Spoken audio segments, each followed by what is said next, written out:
Good morning, everyone. Thank you for being here, for being the early birds and getting the worm. This isn't an introduction for the MSCP as such, but just rather about the space in general. Yesterday was a bit ambiguous. We've got the entire floor, so you just roll around, have a look. We didn't sort of see people going into the cinema room or any of the other rooms or just sort of walking around, so just please feel free to walk around, engage with the area as best as you can. Move closer to the thing. Yep, thank you, Dario. And and in the spirit of Christmas, we've got some commerce to hock. So if you can maybe, have a look in there and see if you can support the festival in some way, that would be really, really ace. So we're heading on to start time now. So super happy to have Merlin and Caitlin start with this first session of the MSCP session. And Mel's going to do a welcome to country. Mel's going to introduce the thing as a whole. So can we just give them a round of applause? Thank you.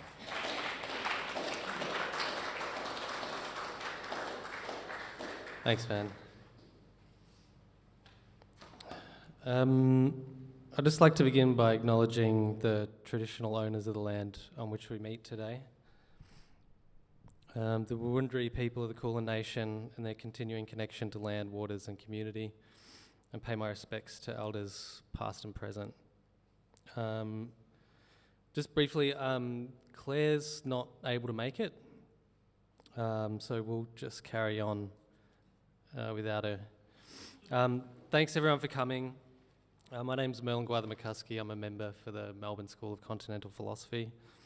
I just want to quickly thank the Festival of Para Academia, or Fopa, for inviting us to present today.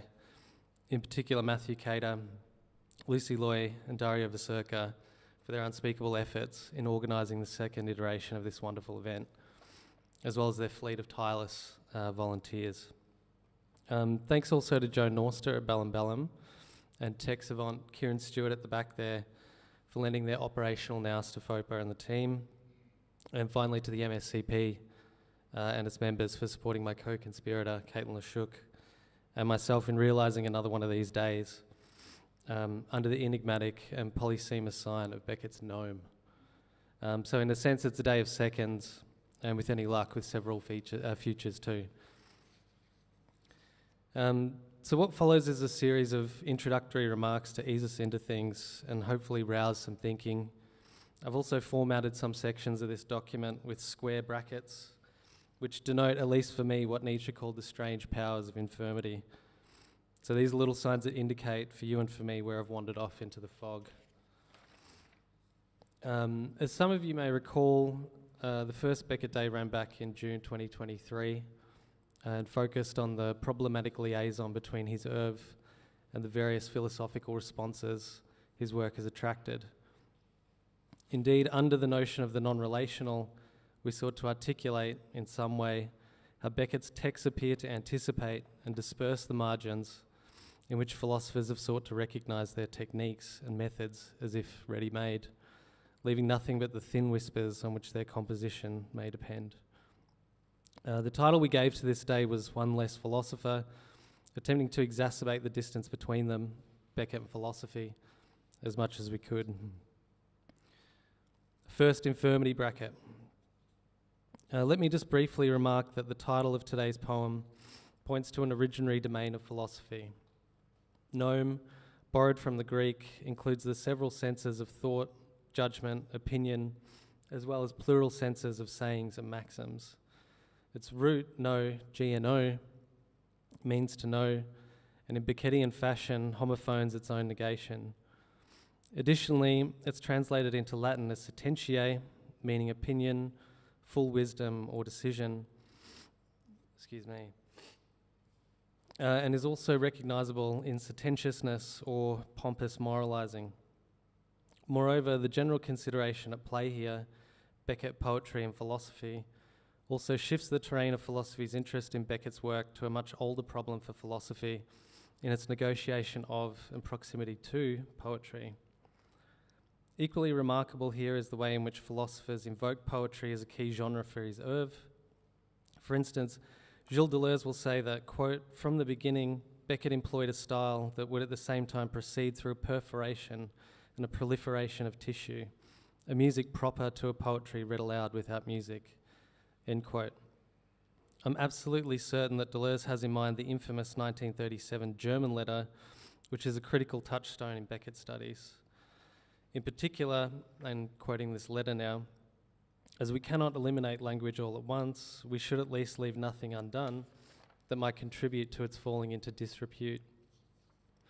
To bore one hole after another in it until what lurks behind it, be it something or nothing, begins to seep through. I cannot imagine a higher goal for a writer today, end quote.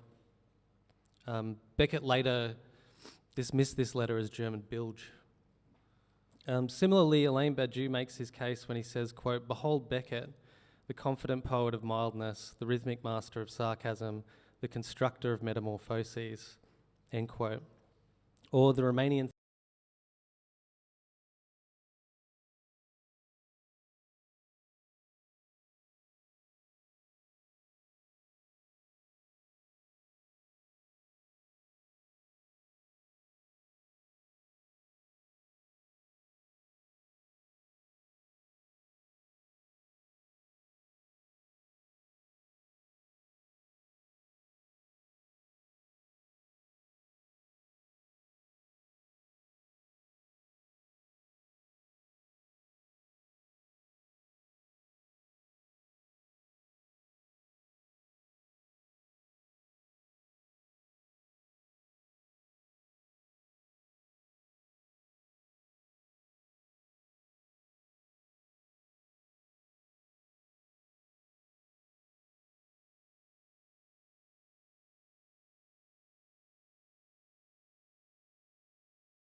in limericks, for example. The enjambment in the poem might pull us away from emphasizing the trochaic form. Squandering at the end of the first line begins the sentiment in the second line, squandering courage. The final words of lines 2 and 3 continue the pattern of enjambment, but also have a double function. Wandering at the end of the second line finishes the thought, the years of wandering, and begins the statement, wandering through the world, in the next line. The final word of the third line, turning, ends the description of the world politely turning and begins the phrase, turning from the loutishness of learning. We can then add to Beckett's play on quatrain, quatrain, another pun, quat chain, a chain of 4 lines linked through enjambment and emphasized through syntactic doubling up. The chain does not continue infinitely or loop back around again, despite the echoing of the word learning in lines 1 and 4. The final line of the poem is end-stopped with a period. What is going on with rhyme in this poem? Each line in the poem ends with ing. It is mono-rhymed. Leonard notes that mono-rhymed quatrains with one rhyme throughout are very rare, and that they have a particularly bad kind of clang. The excessive use of ing, however, is not unusual for Beckett. Sean Lawler and John Pilling note that it is part of a prevailing tendency in his English language poems pre-war. They remark that over 150 examples of ing can be found in poetry from this period. Lawler and Pilling speculate that Beckett used the form because, quote, it leavened his statemental tendency and left the greater precision of more specific tenses suspended in a kind of limbo. The form also reinforces his keep on the move impulse as an index of life continuing, end quote. In Gnome, is Beckett refusing what Milton calls the troublesome and modern bondage of rhyming, not through rejecting rhyme altogether, but through monorhyme? It does seem to trivialize rhyme all the more. So where does all of this leave us? There is a strong trochaic push throughout the poem, enforced by the clear ordering principle of the quatrain. But if we read the poem like this, we have the irritation or quash of monorhyme and the kind of chant-like sound of the trochaic falling. John Fletcher describes Gnome as a pastiche, which, quote, burlesques Longfellow's Hiawatha jingles, all while being serious, even autobiographical in theme, end quote. To avoid this kind of jingle sound and everything else I've mentioned, we might propel ourselves past the pause suggested by the lineation of the poem. The concrete shape of the poem on the page, 4 lines, is a kind of false quad. The sense of the words tear the alignment of the poem right down the middle. How does the poem Gnome relate to other poems, and how is it to be considered in the context of Beckett's poetry? Gnome is often read in relation to Goethe. Brophy suggests that Beckett might have taken the words learning and turning from one of Goethe's quatrains, for example, and this reads, "Why keepest thou aloof? Why lonely art from our views away thou turning? I do not write to please you only, you must be learning." John Fletcher's periodization of Beckett's poetry draws a bracket around the poems from Horoscope to Echo's Bones, spanning Beckett's first published poem in 1930 through to 35. Written in 34, the 4 quatrains we have discussed fit in this first stage. Fletcher describes it as, I quote, a period of experimentation with little seriousness, end quote. Without making too much of it, however, it is interesting that one of the very last revisions of a poem that Beckett made before dying was of one of these quatrains, De Tagt S. The first version read, Redeem the surrogate goodbyes, the sheet a stream in your hand, who have no more for the land, and the glass unmisted above your eyes. The revision reversed the second and third lines. Redeem the surrogate goodbyes, who have no more for the land, the sheet a stream in your hand, and the glass unmisted above your eyes. There is still something to be turned around 50 years later, underscoring the strange and simultaneous triviality and weightiness of these small poems. Thank you.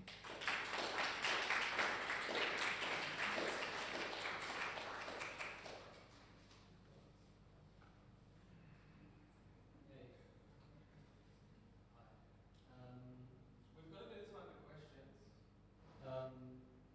10, 15 minutes. If anybody's got a question. Do you want to sit? Yeah, we're going to take.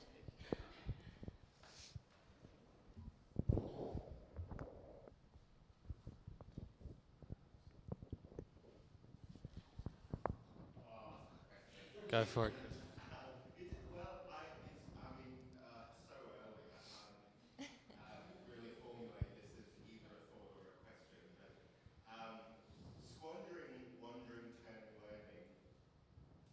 I'm not sure. I think there's an argument to say that you could see those as monorhymes, but isn't there also an argument to say you could see them as feminine rhymes, as squand, wand, turn, and learn, are where the work of rhyme happens? And secondly, I'm just looking at the end stop, your like abridged version of in version 3, and I'm seeing the visual quality of the rhyme, which is ring, ring, ring, ring. And there's that sort of sense of the kind of I don't know, the phonic insistence or something of the rhyme. And so I guess I'm thinking about Beckett and philosophy and that liminal space that you mentioned, and seeing in this poem the work of thinking being done in the work of rhyme, or in the work of phonic patterning and so on. And that makes me think that he's not a philosopher that, this is just but not a philosopher you could translate into kind of propositions, but a philosopher for whom the work of thinking is the sort of, to use the kind of metaphor of the poem, the wandering of sound, the wandering of rhyme, the wandering of rhythm, and so on. So, just what do you think? I agree with everything you said, yeah. And I think that's really interesting, thinking about the beginning of those final words, and it's almost like where rhyme would usually land is kind of deferred one place, and it's so interesting to look at that. And in terms of Beckett kind of, doing philosophy like through this practice of writing, I think it's like really interesting that he would always translate his own work as well. Like there's this thing that he wanted to like pass through again in order to like render, the idea in English or French, from the other language. And I think, there's sort of something to that in what you mentioned. Thank you. Just to pick up on that, it's interesting in that particular gerundive form is unique to English as well.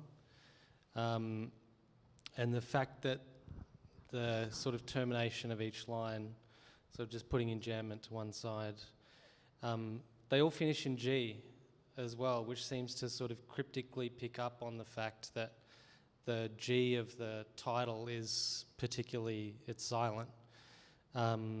So, in some sense, you could make an argument for the fact that the sort of sonic quality of the poem and the sort of particularity of the terms that are being sort of invoked have a feminine quality, but they also seem to kind of stitch in or sort of relate back to this constitutive silence that seems to be sort of embedded in the title of the text as well. And so, trying to think about that in terms of movement and the sorts of things that you're able to do with language, whether conceptually or sonically is also interesting, right? That there's a particular quality that the language itself can't invoke, but will do through these sort of visual cues that are sort of graphically present and yet somehow sonically absent as well. Yeah.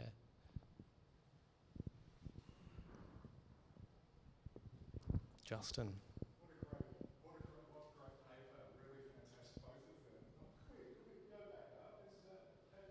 Oh, please don't put that up again. There's some real learning. I actually just wanted to ask about some more things about quad, because Beckett's obsessed with fours, right? I think of the Heidegger phrase, the fourfold ringing mirror play of the world, which you literally have here the quad, and then you literally, as Merlitz just draws out, the ring.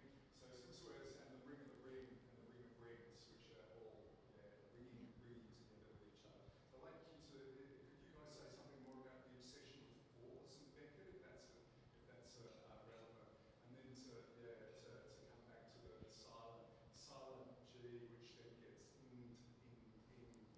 well. So what disappears from one place may return to another. So I guess that might. I'm not sure that that's the question, but I'd like you to say more about quads and ings.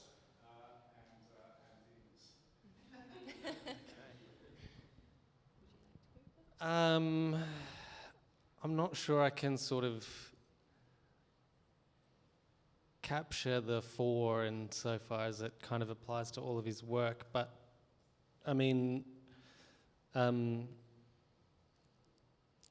interesting thing about sort of all the poems that Beckett composes in 1934, they're all gnomes. Three of which are composed of 4 lines, and there's a fourth one that is actually composed of 8 lines. So there is a particular obsession with kind of that level of repetition, I think, that is potentially inscrutable, at least from, say, like a point of view of conceptual clarity or something like this. I think the interesting thing about quad is that its sort of initial form is again visual and graphic as well, and I think you have the 4 figures that sort of move in and outside of this square, which doubles up around another square that's sort of internal to it, that is somehow inaccessible to the figures moving in and through that particular space, which is somehow there and not there at the same time. And the interaction between those two things is both textual and performative. It's also serial and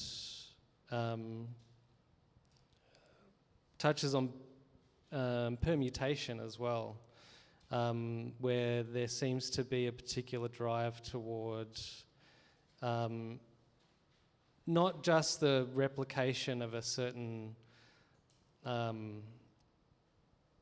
figure or artifice that somehow enables Beckett to compose these things, but their sort of interchangeability from within that very artifice that tends towards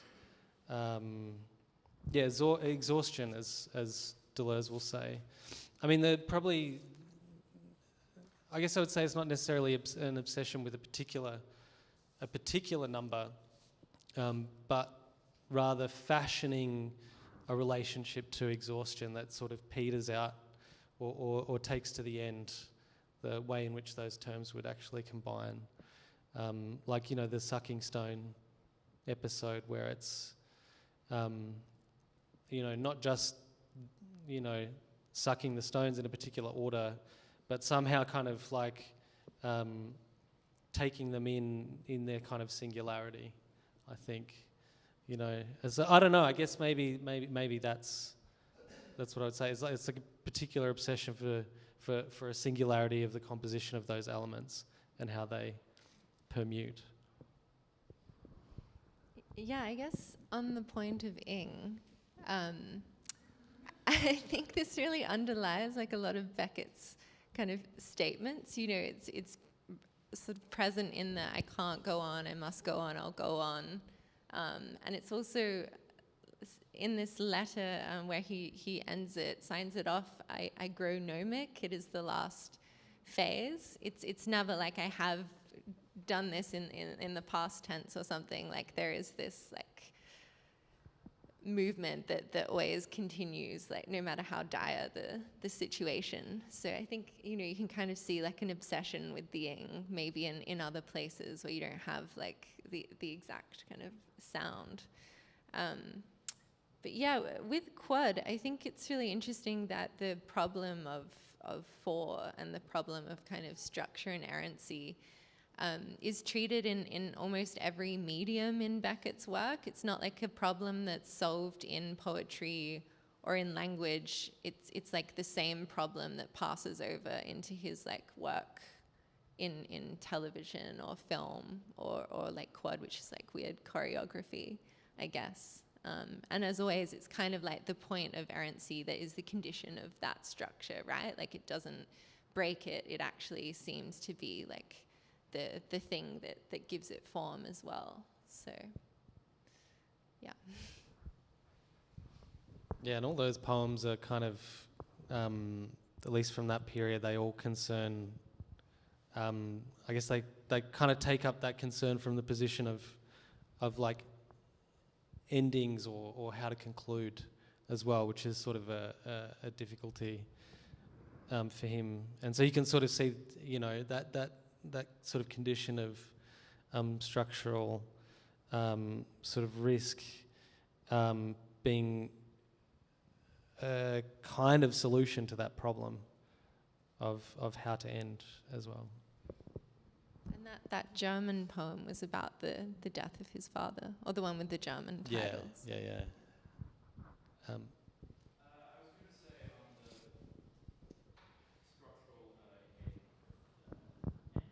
it were.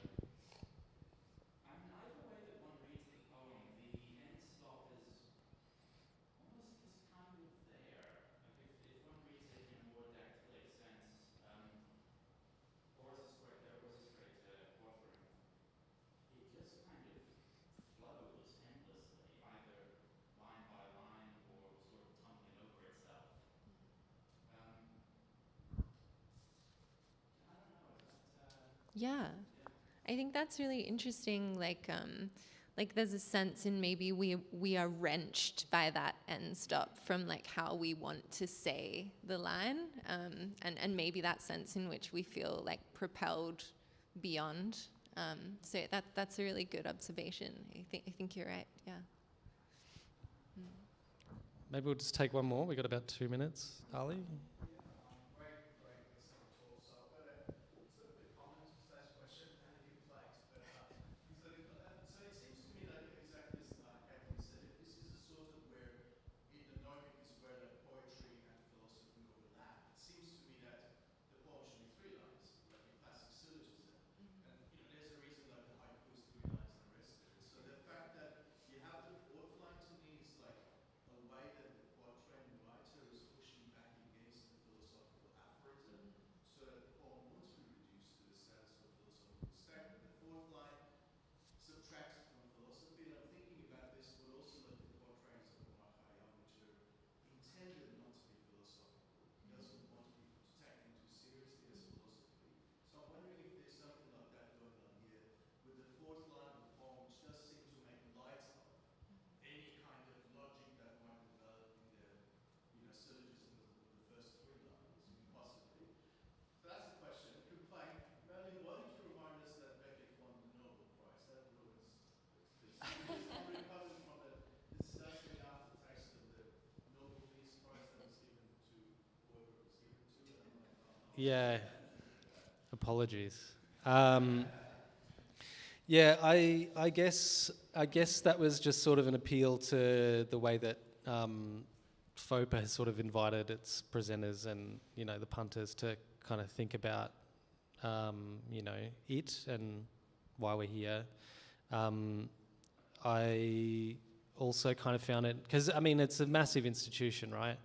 And it is obviously sort of replete with sort of operational problems, but also sort of originary ones as well. I mean, Nobel was like a sort of infamous weapons manufacturer, so it's kind of not for nothing that,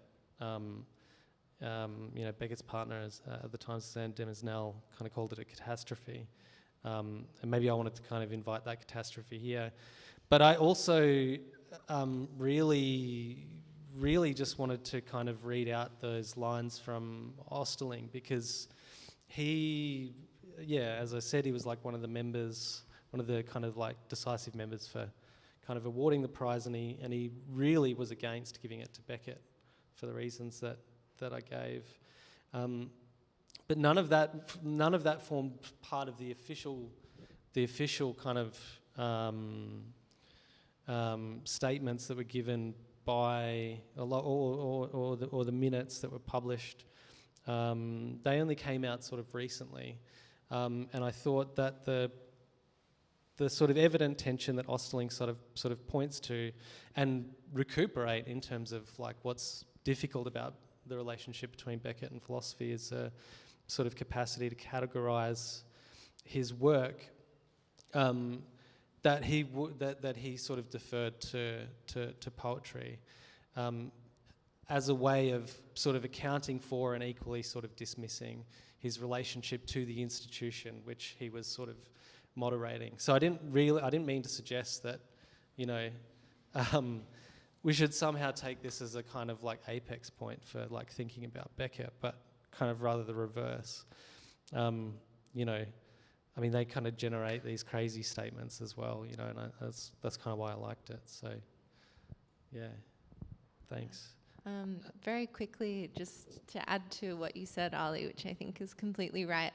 In the Williams book, Gnomic Poetry in Anglo-Saxon, she kind of talks about how if you're writing these statements, you don't want people to think you're like lecturing them or you're a complete bore. So there's almost like an imperative to be a little bit charming if you can, like memorable at least, if not funny.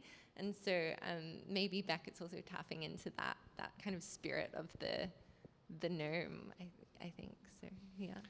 I'm getting the flash from the screen here, so thanks for that.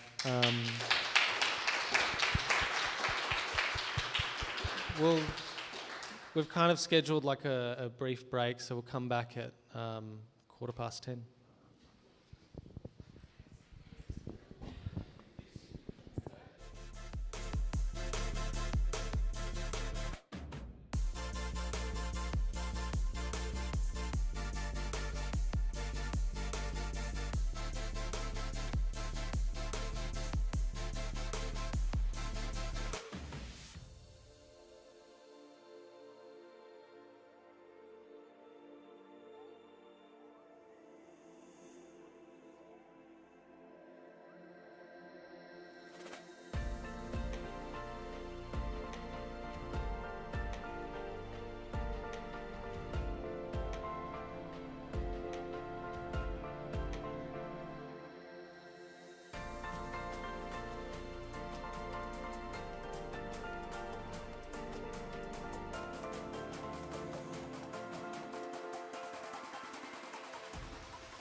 Hey everyone, welcome back.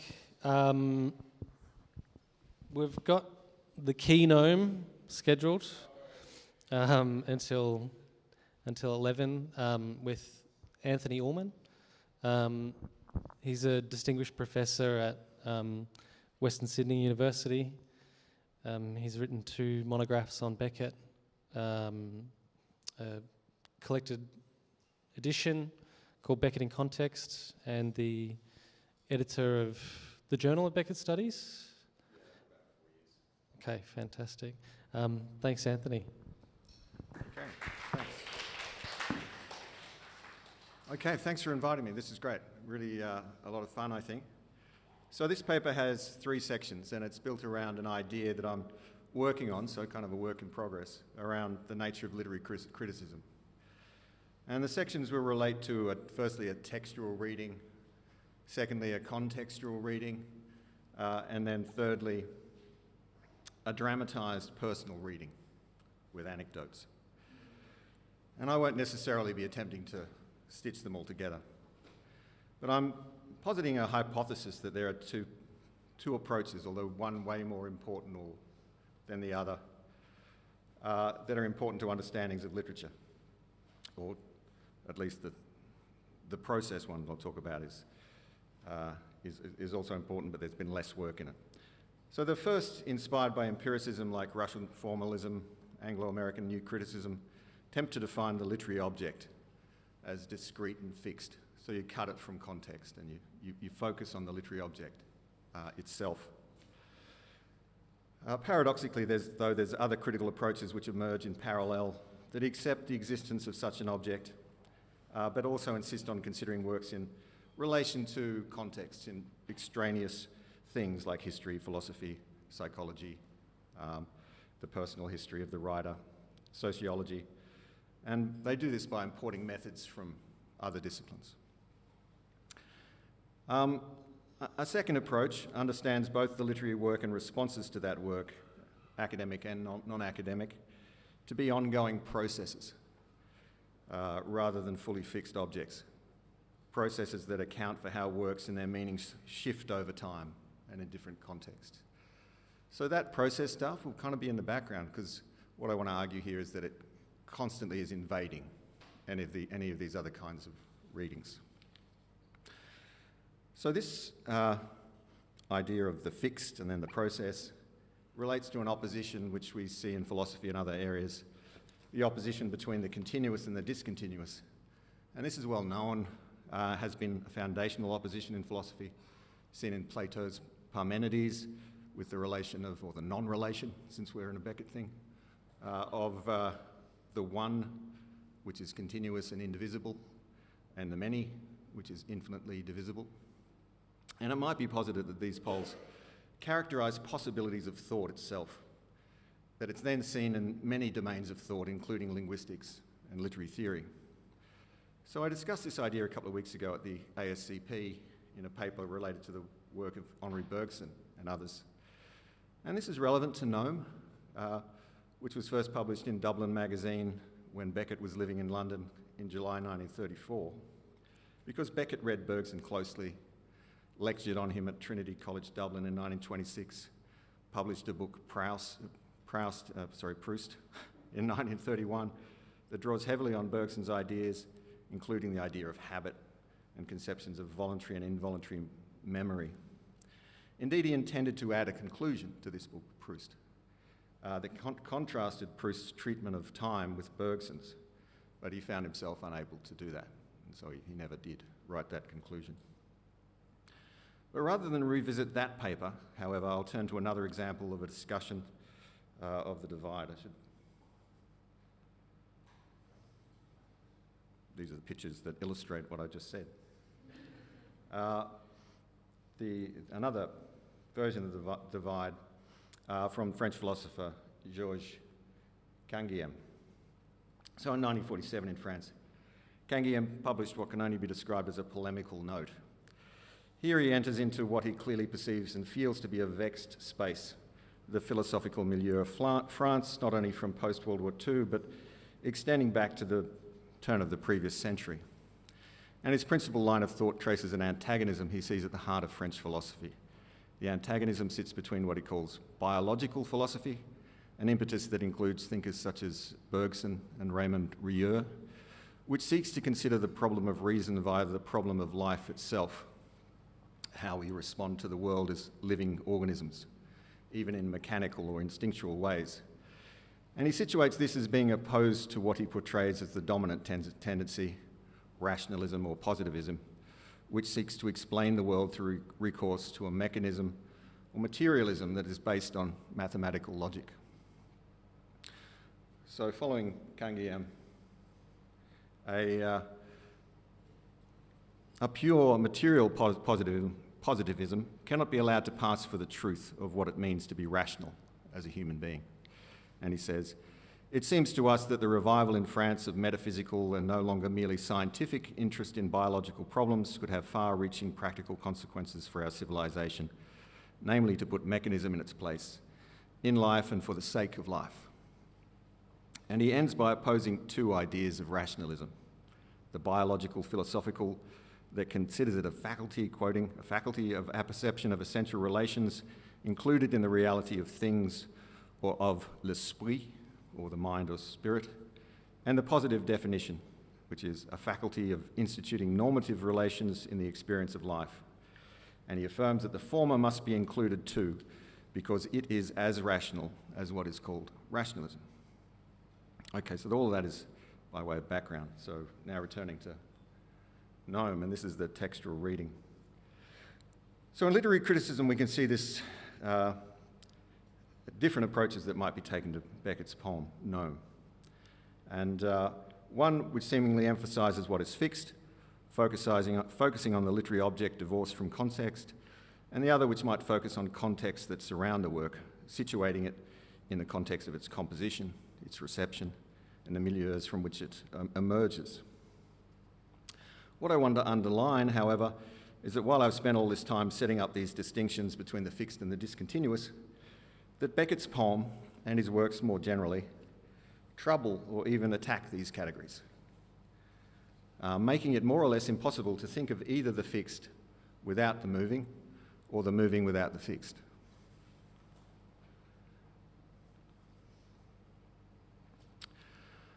So thinking of the work as a fixed object is somewhat paradoxical for Beckett, both in this poem and throughout his work. This is because, perhaps influenced by the ideas of time, which are similar if different in Proust and Bergson, Beckett's works are always in movement. But here we can understand the idea of the literary object as being interpreted via rhetorical and grammatical categories. So what's immediately striking is the use of the gerund with the present continuous. Spend the years of learning, squandering, courage for the years of wandering, through a world politely turning from the loutishness of learning. The gerund has unusual qualities. It's a verb that also acts as a noun. That is, it's something that amounts to an action, but it's also a thing. It is in process and fixed at the same time. The present continuous is both momentarily fixed in the present, or at least that present which is there, and moving through time. We also become immediately aware of a kind of circularity underlined by the repetition of the word learning. Spend the years of learning, squandering, courage for the years of wandering, through a world of politely turning from the loutishness of learning. But it isn't only the repetition of learning. Movement is incorporated in the word wandering, and circular movement is implied in the word turning. Spend the years of learning, squandering, courage for the years of wandering, through a world politely turning from the loutishness of learning. Another kind of movement, dissipation, is implied by the word squandering, and also by spend. This reminds us of the thermodynamic concept of entropy that Martin Esslin, the author of the famous work on the theatre of the absurd, was the first to attribute to Beckett's works as a whole. The idea that things are running down, running out, getting closer and closer to an ending as more and more entropy invades the system. Estlin here used the word entropy in the sense of noise or chaos, opposed to the order that constantly has to be built and rebuilt by humans and other organic life forms through negentropy. And here I'm referring, I refer you to the beautiful essay by Michelle Serres on Virginia Woolf, on her novel To the Lighthouse, where he demonstrates how humans oppose disorder in building and maintaining relations with physical things and other people. So starting by thinking about fixing an object, then, this poem pushes back, even via its figures and grammatical structure, making us think of circular movement. But the movement incorporates stasis. Rather than a circle, I would argue, the repetition of the suffix that identifies the gerund ing, associated with the connotations of wandering and turning, make us think of a spiral rather than a circle.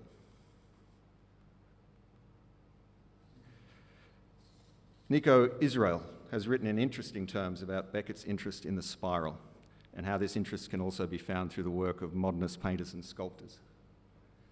This is the famous spiral jetty.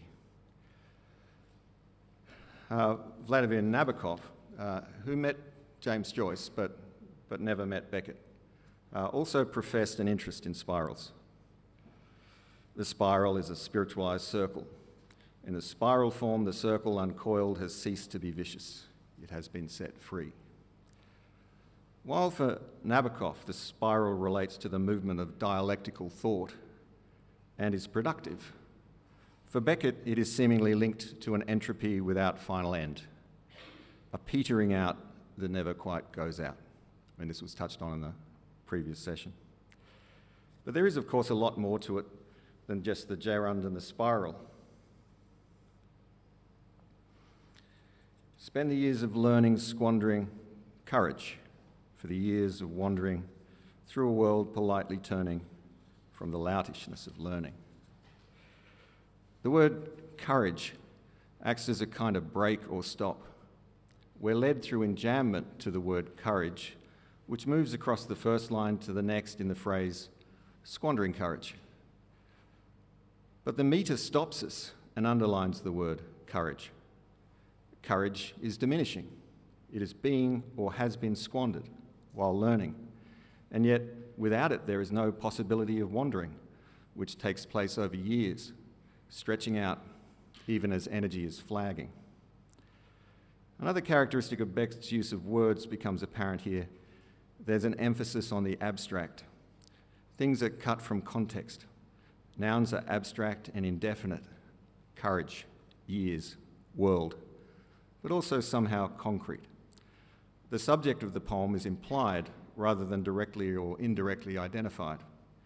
If it is to remain grammatically correct, the subject might be I, or you, or we, or they, but not he, she. Yet although the subject is implied, it's also grounded by years, world, and courage. And the word courage does a lot of work. We stop on courage, and it reminds us that the self that is implied here is struggling or striving to continue, that they are being identified by or essentially defined through Spinoza's conatus, or a similar idea.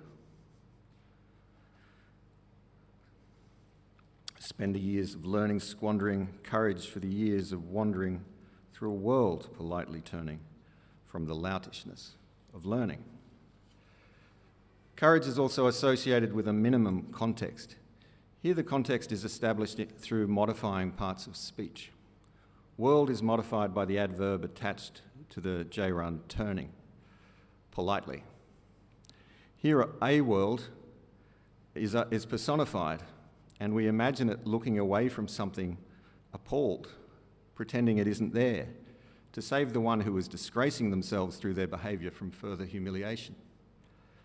The humiliation is underlined in the final line, where the gerund learning is modified by loutishness, which is an abstract noun, a quality that is attached to learning.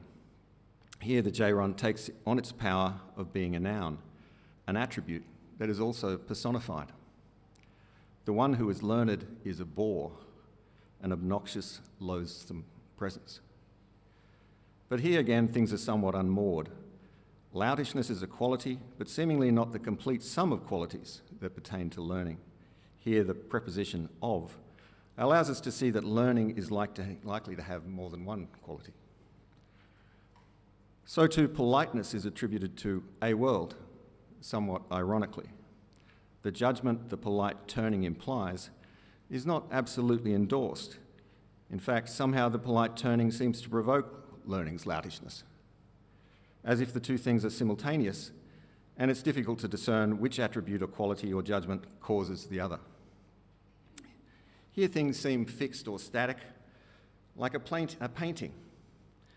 Indeed, one wonders if Beckett, who is known to have systematically borrowed images from painters and philosophers, might have been thinking of a particular painting here, one like Bertolt Wolff's The Irritating Gentleman. This image I don't think is quite right for the poem. There might be a better one out there somewhere. But I show it here to offer an example of how the personified figures in the poem might be represented.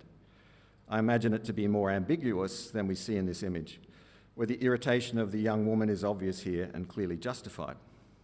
The question remains open in the poem, however, whether learning's loutishness is objective or perceived by a world in Beckett's poem.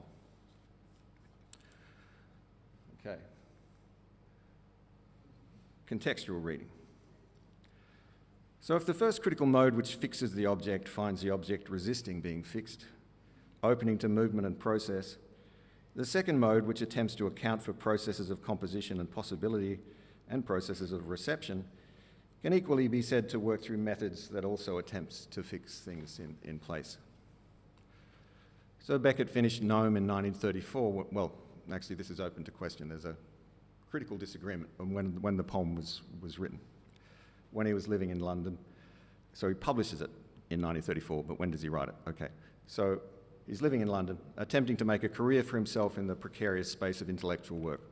He's working as a writer and a translator. He's no longer working as an academic. So he doesn't have a job, basically. Though we'll come to when he wrote it later. So of course he'd been born into a well-off Protestant family living in Foxrock in a big house, and he was sent to school at a prestigious school, the Portora Royal School in Northern Irish town of Enniskillen. From 1916, he went on to study languages at Trinity College Dublin, focusing in particular on French and Italian from his degree 1923 to 27. And then this was mentioned already in the first session by Merlin, exchanged arrangement between Trinity and École Normale Supérieure. He worked as a tutor of English from 1928. And here, 28-29, he meets James Joyce and enters into Joyce's circle. Joyce commissions him to write an essay on work in progress, which becomes Finnegan's Wake, and that's the essay Dante, Bruno, Vico, Joyce. Then Joyce commissions him to translate Anna Livia Pluribel into French. Very difficult task, and ends up 7 translators in all work on this, one of them being Beckett. Finally published in 1931. So he begins a nascent career as a writer and first as a poet, and this was already mentioned, winning an award for the Hours Press for a competition for the best poem on the theme of time, and he wrote Horoscope. He has a relationship of sorts with Joyce's daughter Lucia, which sours, and this leads to a rift with Joyce, which eventually heals. But while still in Paris in 1929, he considers undertaking a French doctorate on the work of Joyce and Proust, but he's turned down by a French professor called Professor Buglet. So returning to Dublin from 1930 to 31 to 32, he works as a tutor and lecturer at Trinity College Dublin, seemingly moving towards an academic career, and he writes his short monograph on Proust, which is published in 1931. By 1932, he's abandoned the idea of working as an academic. He started to write his first novel, which is published posthumously, Dream of Fair to Middling Women. And he comes to realise his own writing, he's writing prose and poems, is too influenced by Joyce. And he's looking to find his own voice. So from 32 to 34, he's mostly living in Ireland, but travels quite a bit. He attempts to build his budding career as a writer, working also as a translator for Transition magazine. He translates Rimbaud's Le Batteur Ivre which he sells to a publisher, and writes poems that he attempts to place. Dream is turned down by multiple publishers. He also begins writing short stories, some of which are rescued from Dream, which will eventually become the collection of short stories More Pricks Than Kicks, which is published in 1934. January 1934, he moves to London. This setting will be the inspiration for his first novel, Murphy. He has a ticket at the British Museum reading room, undertaking his own studies. In July 1934, his poem, Gnome, is published. Published in the Dublin magazine, which is an Irish literary magazine, even though he's living in London. And he's already published in the Dublin magazine, and he has a network which is largely Irish. We can list events and record of struggle to establish himself as a writer, but what does this do? Other than offer some background amongst which one can situate the poem Gnome. There's potential for this background to be drawn upon, to offer personal context. Beckett himself had been studying, building erudition, mixing in high literary circles, and wandering. He too might have felt that his learning was leading nowhere. So there are other hints offered by context. This was referred to in the earlier session already by Caitlin. So James Brophy has written an essay on the poems of 1934 in a collection of essays, Samuel Beckett's poetry. And the essay is called Beckett's Growing Gnomic, the Poems of 1934. And again, this was partly quoted in the previous session. And Brophy's thesis is, or part of his thesis, he does many things in that essay, is that this is a year in which Beckett begins to find his own voice. He starts the essay by quoting a letter Beckett wrote in May 1934 to Nuala Costello. She was an Irish woman he was walking out with, if you like, in London at the time. And the letter starts with the obscure punning style, a style developed in homage to Joyce, which he already knew he had to get beyond. And this is a style which really hampers Dream of Fair to Middling Women, if anyone's tried to read that book. But it's kind of full of that kind of stuff, and it becomes quite difficult to read, which never stopped Beckett, by the way, so I shouldn't have put it that way. But in a way, it could be considered to exemplify the loutishness of learning. Too much erudition is stuffed into too small a space, as if the writer is showing off, and in so doing loses sight of what is essential. As Brophy notes, Beckett moves from this high style at the beginning of the letter, which starts as above.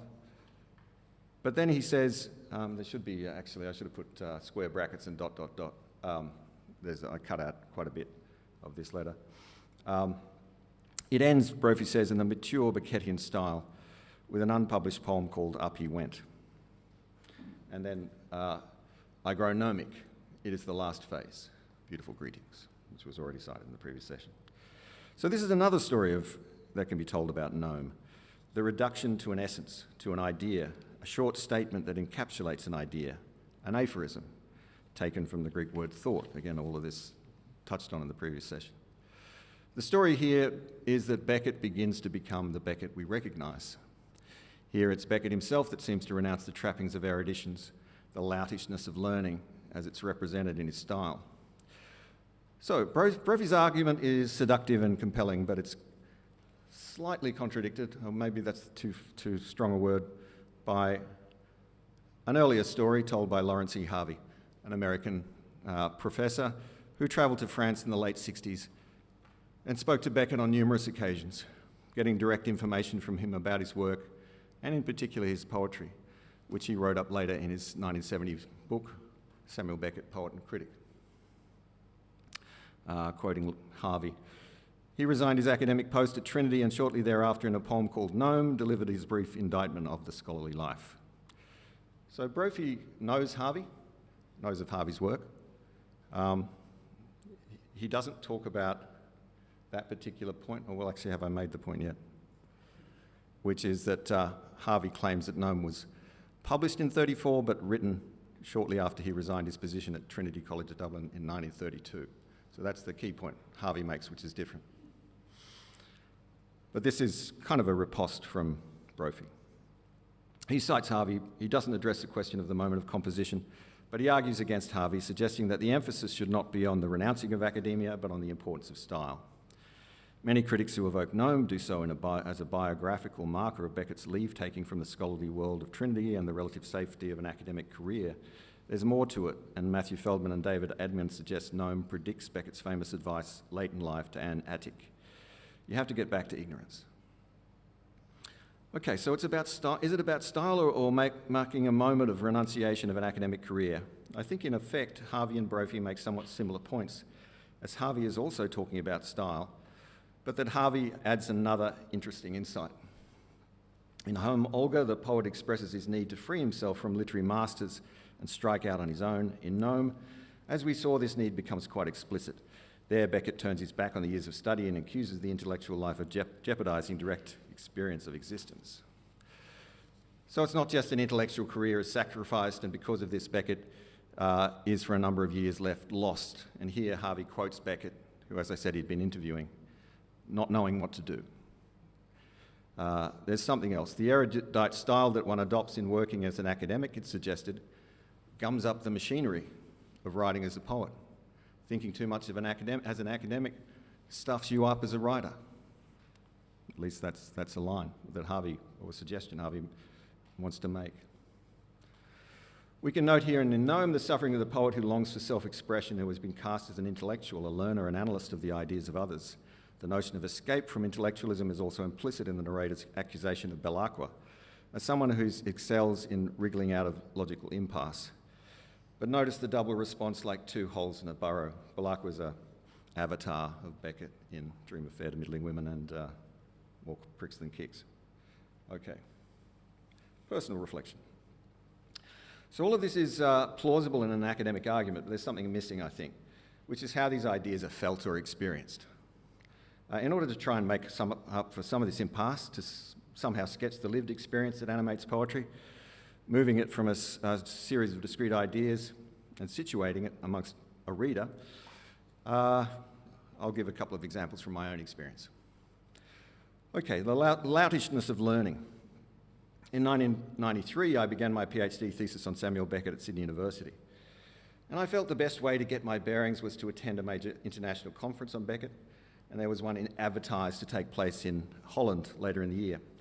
I decided to pair this with a trip to Ireland and a trip to archives in Europe and America. And that would allow me, with my still fetishising notions of literature, to walk in the footsteps of Beckett.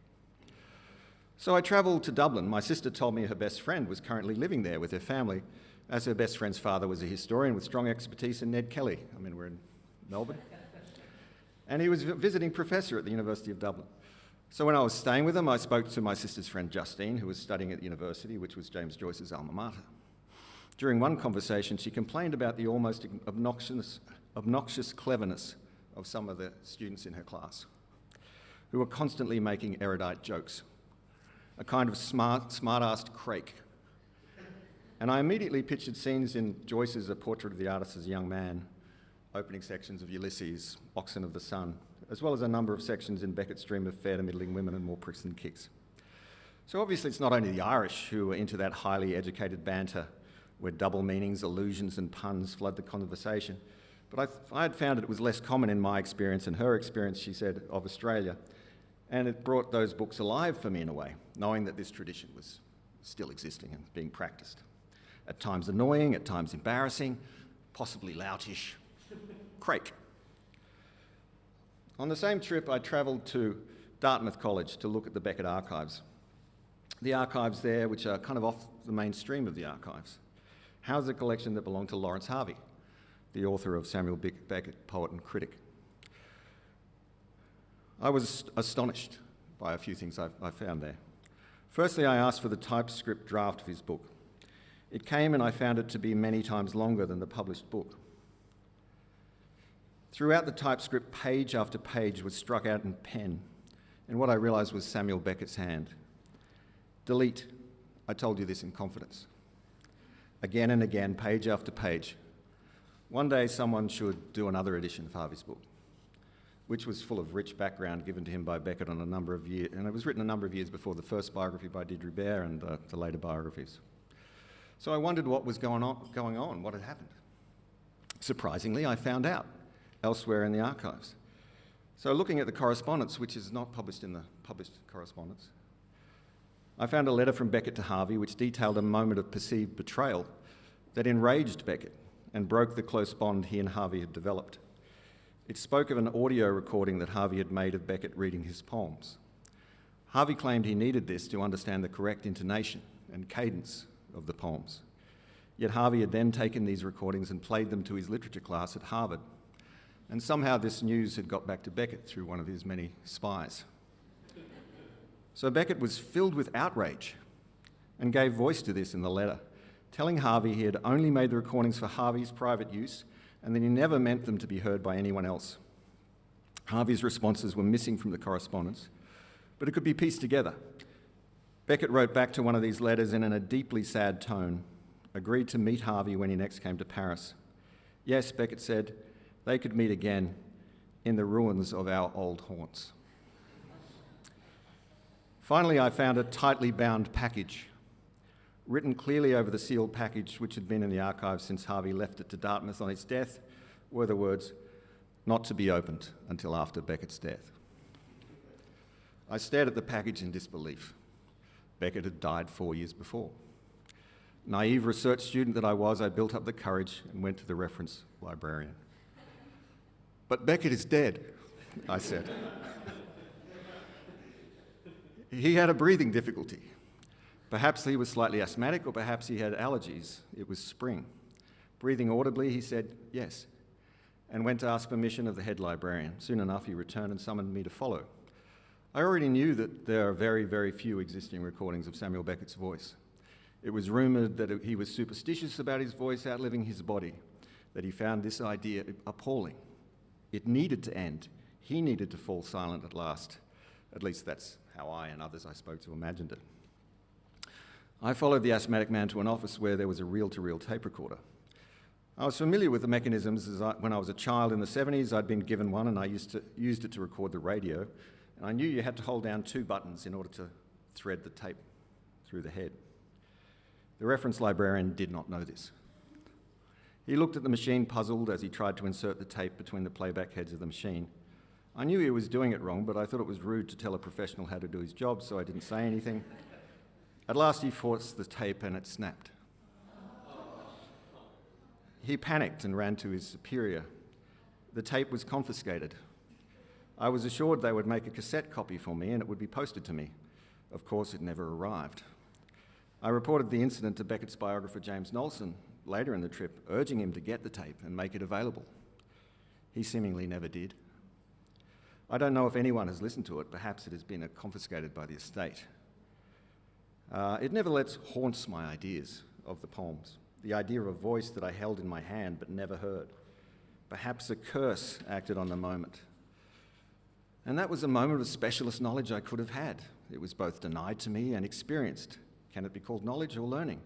Certainly at that moment I was wandering, and I lacked the courage to intervene and tell the librarian not to force things. And then they turned from me, answering all my further correspondence with silence. I don't know how any of this is relevant to the poem. It's going to be kind of wrapped up. It just brings an idea of one example of particular lived experience, which is mine, and how it engages with what we read, the private languages that each of us brings to any reading. And this at least touches on some of what's at stake, I think, in the ongoing processes of reception, which we're all part of. Okay, so I'll end there.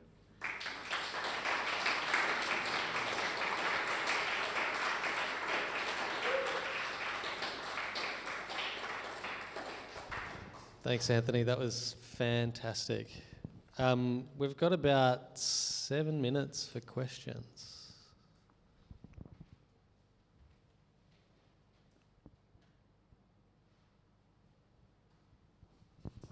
Matt?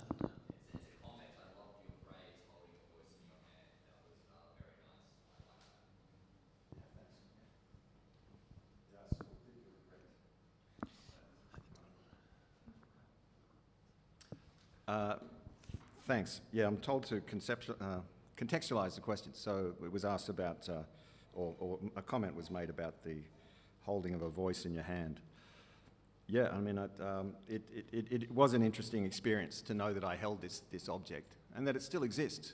But where it is, I have no idea. I mean, the Beckett estate, as people know, is quite cautious. And Nolson was deeply involved with the Beckett estate. So what he did with the knowledge I gave to him, I don't know. But the other thing is Dartmouth's off the beaten track. So it's possible you could go there and it may still be there. But I've never gotten back. I'm really interested in what you said about how Beckett, didn't like his voice to be recorded and things like that. But like recording devices and stuff appear a lot in his work. Yeah. And I was wondering how you thought there was any connection between those things. I mean, Crap's Last Tape is the obvious example. Yeah, well, he was really interested in technology and that kind of idea of the capacity to record a voice. And in Crap's Last Tape, it's hauntings and hauntings of the self by the self, but also the self forgetting the self and then being more or less horrified by the self as one was.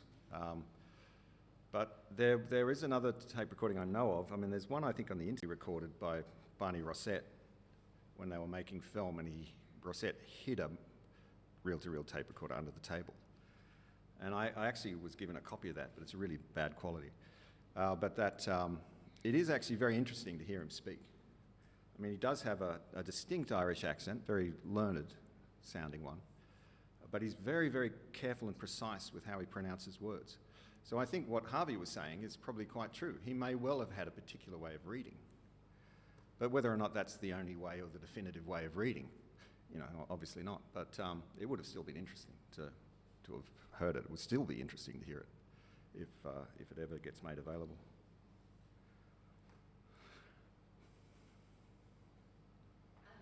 Thanks for such a great paper. That was incredible. And I don't know, it was interesting because we were trying to find this BBC recording of Gnome that we know happened, but we couldn't get it anywhere. And I was like, oh, maybe we should try and get in touch with the archive, or like, if someone does have it. But I was just kind of. So the BBC did a recording of Gnome. Beckett wasn't reading it, but Oh, okay. he kind of made suggestions while it was happening and corrections. So I think it would be like rendered how he wished. But I was just thinking about your mention of Compiègne at the beginning of the paper, and his idea of like the norm and the pathological, like this idea that we can achieve health in like extreme sickness as long as we can adapt. And this is kind of like the perfect image for Beckett's characters, right? Like I've got a stiff leg, how can I ride a bike? And there's just something about this idea of like a broken tape that like contains this but doesn't work, but just is so right, and it just kind of fits with that earlier kind of Yeah. framing. Yeah, so the question was about Canguilhem and the normal and pathological and how we can live through changes, and that this happens all through Beckett's work. And I think that's really a perceptive point, and the broken tape, as an example of that. Because I also knew as a kid, I used to break tapes. You can fix them, It's not that hard. You'll have a little blip, but you won't lose that much. But I think this idea of things being broken and then continuing, it's a great point. First of all, just to condemn you for not having the courage. Yeah, I'd squandered the courage. Secondly, you just reminded me that one of the great, recurrent metaphors for the backroom sort of gnomes, hobgoblins, and other creatures that are denizens of the underground are sort of library systems. So that's all. I just wanted to say that. Yeah, I've been asked to contextualise the question. So that was Justin pointing out that gnomes, other kinds of gnomes, are sometimes associated with librarians and people that look after archives. It's interesting because I, met Caitlin at the ACP and I said, oh yeah, I have this other paper I could give again. And she said, no, you're not. You're giving a new one on gnome. And I think that I've lost my thread. Sorry, somewhere there. Yeah, yeah.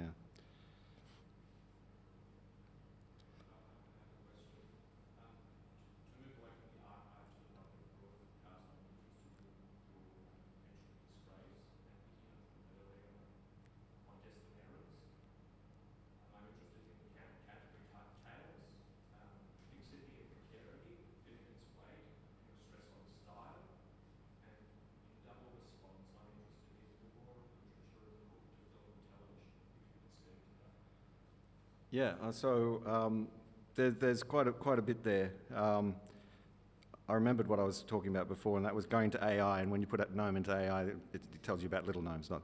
But talking about relationship to film and television, the last bit, but sorry, what was it? Oh, yeah.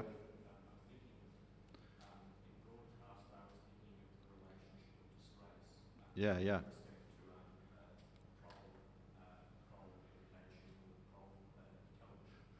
Yeah, I mean, I think the theme of humiliation is a big one through this poem, and I think it's a big one throughout Beckett's works. And I suppose as a young person, you kind of feel acutely when you disappoint people. I mean, his father had died. He'd obviously been given really good education. His mother was still alive, and there was this sense that he's this, ne'er-do-well kind of now wandering around, eking out an existence. So I think there is this kind of level of humiliation. But in terms of his interest in films, and he would have, known Pasolini when that came out, and but he was deeply interested in films. And one of the things that he also failed to do was he wanted to go to study film under Eisenstein in Russia. He wrote him a letter, but he never was answered. So he had an interest going across mediums, yeah. So.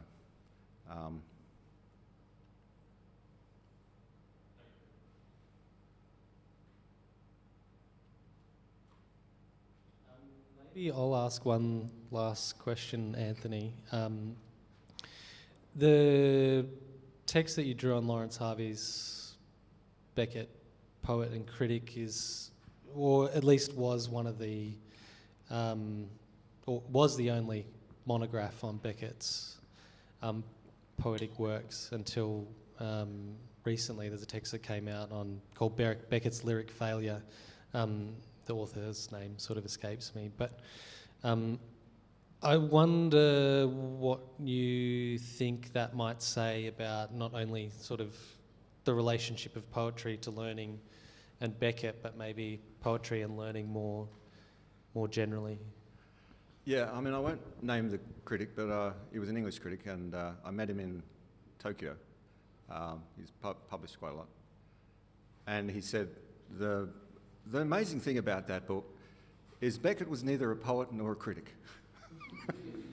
And there's this kind of actual, more or less contemptuous attitude of Beckett's studies, at least for a number of decades, to his poetry. It's been ignored. And Beckett himself took his poetry quite seriously. So it is an area, I think, where there's a lot more to be done. But if you look at the scholarship in Beckett studies, there's a lot on his plays and a lot on his fiction and various other things, but not, as you say, not too much on the poetry. But so I do think it is interesting, and you can there's probably a lot to be done, in that space.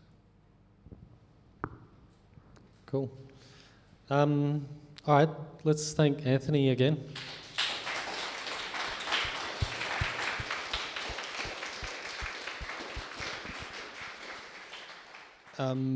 The TV's telling me that I've gone over time again. We do have a bit of a break now. It was until 11:45, but we can probably take it until midday, and we'll start on cue then. So if everyone could be back before midday, that'd be great. Ta.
Hello. Welcome back, everyone, for the third session of Beckett's Gnome. We've got two speakers in this particular session. Ali Alizadeh, professor, lecturer at Monash, a poet, Marxist scholar, and Tom Moran, friend of the school and cinephile. So I'd just like to welcome Ali up to the mic.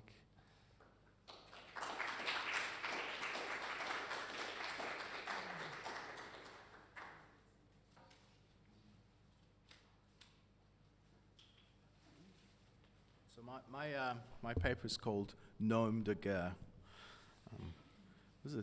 We went through a phase where everybody had to use the word gnome in the title. So anyway, after choosing the title for this paper, a choice compelled by the super egoic injunction to use the word gnome, I realized that rather strangely, the Gnome de Guerre was a fitting title for what I had planned to say about Beckett's poem. My aim was to use and perhaps abuse this poem to stage a contest between Gilles Deleuze's and Alain Badiou's theories of the subject, viewed from a Marxian prism.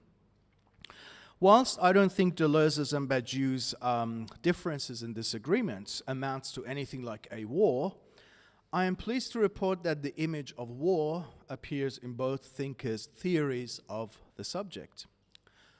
Deleuze, in arguing that the subject's relationship to the event annuls the separation between the two and transforms the public or external event, e.g. a war, into a private or internal quality, asks rhetorically, which war is not a private affair?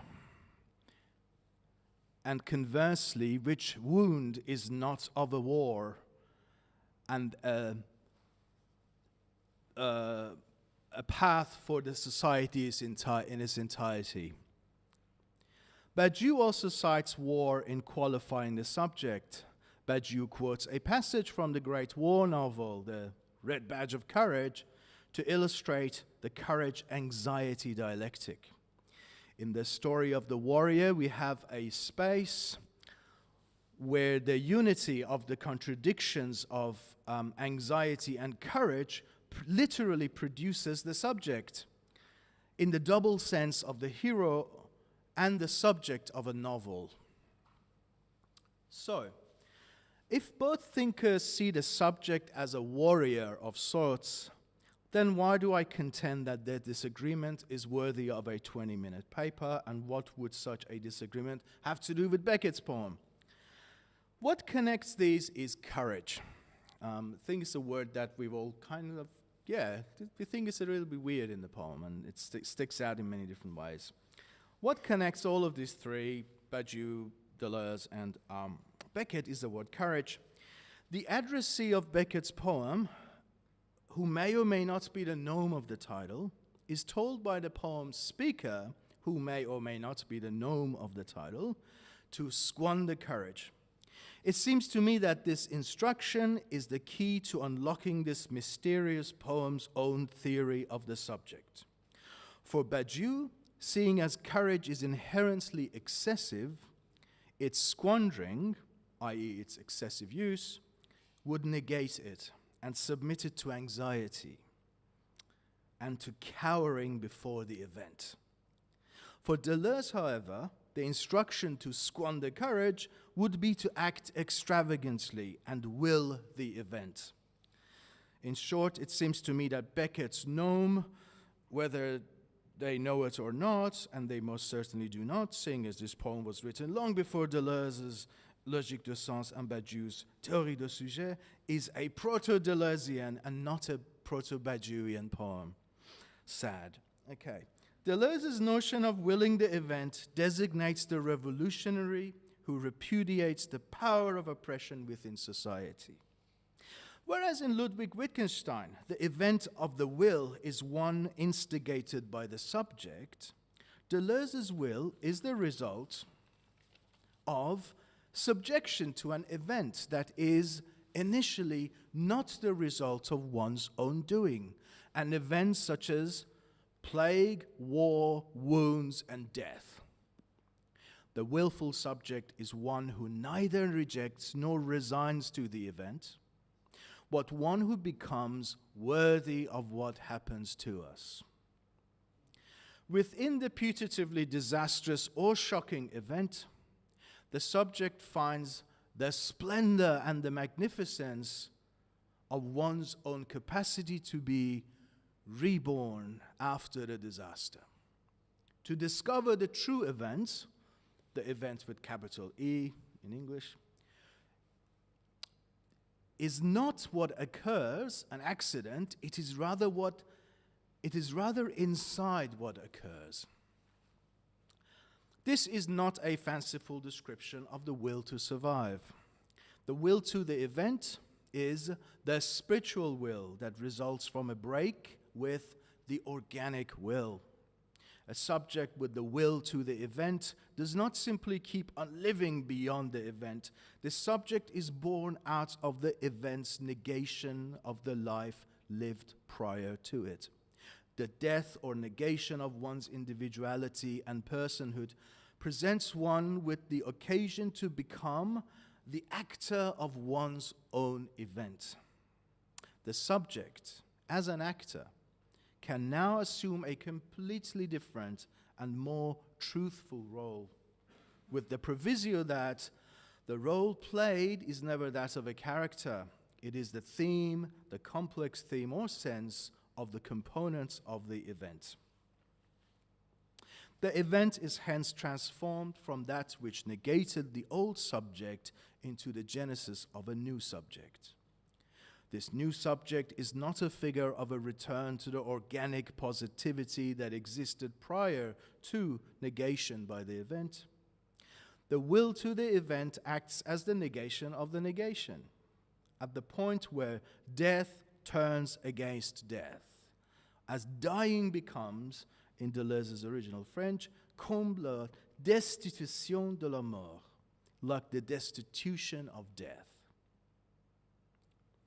Deleuze's theory of the will, in addition to its clearly Nietzschean inspiration, its rejection of ressentiment and its espousal of amor fati, possesses political and dialectical qualities that are approximated to Marxist philosophy. However, Deleuze is explicit in noting that what his subject qua actor does are instantaneous acts that refute a profound or historical phenomenology. He distinguishes momentary act from historical action, and preferring the former, he dismisses the latter and claims that the will is the son, S-O-N, or offspring of one's event, and not the offshoot of one's works or actions, or the son of the events and not of the oeuvre, of the works of a person. So, okay. A more action-infused theory of the will may be found in the philosophy of one of Deleuze's most vehement critics. Badiou has fundamental disagreements with Deleuze's conception of the event, the most significant of which concerns the relationship between the event and the subject. According to Badiou, by turning an event into one's own event, Deleuze limits the event to the result of the actions and passions of the body, whereas for Badiou himself, the event is the blow that animates multiplicities and forms them into a subjectivizable body. Deleuze's event, even though it begins outside the subject, concludes in the acts of the subject's body.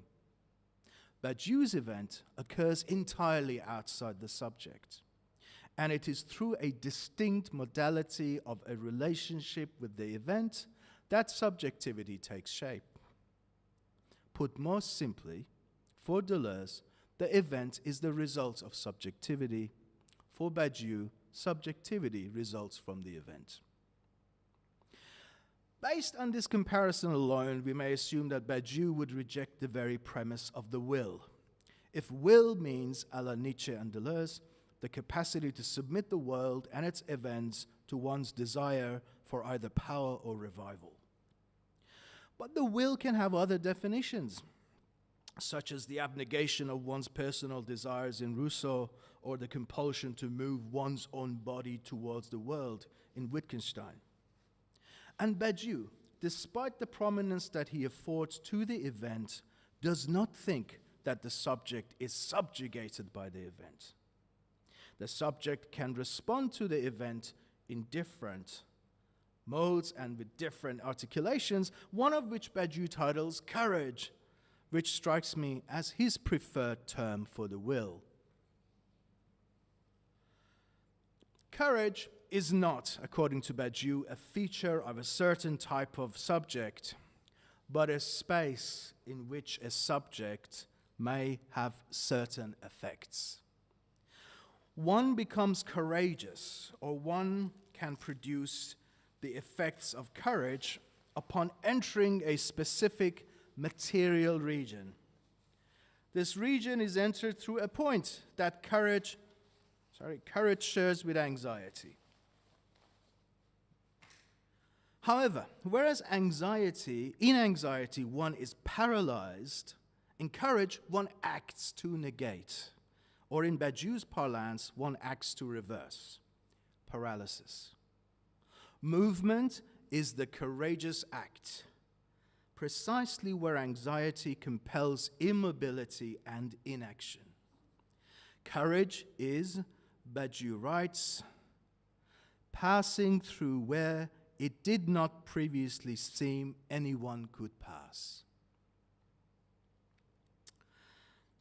That Badiou desists from using the word will is interesting, and may be the result of both his aversion to religion and monotheism, the theoditic source of the free will, it comes out of Christianity, and also his rejection of humanism and humanist assumptions, such as the existence of the will as a positive a priori human potential. His theory of courage, however, resonates with Wittgenstein's will to act, and also with the Nietzschean theme of overcoming or negating or reversing obstacles. Such obstacles or obstructions or interruptions are identified by Badiou or Lacan as features of the space of anxiety.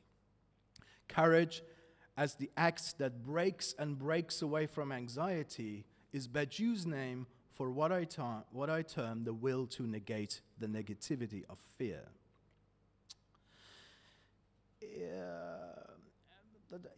Badiou, in one of his many perplexing diagrams, equates the place of courage in subjectivity with that of insurrection war in Marxist class theory.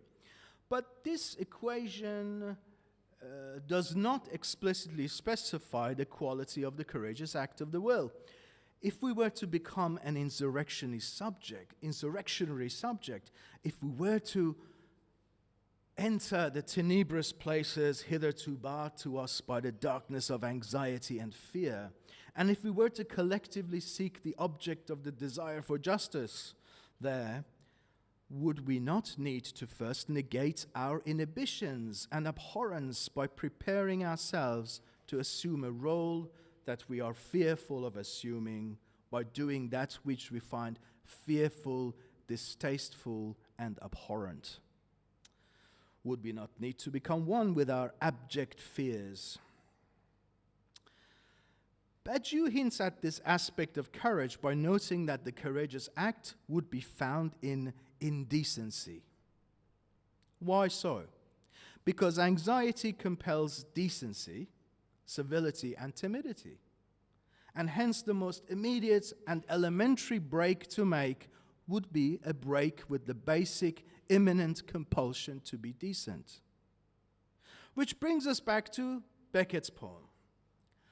What is the addressee to do in the context of a world that is politely bowing before anxiety? A world that is rejecting the indecency or loutishness of learning, of courage, of learning. Become worthy of such a world by internalizing its abhorrence of learning? And let us recall, as Lenin and Brecht would have it, that learning is a revolutionary activity. and turn our years of learning into years of wandering?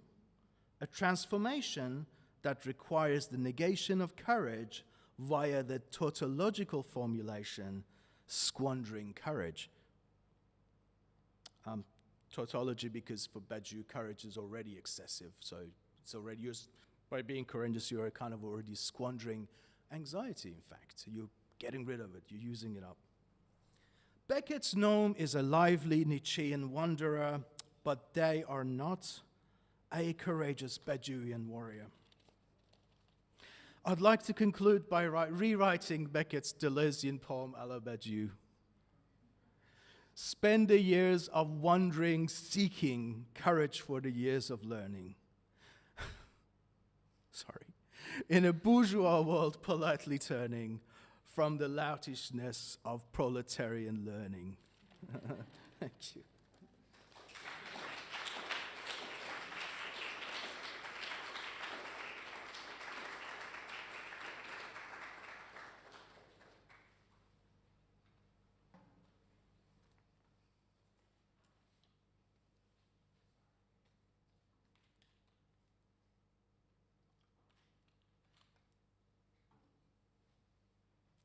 Gnome apostrophe N or gnomen. Spend the years of learning squandering, courage for the years of wandering, through a world politely turning from the loutishness of learning. The word loutish in the final line of the poem is troubling. Firstly, because of its alliterative quality, the phrase loutishness of learning, the two L's. Alliteration today is considered quite passé. It's associated with advertising, and even in Beckett's time, it had an association with the radio jingle. And we must remember that the poem was first published in 1934, the golden age of radio.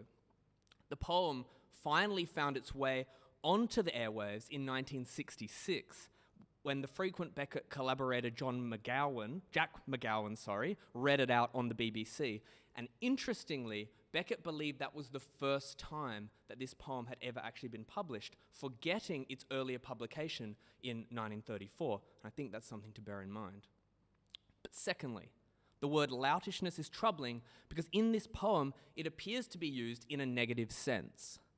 It's associated with the kind of learning which the poem is rejecting or turning away from. A lout is one who is uncouth or boorish. Given that the poem is almost uniformly interpreted as a reflection on Beckett leaving Trinity College in 1931, the loutishness of learning would seem to be referring to the world of scholarship which Beckett is leaving behind. But when you consider the word loutish in the context of Beckett's wider oeuvre, it doesn't seem to me to be a word that we can associate with overtly negative associations. His characters are often, if not always, loutish, and if they're not boorish, they're certainly uncouth. We might think of the rogues gallery we meet in Murphy, the book that Beckett was intensely revising at the time he was writing this poem. But we also might think more generally of Beckett characters. They kick, they spit, they fart, they belch, they pick saws, they contemplate the shape of their stool. So far, so loutish. And in the popular imagination, the Beckettian bum or Beckettian hobo reigns supreme, and it hardly seems apt then for loutishness to be used with opprobrium the way it seems to be used in this poem. So, if we consult Samuel Johnson's dictionary of 1755, we find a very different meaning of the word lout. And Johnson's dictionary is of interest because Beckett was actually assembling a vast series of notes on Johnson during the 1930s. So, like the best entries in Johnson's dictionary, there are wonderful poetic examples to go with it. But what's interesting here is that in the dictionary, to lout means to pay obeisance, to bend, to bow, to stoop, obsolete. It was used in a good sense.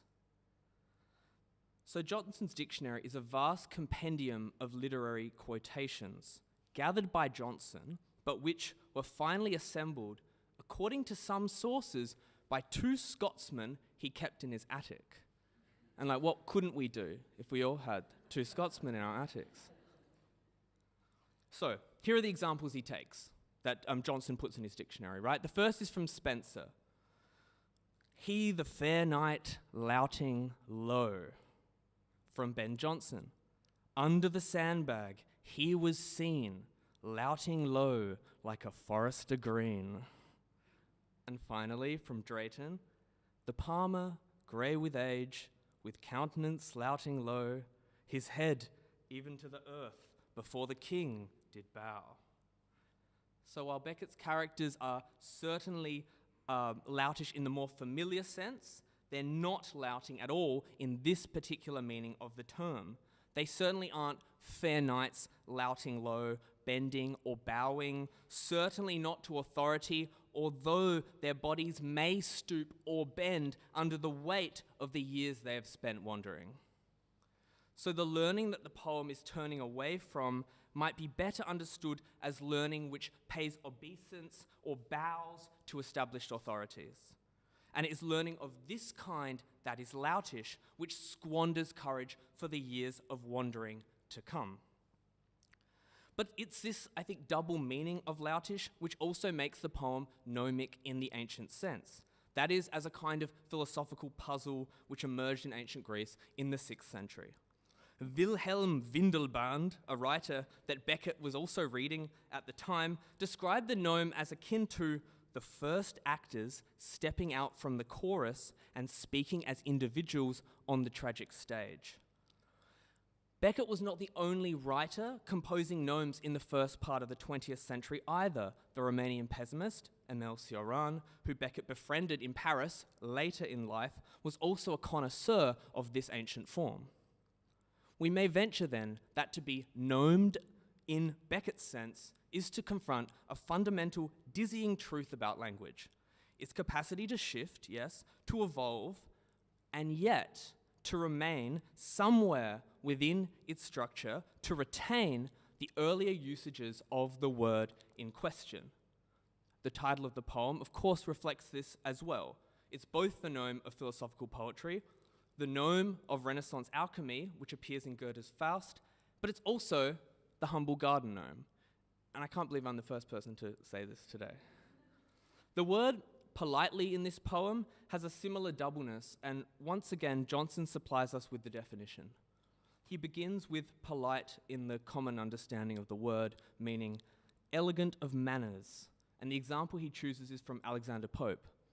A nymph of quality admires our knight. He marries, bows at court, and grows polite. But there is another meaning of polite which Johnson alerts us to. Polite, glossy, smooth. And again, he has some examples. The first example is from John Woodward, a 17th century naturalist and geologist, who writes, "Some of them are diaphanous, shining and polite, others not polite, but as if powdered over with fine iron dust." The next two definitions he takes from Newton's Optics. The first one, if any sort of rays falling on the polite surface of any pellucid medium be reflected back, the fits of easy reflection which they have at the point of reflection shall still continue to return. And the other definition, also from Newton, the edges of the sand holes being worn away, there are left all over the glass a numberless company of very little convex, polite risings like waves. Now, the transition of polite from a smooth and glossy surface to meaning elegant of manners is, I think, far easier for us to comprehend than the change of meaning of the word loutish. Politeness is precisely the ability to transfigure the turbulence and roughness of social intercourse into something that's smooth and glossy. And there's also, I think, this sense that politeness allows a kind of fellow feeling or reflection to take place. We might consider how the science of optics and an idea of social life as a smooth and clear reflection are a sort of complementary mirror image of an ideal social form, Newtonian science and elegant, polite conversation. This image of reflecting glass in the poem Gnome is ironized. We are no longer in the world of Newtonian optics, or physics for that matter, and the ideals of an enlightened world of manners has been disrupted and fatally called into question.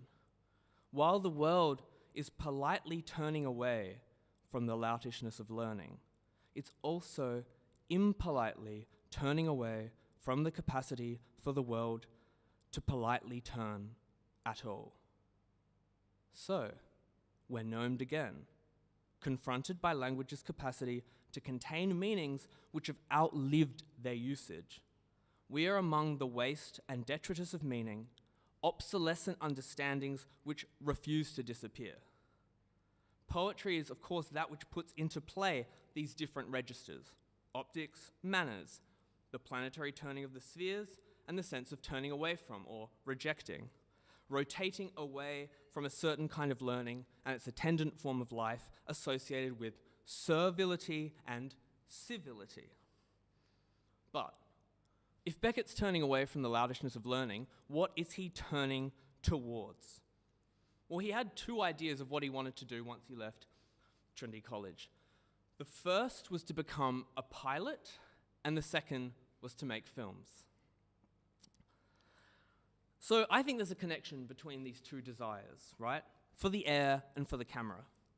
Both are radical departures from the scholarly life.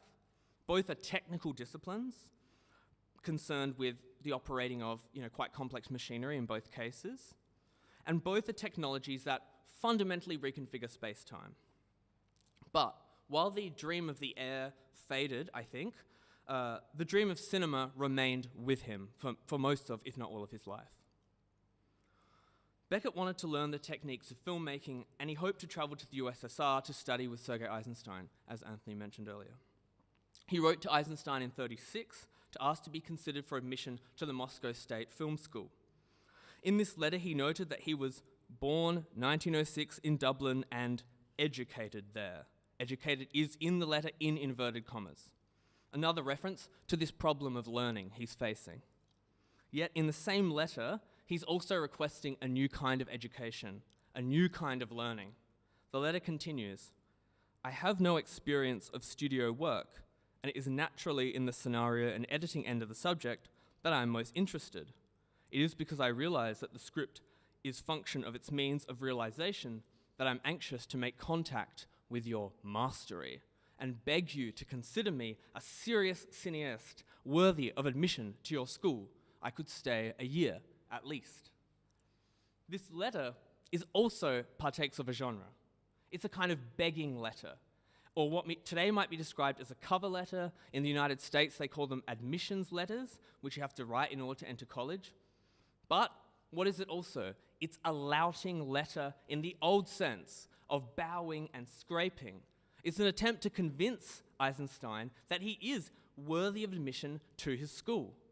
In the same letter, Beckett mentions that he's worked with Joyce, and the name of Joyce here operates as a reference or a referee, because Joyce is one of Eisenstein's favorite writers. Eisenstein described Ulysses as the Bible of the new cinema, and he had plans to adapt that book. And he'd also met Joyce in Paris in 1929.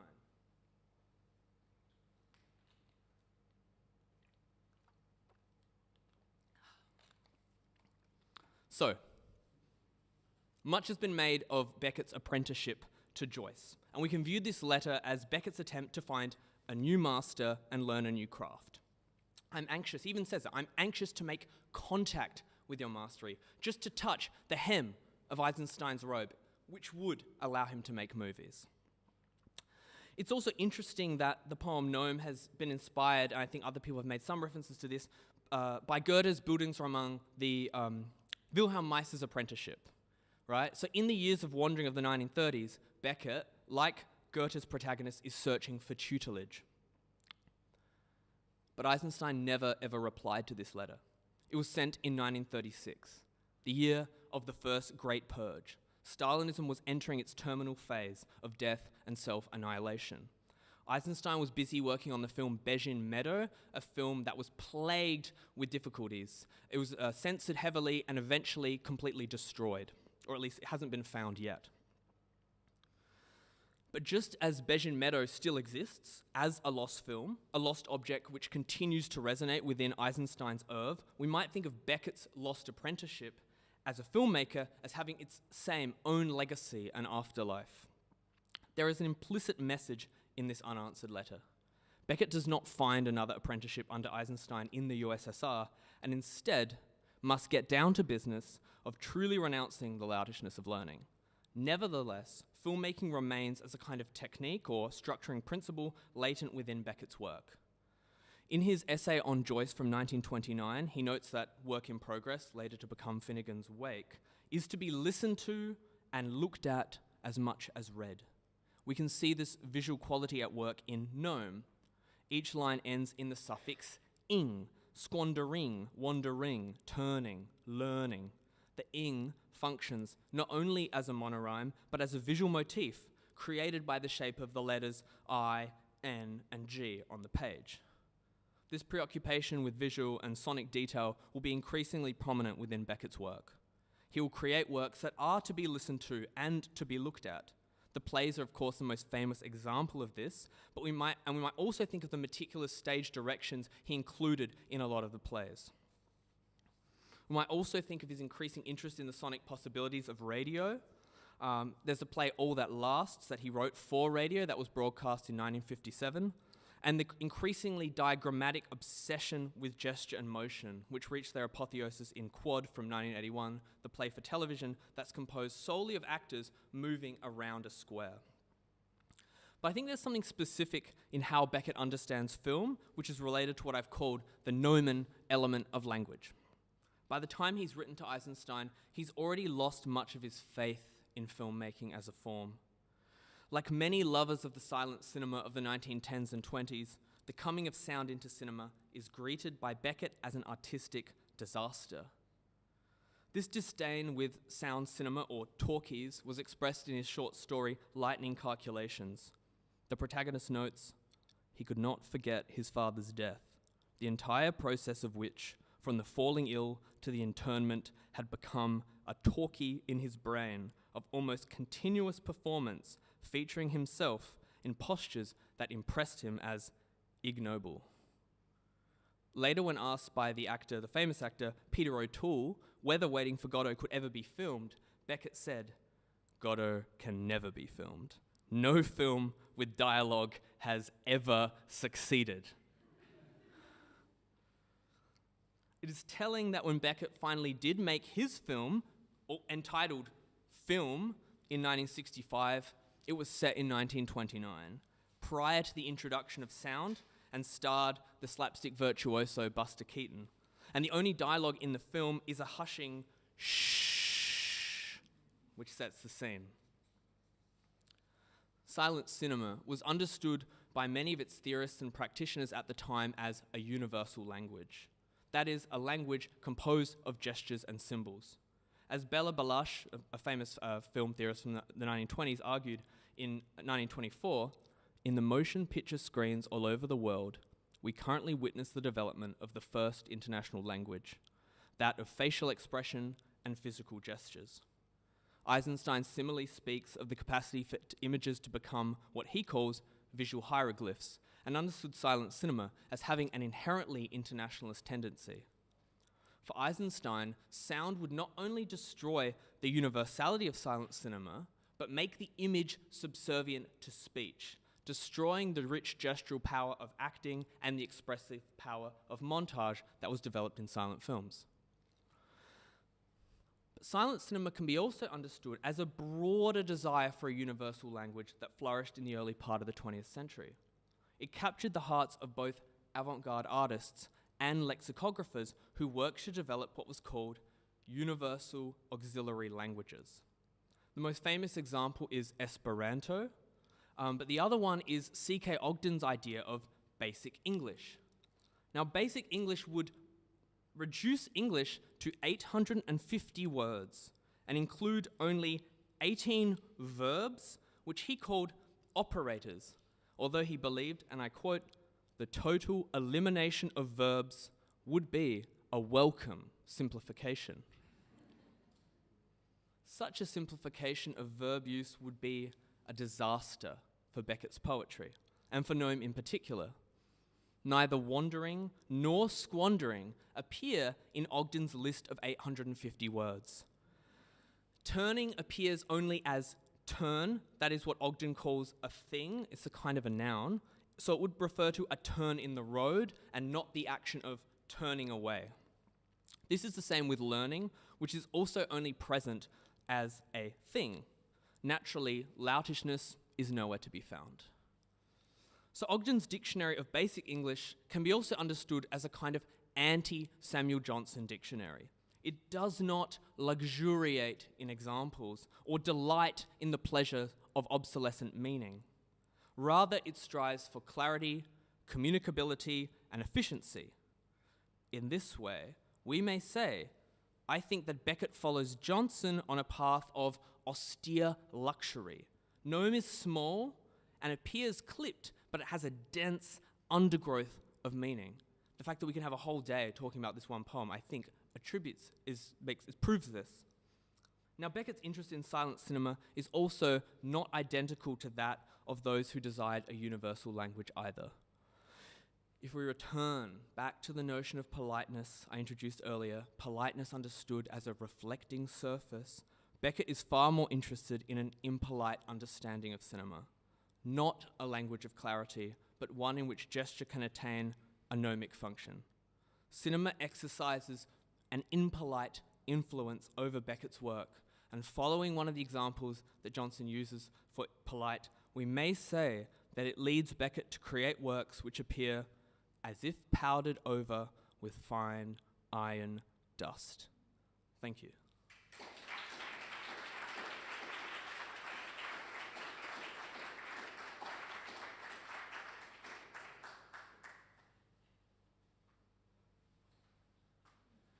Thanks for that. That was really good. We've got plenty of time for questions. Quite a bit of time, actually. Do you guys want to come up and take a mic and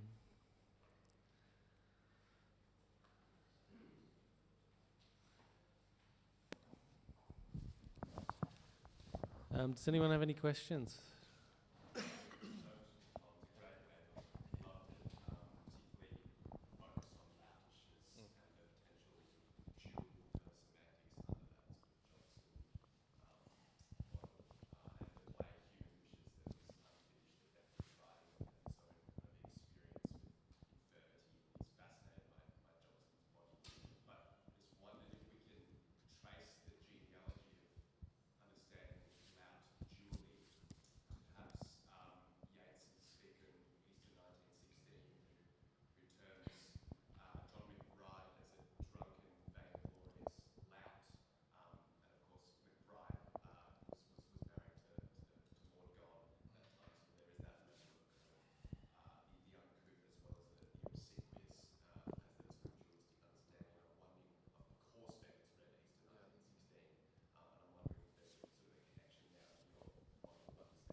Oh, that's a fantastic example, and I totally did not think of it at all, so it's wonderful, thank you. But in general, I think there's something interesting about the figure of sort of loutish figures within Irish history in that particular moment in time, and a sort of affection and distaste for them. I mean, I think Joyce is similar in that regard, right? He's sort of, I mean, I'm thinking here about Ulysses in particular.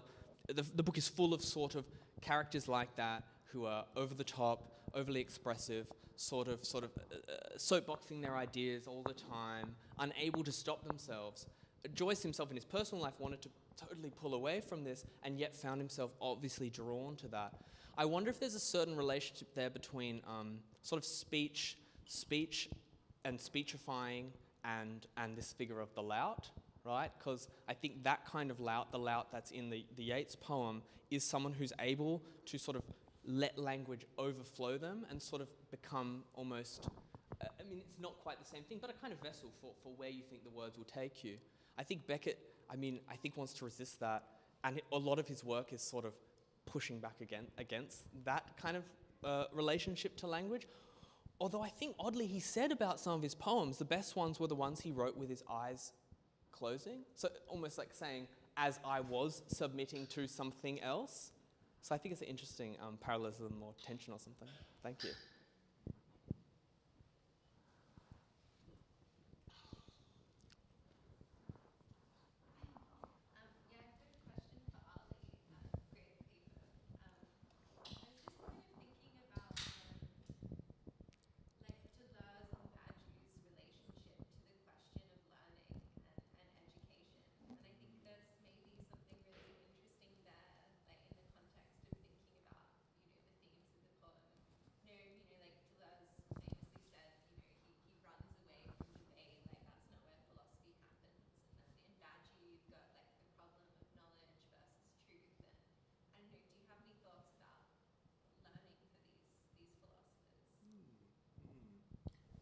I mean, I agree with you. I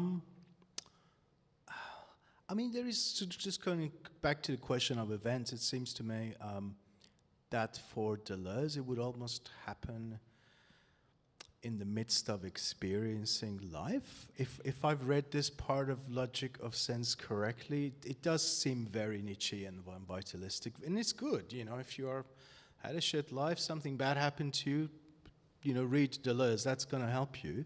But as I think for Badiou, there would have to be an event outside. So pedagogy proper would probably happen outside of oneself, and one would have to probably submit to it in order to learn and become a sort of develop a loyalty to education.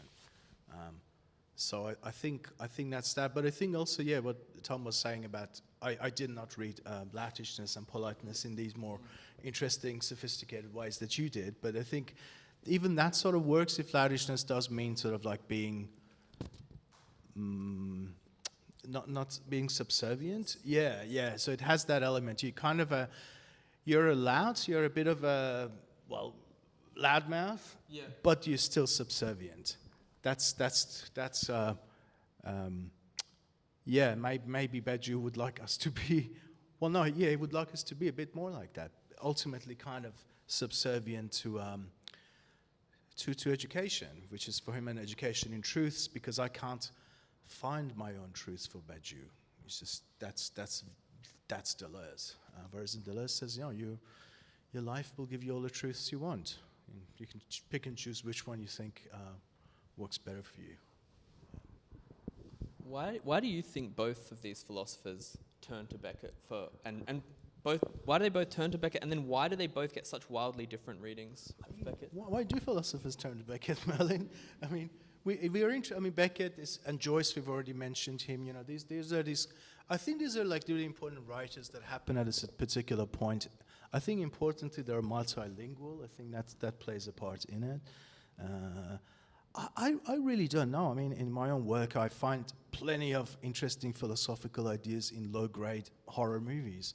So I don't know why so many philosophers gravitate to Mallarmé, Beckett, I don't know, Pessoa, Hölderlin, that they do. I mean, they are great and interesting, but yeah, I can't answer that question.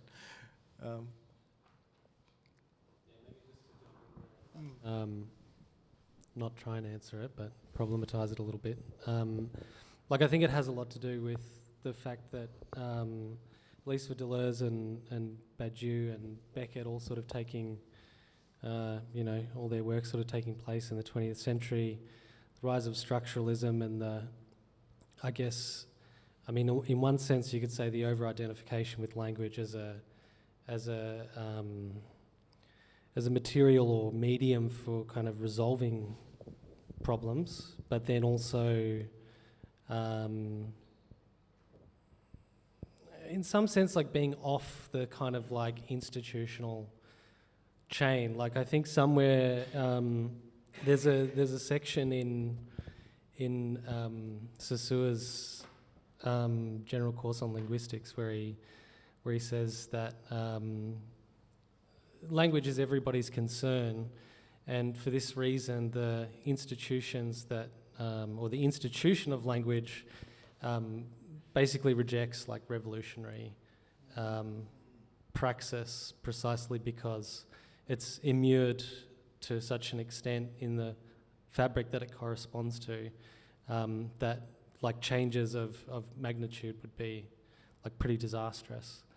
You know, and I think Beckett, you know, despite having a fairly kind of explicit polemic against language, is nonetheless able to channel that back into the materialities of language and formulate some outside, I guess, as I was sort of calling it, or necessity that I guess kind of gives it another life to a certain degree. And yeah, touches on, I mean, at least for those two, like sort of ontological questions, like, yeah.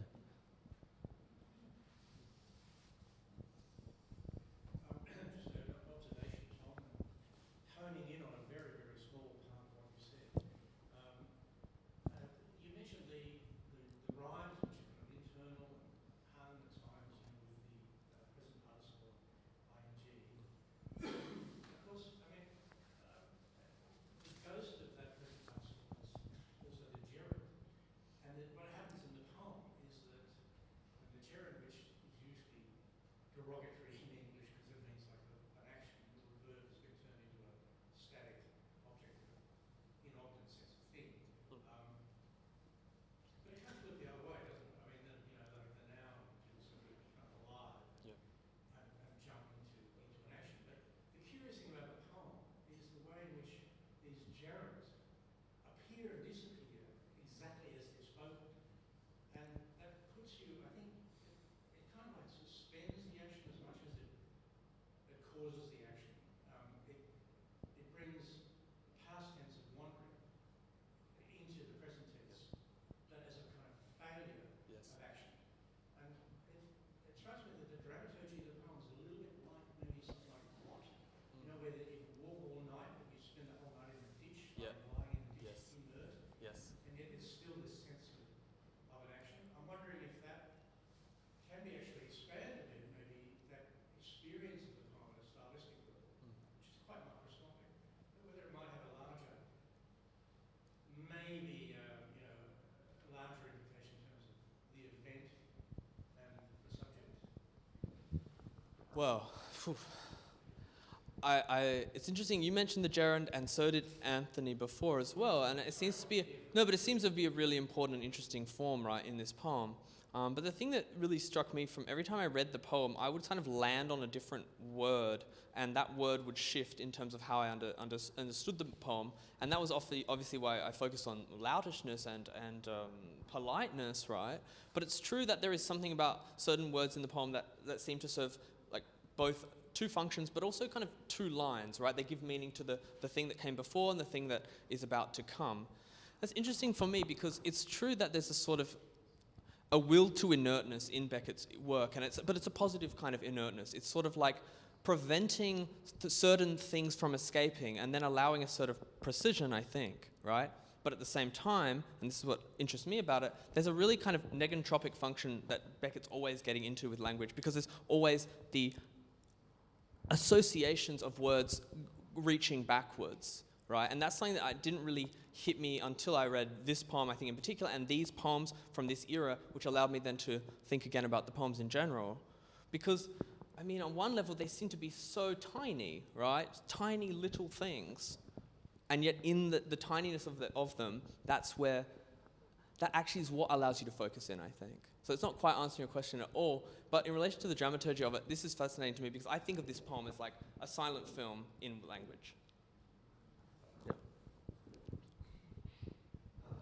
I loved both those readings, and I just wanted to go to taking the different meanings that you put to the words. So I think it comes back to that aspect. So through our world, so indefinite article. So this is a particular world. What does it mean to be in a particular world? And this world is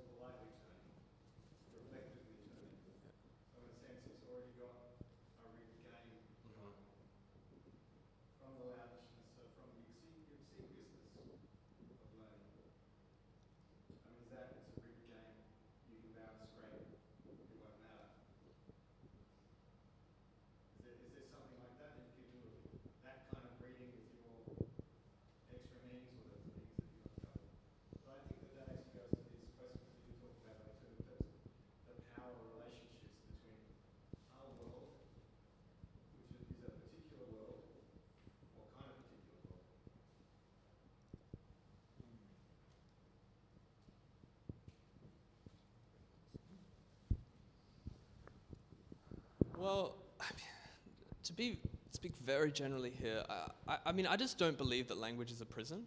So to me, the whole notion that we want to escape language or even could is sort of like it's an absurdity or a fantasy, right? I'm not saying it's a bad fantasy. It might help us to create great work like the work that Beckett created. But to me, the idea of a kind of non-linguistic utopia, I mean, it's just false. And a kind of, it results in something like a kind of Ogden universe, I think. And again, I actually like Ogden's project. I think it would be cool, and I think we should translate poems into basic English for the pleasure of it. But I guess to me, the whole notion that somehow like language entombs us or something like that, well, good, like I want to be in that tomb, because in that tomb are reflecting all the entire history of human like culture and civilization, and I don't think that is a bad place to be, even if it is to reflect critically on the past or whatever it is. So in that way, I just find it very strange, the readings, I'm not saying that's what that reading is necessarily, but the sense that somehow, you know, oh, if we could just get beyond language, I mean, it just seems to me like utterly labs. Just dull as well, it would be a dull one. And that's open to anyone who wants to jump in on the side of the anti-linguistic, totally open to that too. Yeah, and about the world, I think that, so if I'm equating loutishness with indecency, and so it has the, like Tom suggested, it has the element of submission, but I think politeness has a stronger sense of that. I think being polite, I feel like the speaker or the addressee of the poem, whichever that is sort of internalizing what's happening in the world. I think I may be misreading it, but it seems to me that if the world is politely turning away from learning, then so is the person in the poem turning away from learning.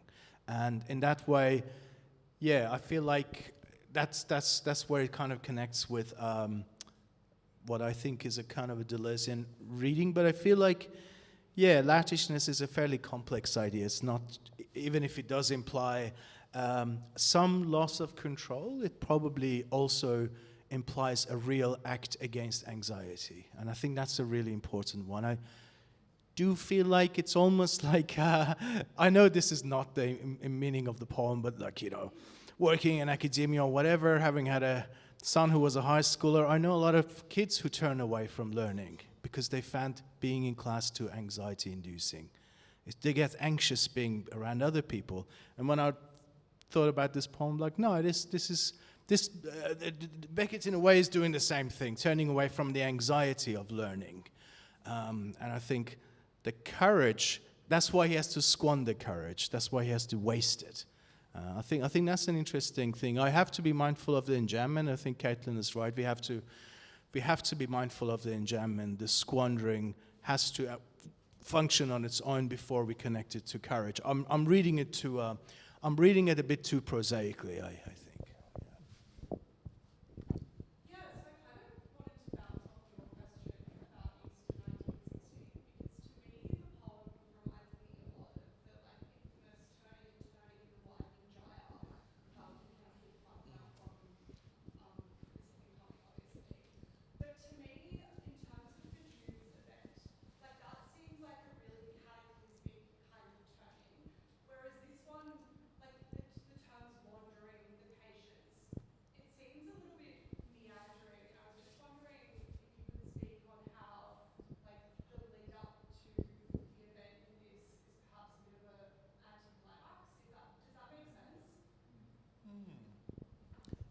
I mean, so I don't want to historicize too much because I don't find that stuff interesting. But if one wanted to, yes, there is shit happening in the background, both with Yeats' poem and also stuff happening in the 1930s, which is, you know, some of the world is turning away from education. They are burning books at universities at the same time. So I don't know. I mean, I feel like if there is an event here, the event is something like the world turning its back on education, I feel. Maybe I'm reading our own moment into it, but of course, well, I can speak freely in this para-academic space. The academic space is being demolished pedagogically. We don't take attendance, we don't give lectures, we don't assign works, we may soon get rid of assessment altogether. or we don't have readings, we don't have tasks, we don't have classrooms. But so that is the, if you like, that is a kind of an event, although probably a disaster in the language of Badiou more than, but it's a reaction to an event. This is a world perhaps that recognizes that event can be, education can be truth producing, or an education of truths, as some might say.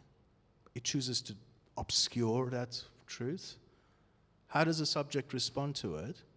I almost feel like, yeah, the subject in this poem says, yeah, fine, I'm out of here. You want to destroy education? Go right ahead. I'm out of here. I'm going to go wandering, which is fine. Being nomadic, right? This is which is one response, or the other one might be, no, I'm going to create my own university or my own education institution and read my Plato and whatever. I don't know. Yeah, I mean, in just a more sort of stylistic sense, yeah, there's such a big distance between the kind of heroic language in Badiou, which is you're almost a little bit like a knight, right? Going in, kind of, it's very Wagnerian. You know, after the event, you've got to be true to the event. And I mean, I think that even is one of the plots of one of the Wagner operas, right? Like he has I think it's in, which Parsifal, yes, exactly. So there's this whole sort of heroics to it, whereas Beckett, to me, is like the least heroic of writers. That's not to say, on another sense, though, I do like the Badiou reading because there's a sort of positive reading of Beckett. It's not as a nihilist and not as an absurdist. It's actually, there is truth to that, but I think they're worlds apart in terms of who are the people who are the subjects. I don't think they're knights on horses. Obviously not in Beckett, right? They're people who are homeless or who are wanderers or are completely on the outskirts of society. So, I mean, maybe that would be a great way also to bring in the 1930s context, is to think also about that, right? I mean, famously, he was drawing on people he'd met in Paris who were homeless, right, who were the characters. So there is an interesting sense in which this does play out into the historical context, I think. But yeah. I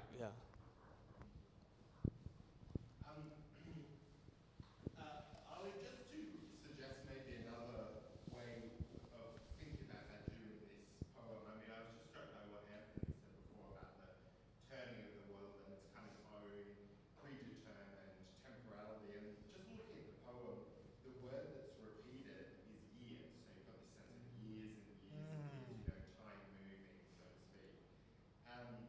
And on the prosody of the poem, it was kind of interesting, I think, Caitlin, when you read it, and then when Merlin, you read it, you both stopped at different points and took a breath. So one of you stopped at the line end, and the other one said, spent the years of learning and squandering courage, which is, of course, the first basic sense unit you could make. So, yeah, in a way, the poem's prosody kind of works against ordinary passings of time.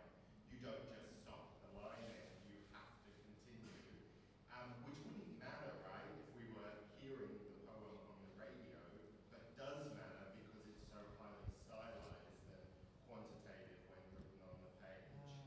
And the second thing I just want to say, just about basic English, you know, my understanding of C.K. Ogden was that he wanted to go to like India and basically get everyone, like it was a real colonial kind of project.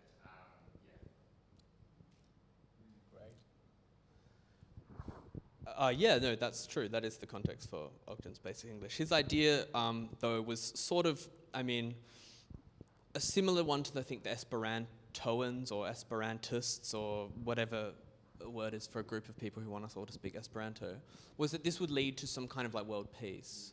Right, there was this real connection with the notion in the 1920s, and this is related to the project of like the League of Nations as well, was that if we could get everyone in the world to speak Esperanto or Basic English, there would be no conflict, because where does conflict come from? It comes from miscommunication. So in that is contained a whole ideology of its own, right? The notion that smooth communication would somehow prevent anyone from going to war. I mean, it's just fake. It's just a fantasy again, right? But it's an interesting one nonetheless. And I am interested in the fact that Esperanto was really pursued seriously for a time as well. But it's interesting because Joyce has a lot of back and forth with Ogden as well, and there's bits in Finnegan's Wake that are in Basic English. But he kind of, the thing about Ogden was he's also a bit of an oddball outside of the academia as well. Like he was a lexicographer working on his own sort of strange projects and whatnot. So while yes, I don't think basic English is the way forward for the Great Leap Forward, but nonetheless, I think it's an interesting project to think in relation to this broader interest in universal auxiliary languages. I mean, given the state of our education, Christian, we're getting there. Give it 2 more years, we'll be less than 800 words left. Yeah, but I'm just wondering, because you have a good point there, and I'm again thinking about squandering line break carriage. No, that is a syntactic unit. Spend the years of learning squandering full stop, because I mean, I'm tend to think that you need to squander something. You need an object for that verb. But then again, one can be a squanderer. It doesn't matter what, you're just a squanderer. So maybe that is an independent syntactic unit, squandering, because every other line is, right? Like the poem can end at the end of each line without needing the next one. So can it end at the end of that line? Yeah, I think it could.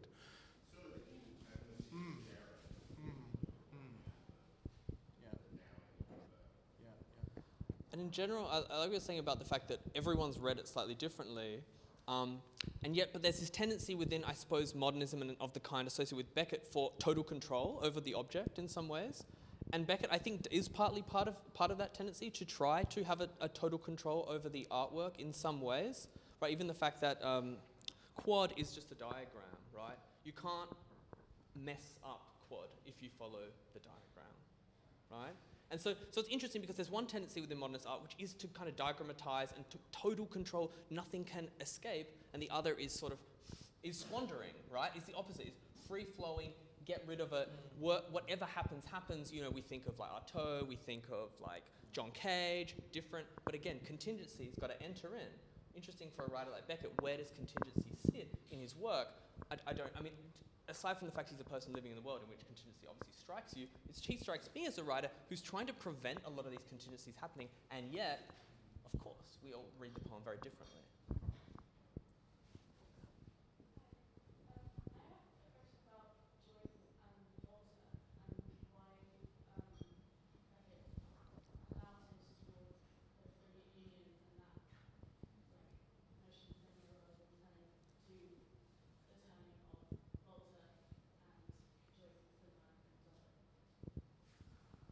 That's a great question. I don't know at all, except that I know he loved the work of Eisenstein, and he really, Beckett was also publishing in some journals at the time, Transition I think is the name of one of them, where there were Eisenstein translations were first circulated in English, and that was also the place where Beckett's essays on Joyce appeared. So I'm not sure if there's something to that as well, but it's interesting with going to the USSR. I mean, obviously in general, a lot of intellectuals wanted to go to the USSR at the time, but I'm reminded really of Wittgenstein, who wanted to go to the USSR. And Wittgenstein also was his way to try to get out of the kind of loutishness of learning in the academic sense, because Wittgenstein didn't want to teach at a university. He wanted to be in a factory. And he goes to the USSR, and of course they're like, we've got this chair for you of philosophy. He's like, no, put me in the factory. I'm like, you're a madman, get out of here, you know?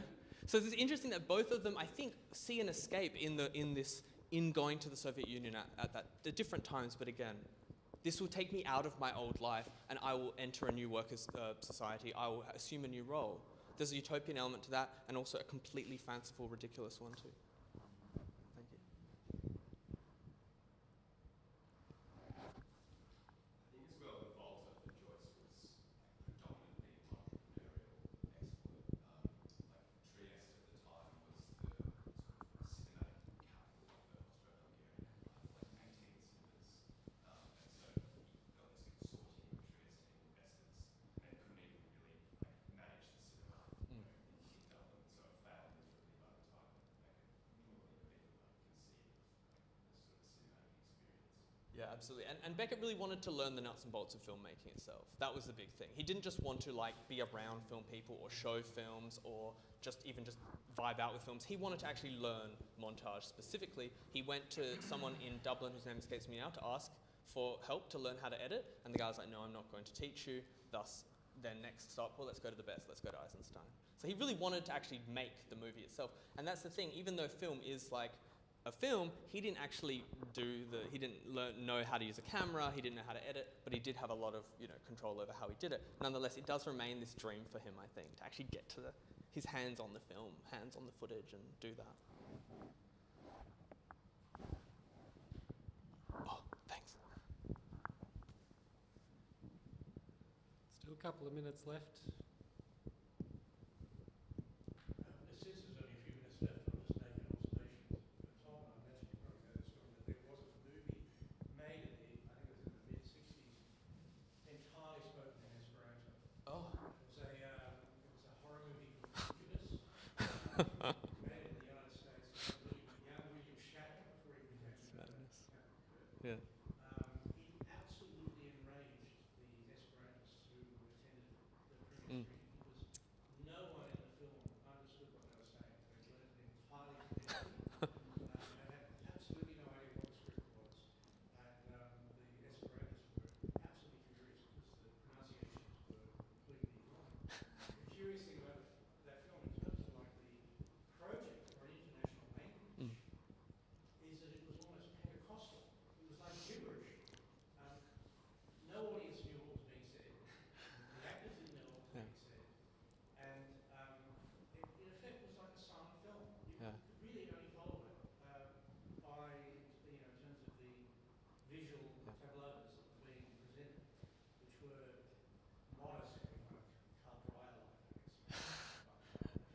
I don't know what. It's an anomaly in film. Yeah. It's quite fascinating. What's it called again, sir? Incubus. Incubus, for all those listening at home. I think it was made almost the same time as film. Oh, that's fantastic. I'll have to see it. I'll have to track it down. But I love the Shatner reference because I think Star Trek is kind of the continuation of the ideology of Esperanto, right? Yeah, bringing sort of whatever it is that, bringing knowledge to the galaxy, bringing understanding, human understanding, and sort of interaction. And there is this great ability for them to translate back everything all the time in Star Trek. I mean, the only really significant artifact in Esperanto is a film about dialogue possession. Mm. And speech that's Yeah. prompted by the possession of the actors, who don't know what they're saying, who are acting out this, like this demon, never quite appears in the film, Yeah. runs through their performances and behaviour. It's very good. It's fantastic. Are they aware that it's Esperanto that's possessing them? Oh, well, that's wonderful. I know a voice actor who dubbed the devil in the movie, American movie, and he didn't know what he was saying because naturally the devil spoke in Latin. He had no idea what he was saying. And when he told me, I convinced it was something like, "Have a nice day." He translated it from Latin. The scriptwriter didn't know what they were writing wrong. Well, I mean, Latin was the European version of the Esperanto, right? Yeah. And then, go into this now, 1 minute, but, famously Dante was the one to, give the great text, not only his poetry, but his, De Vulgaria Eloquentia, about the eloquence of the vulgar tongue, of Italian, right? So Dante's an interesting figure because he is kind of who Beckett sees himself as kind of, trying to be like in that way, right? It's a different project, but related, I think. All right, thanks, Ali and Tom.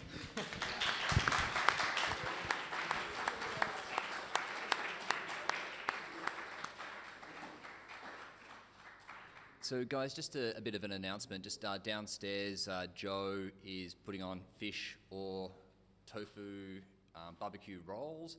I think there's some beer down there. There's going to be some free food. Some Vegemite, some house-made Vegemite by Bella. So if anyone's into house-made Vegemite, that's your jam. So thank you again for Tom and Ali. That was great. But yeah, just if you want to go downstairs, there's some food happening. Yeah.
Thanks, everyone. I think we're about ready to start the next session. So first we'll hear from Siki and then from Justin. Could you please make them welcome?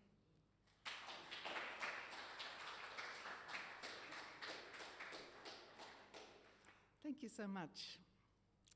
So, know me. Spend the years of learning squandering, courage for the years of wandering, through a world politely turning from the loutishness of learning. I think that's actually the first time that I've read this one aloud after hearing it so many different times and different ways today. So that's my reading of it there.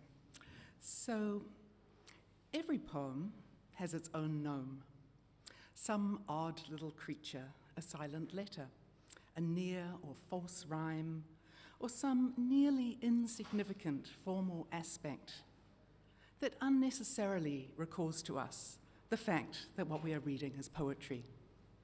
Quiet, industrious little figures, these guardians of the treasures of the earth, as they're called in one dictionary's definition, constitute part of poetry's genome. They are one of language's many information carriers, yet what they transport can be hard to define. If the genome possesses all the characteristics of an organism that can be inherited, the gnome, like the sundial's gnomon, throws its shadow over phenomenal knowledge. The gnomon, the noumenon, if you like, transmits both too little and too much. For the gnome oversees the aspect that makes every poem gnomic in the way in which it treats words. The gnome is tied to the secret that transforms language from a medium of communication into an enigmatic enunciation. So enigmatic, in fact, that a long tradition of literary criticism has failed to define or to know what a poem is. Brett Bourbon proposed a poem as a kind of thing in absentia. He writes, "Poems are kinds of things that develop the oddness of the relation between the manifest forms of words, phrases, and sentences, relative to whatever and however these all mean, into a further abstraction of these elements, and in so doing produce feelings of meaningfulness." I was just about to misread it as meaninglessness, but meaningfulness, maybe the same thing. Rather than ask what is a poem, a better question, says Bourbon, is where is the poem? The poem, in Bourbon's estimation, is something, but nowhere. The poem's noem, the poem's noem, by contrast, hold up in that silent G that heralds Beckett's four-line text, is somewhere, even if he or it is no thing, nothing, an unspoken, superfluous supplement, like a trace or vestigial tail, a squiggle. Certainly this gnome is redundant. Certainly we no longer need its little letter G to start us down the path of knowledge. Seemingly inseparable, albeit only through the accident of sharing the same root, gno, knowing and gnoming have parted ways over time. At best, the silent K in knowing only discreetly references its ancient ties with its odd relation, as if tipping a hat to an awkward ancestor who is long faded from memory and visible today only as an illegible flourish on an old coat of arms, marking a shared past that is perhaps best forgotten.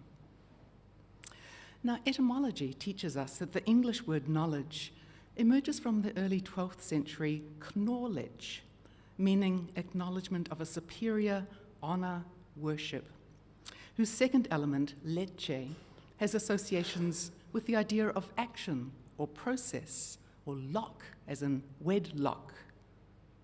Knowing thus shares a connection with power, according to the dictionary, which also links knowledge to the word can, to be able to, as well as to con, in the sense of study.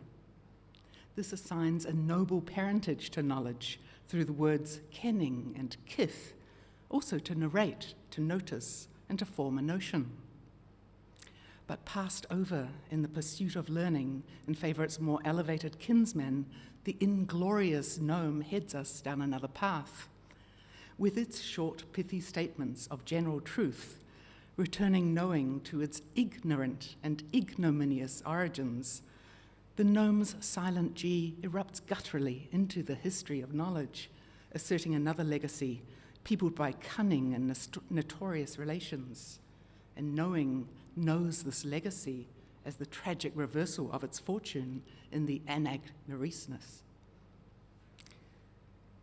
Spend the years of learning squandering. The gnome's knowing is a self-minting coin. No work is required to acquire it. According to Paracelsus, who is credited with spreading their folklore in the 16th century, gnomes have whatever they seek without any labour. They thus abound in money, which they freely give to anyone on condition that we leave them alone. Whereas knowledge is time spent wisely, with its product hard-earned and parcelled out in small quantities through study and teachings, the gnome knowledge is sheer expenditure, wasteful, reckless, without any thought for tomorrow. The gnome's is a knowledge that cannot be lost because it was never acquired. It is a know-how, an esoteric knowing of what is innate. And yet, unlike that of its close cousins, the Gnostics, the gnome knowledge is terrestrial, not spiritual. In his hermetic and alchemical writings, Paracelsus describes how the gnome's underworld is illumined by a sun that penetrates into all places. Here, time stops. The solar figures ministering to the habits of knowledge, light, discovery, sight, eidos, whiten in the unremitting flare of a star undeterred by matter and density. So not a gnomon after all. The gnome tosses aside its pretense of marking minutes to make an intervention in spatio-temporal models. Knowing passes through rather than being handed down. Paracelsus explains how the gnome flits through solid rocks of walls like spirits. For all these things are to them chaos, that is, nothing. The gnome's is a subtle knowing, suitable for a crass chaos. Courage for the years of wandering. To approach gnome knowledge requires courage, although this is not the fearless stance one adopts before the unknown. The courage of the gnome derives from an older tradition, courage, meaning heart. In his own questioning of what is called poetry, Derrida maintains that the heart's poem is close to the earth, low down. This makes the poem the special province of the gnome. And according to Derrida, this heartbeat, the heartbeat of the poem, is beyond oppositions, beyond outside and inside. The gnome poem beats in excess of the body, in a hypnotic tempo that prevents progression and halts narrative. Movement, direction, motivation, all are suspended in the heart's contretemps, for without a source or destination, sound has nowhere to go but to circulate, to wander. And wandering has a series of variants, to wend, to wind, to weave. These act as the gnome's couriers, sending out a network of phonemes whose import resists transcoding into sense. The ideas of meaning and of intention find themselves constantly diverted by the forces of convolution. And what happens is a disconnection, an atomization of language, words split into component parts as if conveying hidden messages on a cheating student's crib sheet. In this scenario, Beckettian courage encodes an insurgent army's coup, the rage of a king alone pacing on a short stretch of beach. Those of you who've read Pale Fire will know what this secret commentary is that I'm referring to. A collapsing fourth estate and a whispered commentary or conspiracy. Now, wandering is said to have first been used in reference to the mind's attention, but what seems to precede the dawdling mind is a travelling eye or ear. Years, the OED notes, was once a variant of ears, and ears a variant of the verb to be. At stake here is an operation of thought that steps being out of time, a conceptual feat that redefines the word and act of courage. Through a world politely turning. Paracelsus also said the gnome passes through matter and substance as though it were nothing. It can do so because for the gnome, the world, as crass chaos, is simply air or breath, or indeed song.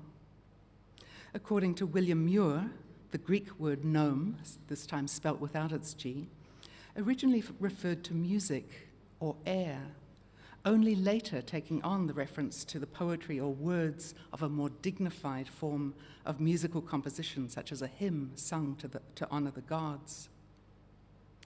Preceding such celebrated poetico-musical forms, our gnome emerges as a song of another kind. Lyric poetry rightly celebrates its origins in the 9 melic poets, whose lyre accompanied the words of ancient poets such as Sappho, Anacreon, and Pindar. But alongside these, we find another mellifluous tradition, the iambus. The iambus is named after the nymph Iambe, whose bawdy songs were supposed to console the goddess Ceres for the loss of Persephone to the underworld. Deriving, according to Muir, from the verb iaptain, to provoke, harass, assail, the iambic gnome was the preferred musical form of the Eleusinian and Bacchic ceremonies. And subsequently, as Cecilia Nobili explains, our provocative gnome becomes associated with the educative politics of the symposium.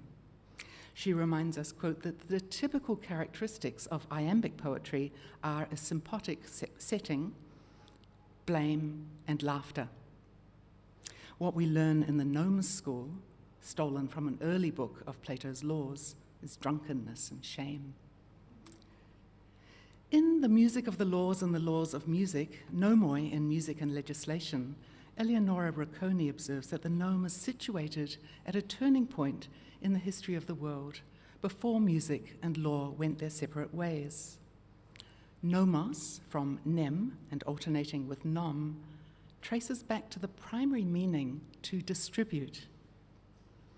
In Book 4 of the Laws, Plato's Athenian tries to make a distinction between musical gnomes and political gnomes or law. But this distinction dissolves in a sudden flash of insight.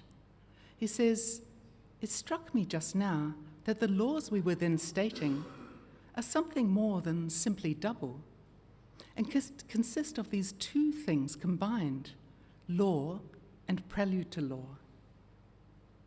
The authority of the law invariably rests upon a musical prelude that in putting one who receives the law in a more cooperative frame, that puts the one who receives the law in a more cooperative frame of mind, and so makes them readier to learn."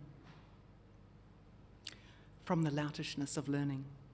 Well, what could put us in a more favourable state of mind than a comic gnome to sing along with at the collective drinking sessions that Plato claims are a great contribution to education if it is done correctly?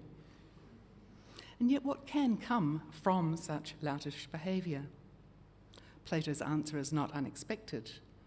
The core of education, we say, is a correct nurture, one which, as much as possible, draws the soul of the child at play towards an erotic attachment to what he must do when he becomes a man who is perfect as regards the virtue of his occupation. And Plato will go on to describe drinking as a kind of gymnastics, where one learns to master one's excesses through repeated exposure to them.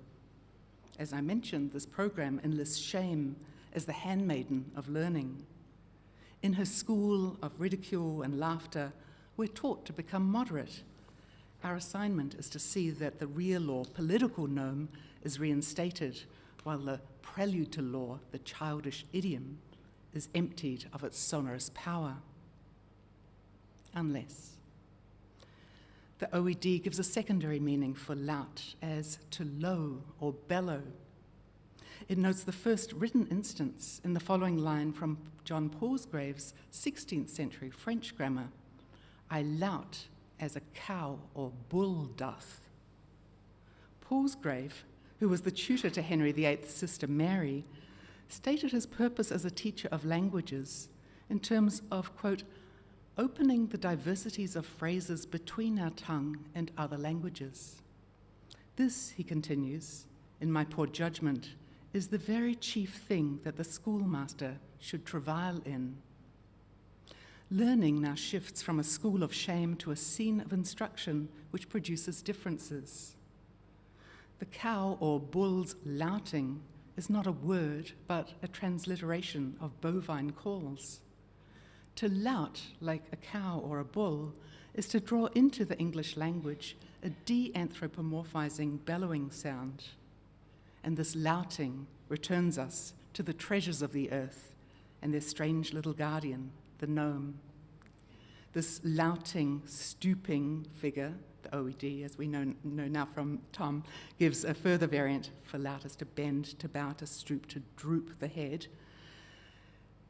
Beckett's nominal gnome emits a double enunciation that dissolves the very imperative that it seems to proclaim. Gnothi sauton, know thyself, the Delphic oracle instructs, which translates into the first person as know me.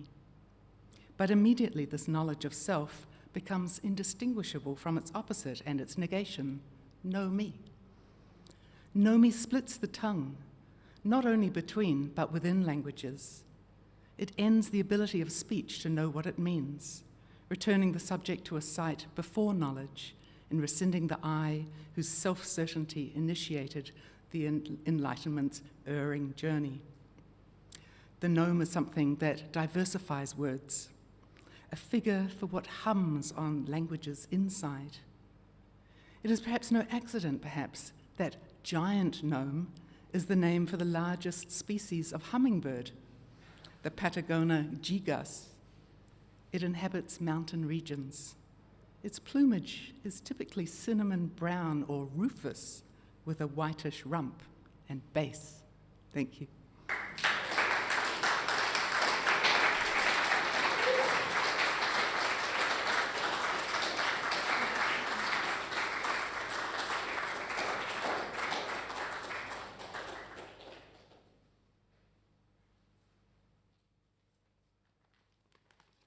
As the last people to speak this afternoon. I've just spent the day, I've written out what I was going to say, but it's been like a bingo card as everyone else speaks. I've had to and so there's almost nothing left for you that you haven't heard already.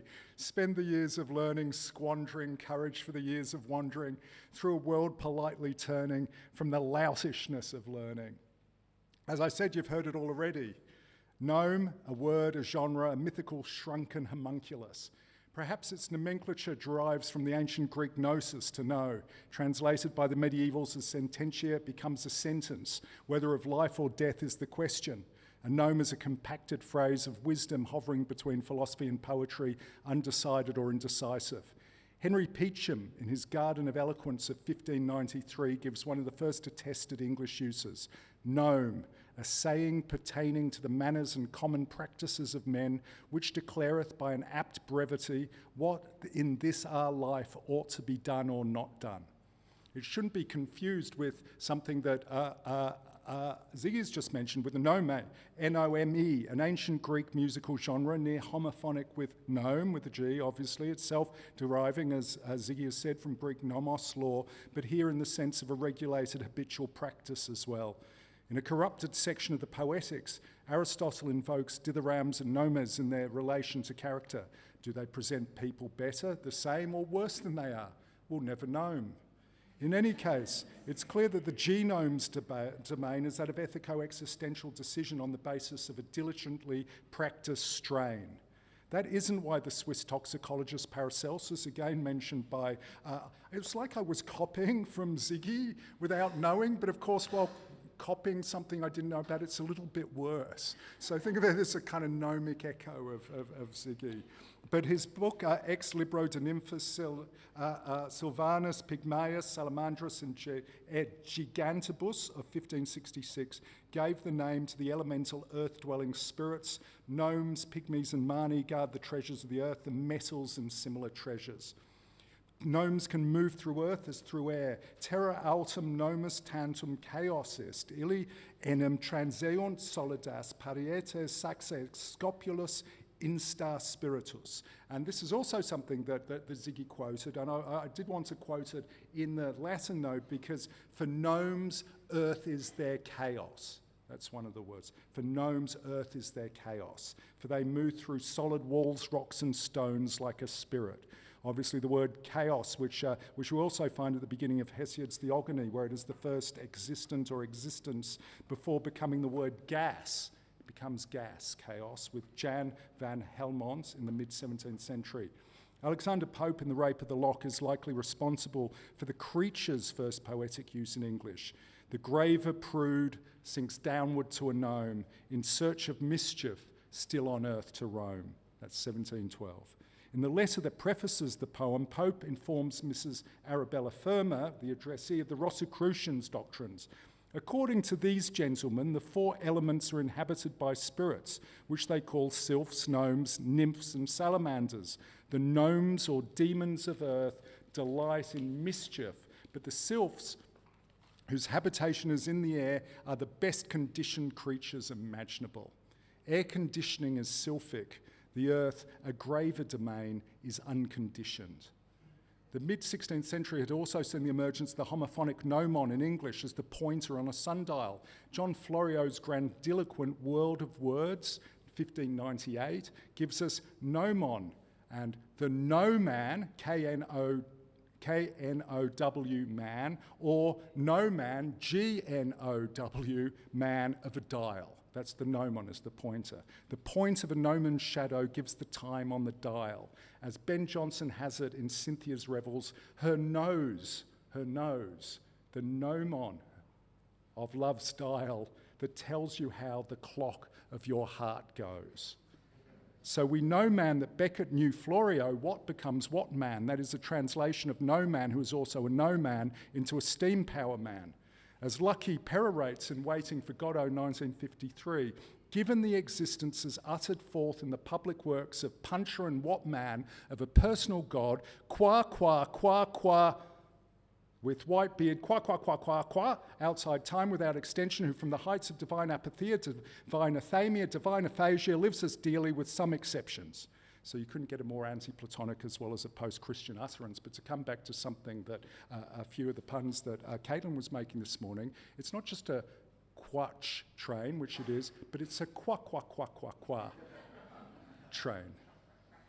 Or a strain, which of course is what a gnomes is. It's a strain of music. So gnome, word and title, promises a pithy maxim, an existential decision, a regulated musical performance, a subterranean pygmy, solar timekeeping, a performance of an analysis and a resolution which cannot be resolved.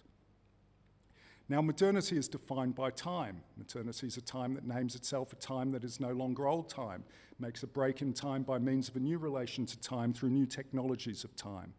Sundials and sandglasses are ancient. They just won't cut it anymore. In fact, the first modern metronome, a name composed of the Greek terms metron, measure, and nomos, law, is invented to help keep time in 1815 for musicians, complete with a pendulum. It's a little late. Christian Huygens is credited with the invention of the first pendulum clock in 1656, taking up an unfinished design of Galileo and Galileo's son, who had proposed a design for mechanisms that would not be bettered until the invasion of the synchronous electric clocks in the 1930s as a pendant. So actually, as the pendulum clocks are going out, the new electronic gnome appears just as the new electrics are supplanting the pendulums. As a pendant, may be of interest that Galileo undertook certain experiments with the aid of music, because how else are you going to keep good time in 1604? You've got to swing both ways. In the late 17th century, John Flamsteed, the English astronomer who laid the foundation stone for the Royal Greenwich Observatory, further developed pendulum clocks while also developing a formula for converting solar time to mean time. That is, to capture the discrepancy between the sun's actual diurnal motion, which you can tell on a sundial, and the theoretical time of a uniform solar motion, which exists nowhere. He'd been inspired by Thomas Fale's Horologiography, The Art of Dialing, a 1593 treatise on sundials, but then he himself became the first astronomer royal to Charles II, who was committed to a lunar distance method of finding longitude. In 1714, the Longitude Act offered a prize to anyone who could offer a solution to keeping longitude at sea. The carpenter John Harrison, a horological autodidact, was sent by Edmund Halley, second astronomer royal. I don't know if there's a theme emerging about these astronomer royals, but there you go. Anyway, he gets Harrison to go to clockmaker George Graham. Harrison further develops his skills, and then the Harrison clocks are the great innovation for the English imperialism of the 18th century. They keep time at sea.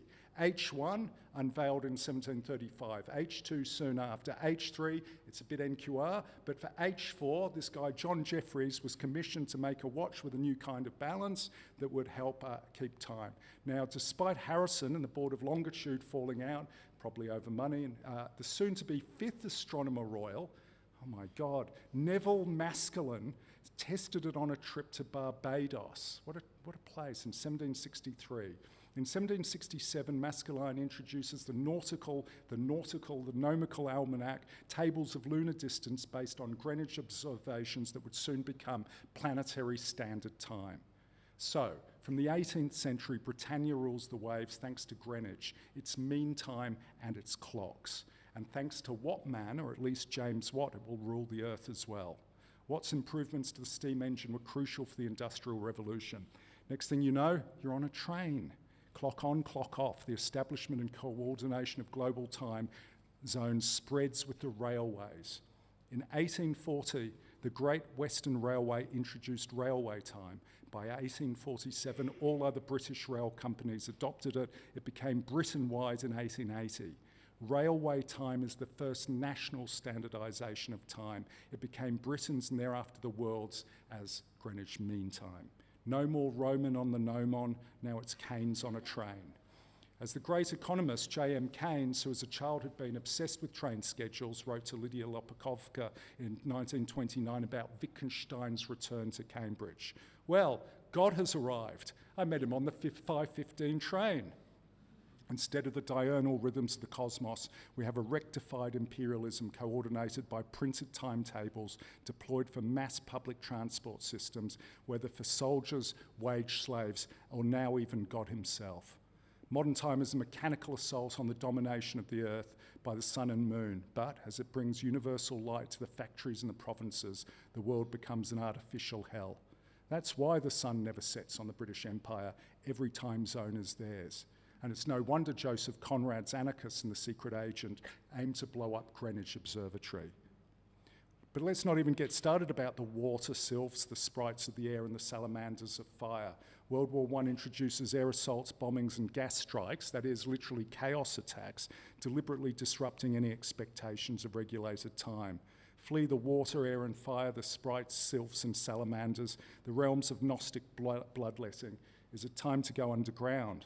What are the realms of the dead? Too late again, mate. The world's already turned. You can see it in James Joyce's Ulysses, and the horrors of night terms Walpurgis Nacht, Goethe's Faust, of course, with Wilhelm Meister's Wanderjahre moving around underneath. Here's a quote from Night Town in Ulysses.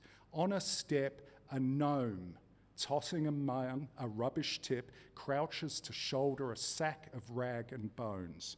A crone standing by with a smoky oil lamp rams her last bottle in the maw of his sack.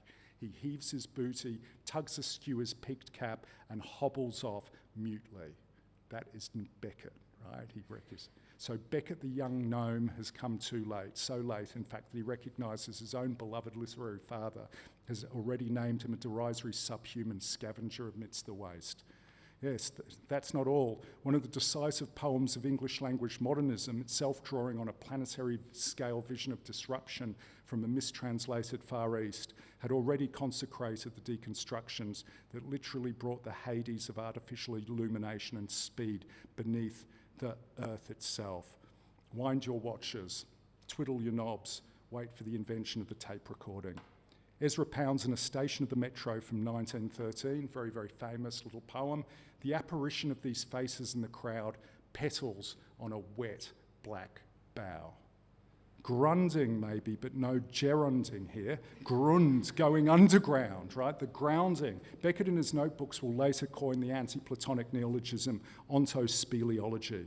Now the industrial suburban workers can move as fast through the earth as sprites through the air.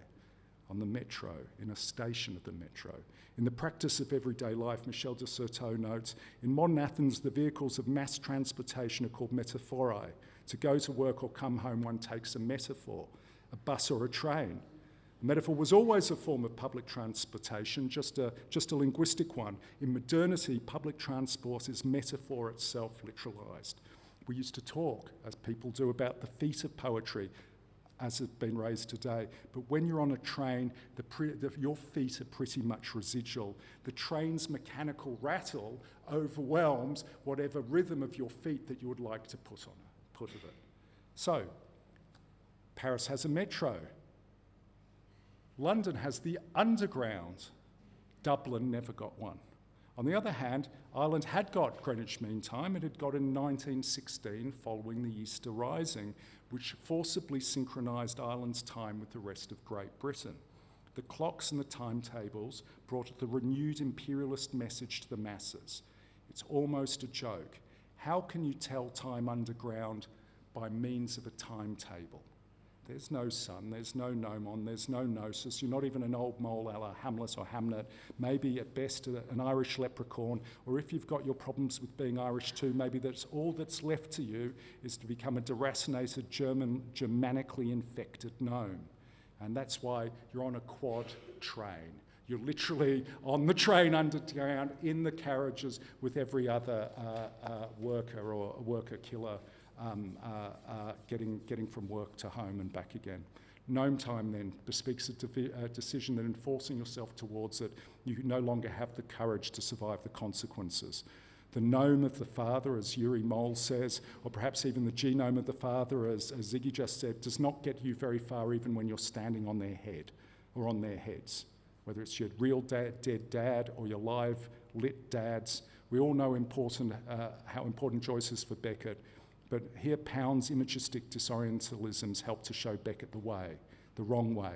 Follow Pound to Paris, go to ground through the new Art Deco gates of the inferno of modernist public transportation that is the Paris Metro.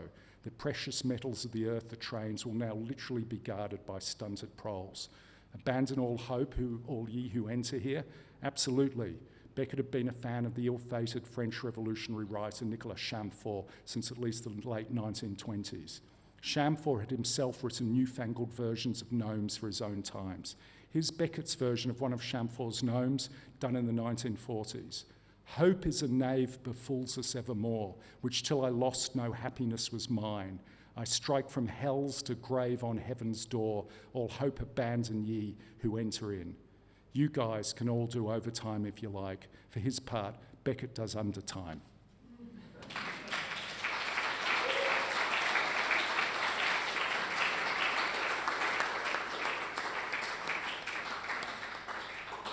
Thank you so much. Two brilliant talks. We've got a bit of time for questions.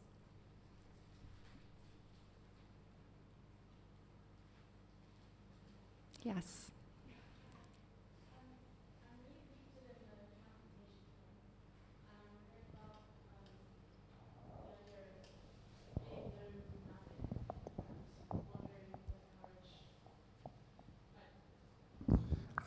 Absolutely. The question was around the question of wandering and movement that's linked to public transportation. The word that was used, hilariously, nomadic.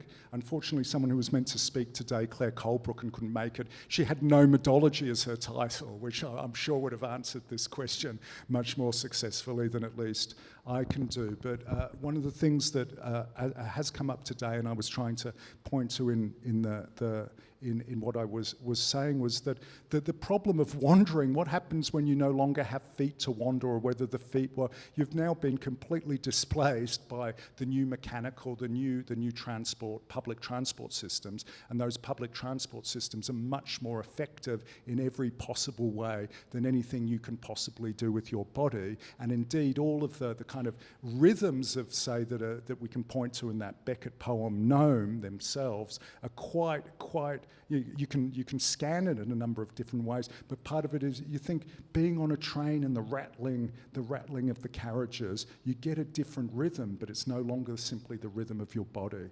The other thing, which I didn't really talk about, but does go back to things that were said by other people, and Thomas raised it, and Anthony, with respect to the problem of cinema. Historically, film has been linked to the extension of the railways in 19th century Europe. There's a really incredible book by, I think, Wolfgang Schivelbusch, I haven't read for a long time. But there you are, all of a sudden there's a rectangular thing, and you're moving past a scenery which has now become essentially, simply divided into frames per second. And so that's what I wanted to pick up on, I think, in the underground. What do you see underground? Well, I don't know, you guys, you're looking out the window, and then all of a sudden you see a pale echo of your own face through the darkness, and you realise a petal on a wet black bough, but also a weird gnome staring back at you out of the, Freud on a train. Freud on a train.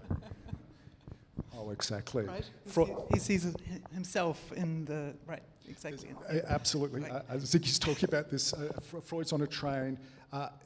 There's a jolt. He gets up, and there's a hideous old man coming in the door, and he's furious, and then he realises it's the mirror on the back of the door that is just the person who's disgusting as himself. Yeah. We've got a question from Anthony next.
It just makes me think of Bitcoin, and the new economy of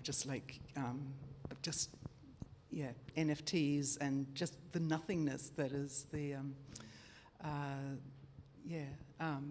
there was that story about the NVIDIA chips that just came out recently, that more NVIDIA chips have been sold than there could possibly be energy to actually run them. So they are in this, it makes me think of, the gnomes, like, printing or spinning gold, but gold is this utterly immaterial kind of thing. It's got no real value, but it's just like this pure sort of air and breath and light, but has absolutely no substance.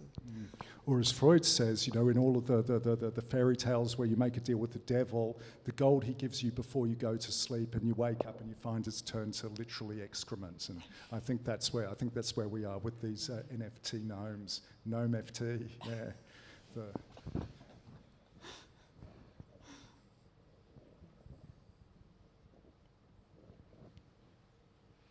have a question.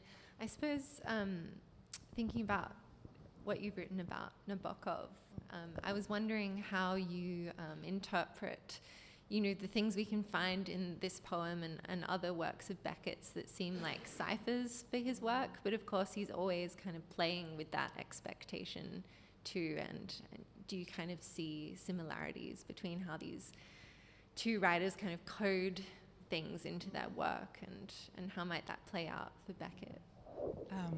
Thanks for that. I think every narrative has its own allegory, that is its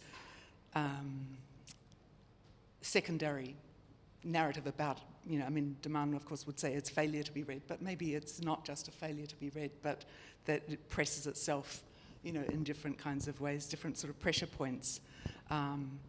And another way of putting that would be to say every text has its own unconscious, which a certain practice of listening and of reading can bring parts of it, into momentary visibility. But as we were talking, Anthony, and in that little box that was taking us up and down through the air, talking about how ultimately there's a decision that's made too about, you have the indeterminacy, you have the multiple possible meanings, you have the way that the gnome splits the tongue into these, these diversities, but then there is also a moment of decision where, and this brings us to Ali's point with Badiou and the event, that every poem has the potential, its own potential for an event in it, if we are its subjects. Thank you. Oh, yes.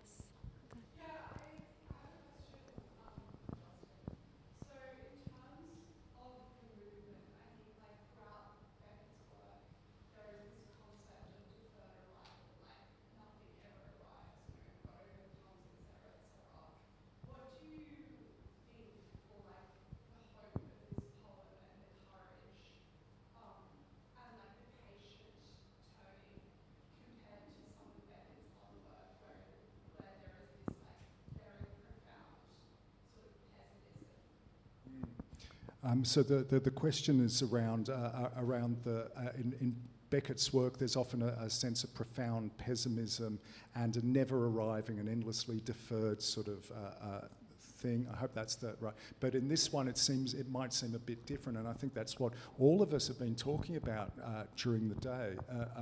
In one way, why is this poem so interesting? On the one hand, it's a gnome. It's 4 lines. It's not very quatrain. It's not very big. It's not very important. It hasn't, as Anthony said earlier, it hasn't been taken very seriously for a very long time. Why would you spend so much time on this? And would it just be a matter of just kind of unconstrained interpretosis, i.e. everyone has that, we all have our own interpretations, off you go, you could probably do that with anything and you'd all end up with, well, just as much crap as was spouted anyway.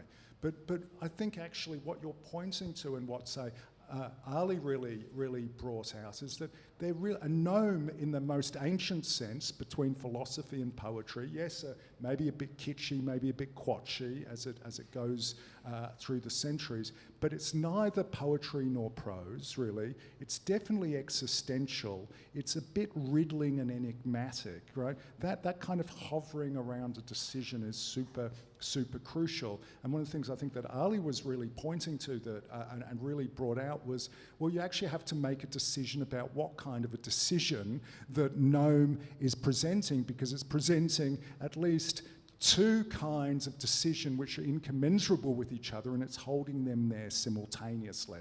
A kind of quasi-Deleuzian affirmation of not to be unworthy of what happens to you, and a kind of affirmation of a form of will, even if that will is a form of absolute kind of wounding. Or in the Badiou thing is, no, an event is not, nothing has happened yet, but its very inconsistency, or its the mystery of its consistent inconsistency is itself the inscription of the form of an event, of a decision which both can't have taken place yet and yet must at some stage be decided in order for anything to happen. And in a way, we can see that poem is a decisive moment retrospectively, like where does he go, where will he go? He moves personally. He moves literally. He doesn't return, right? Like, he goes forward, and then he becomes a great playwright first and foremost, or at least that's the way he's received. Finally, on the other thing, on the note of hope, that's why the Chamfort is also really important to him. And when he did those translations of the Chamfort poems, Chamfort's such an amazing guy, terrible suicide. He just couldn't even kill himself. He just kept trying again and again. It got worse and worse. He never quite died until he caught a cold while being incarcerated in the revolution with half his face missing, and he'd been stabbing himself and so on. Sorry, it's quite an amazing. So Beckett really thought his Chamfort was very important, but Chamfort really does say, abandon all hope ye who enter here. That's over the doors to the inferno, right? Going underground for Dante. No, it was only when I gave up hope that I could be happy. And that's the Chamfortian moment for Beckett. And I'm sorry to say this, but only a gnome can save us.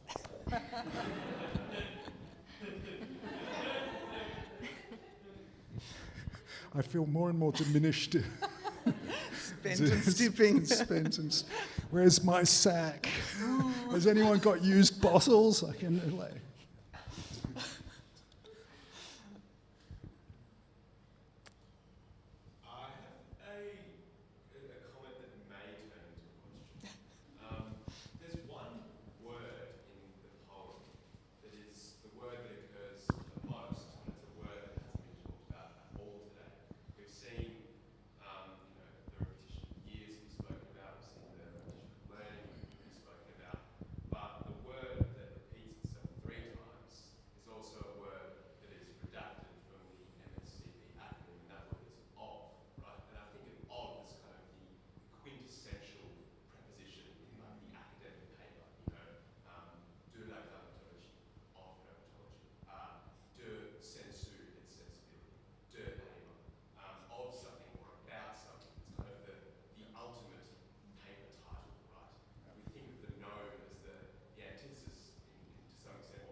Great question. And just as you were talking, I was thinking about, of course, of as both the subjective and objective genitive.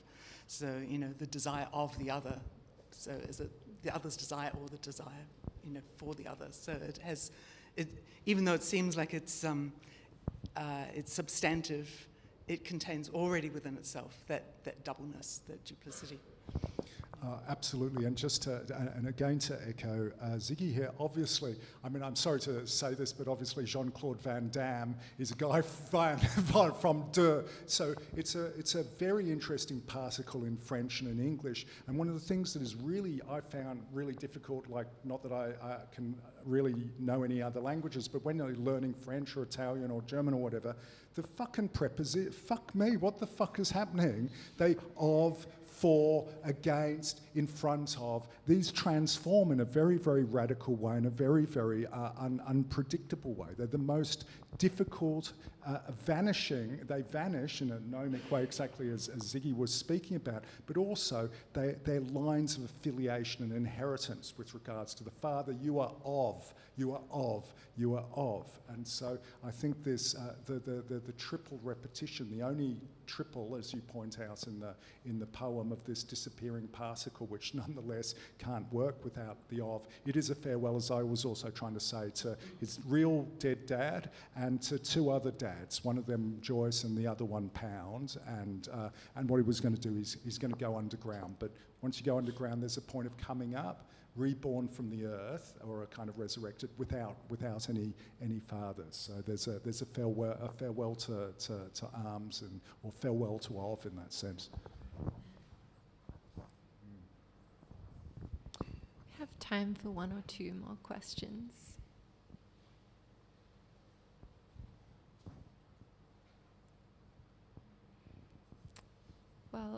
Before asking you to thank these two with me again, I wanted to share something that I heard in the break. So Merlin told me that Beckett had a rule for himself about drinking, never to drink before 5 p.m. And you'll notice that it's 2:30. So before returning to the festival and all the great events today, I hope you'll join us for what Beckett wanted to do. Perhaps we could have an early beer downstairs or at the Brunswick Green, I think is the plan. But otherwise, please thank Justin and Siggy. Well, I was going to say that George Vasilakopoulos launches next, and I guess Georgi is a kind of, George is, it's of the earth, right? I'm not crazy, right? So we've got a proper book gnome launch let's coming, go there. Let's go there. We should do. Okay, thank you all for coming. Thank you. Yeah, so guys, so we're going to be doing like a little show bag. So if you want to get like a tote and a couple of the Rhizo, we've got some Blake and Beckett Rhizo posters. So that'll be like $20. Repress have also got some sales going on in there as well. So it's like 2 for $30, right, Paul, for George's book. So we'll get a copy of George's book, and please enjoy all of that sort of stuff. Thank you.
Hi everyone. I'm Paul from Repress. Thanks for coming to the session today. Sean's going to introduce and talk about George's work before he speaks. But I just thought I'd just say something very, very short about Repress. I was just saying to George in the hall, I'm pretty sure that Repress is almost 20 years old now. I think we were working on our first book this time 20 years ago. I think it was launched on the 1st of the 1st, 06. I'll probably get down and find that that's wrong, but I'm pretty sure that that's right. And at the time, I mean, obviously Repress is a multifaceted project, but at the time we wanted to interrupt the publishing system and try and do something that was a bit more oriented around the ideas and less around the commerce. I think it's been, I don't know, has it been successful? I'm not sure.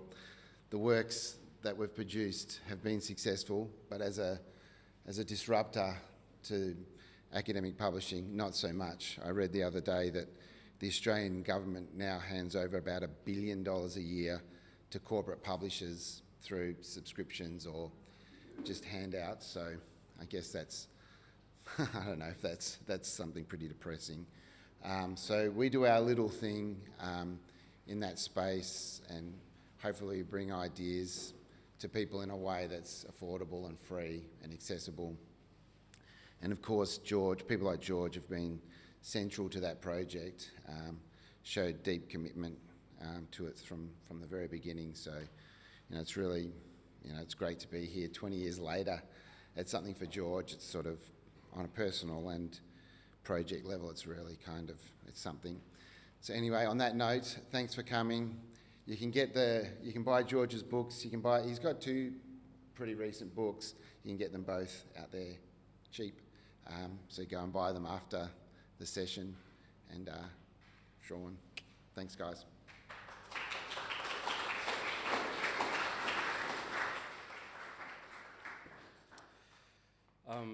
I guess firstly say thanks to Matt and all the Fopa team for putting together, you know, a conference that negotiates, you know, the power of institutions and situates people in new, important ways.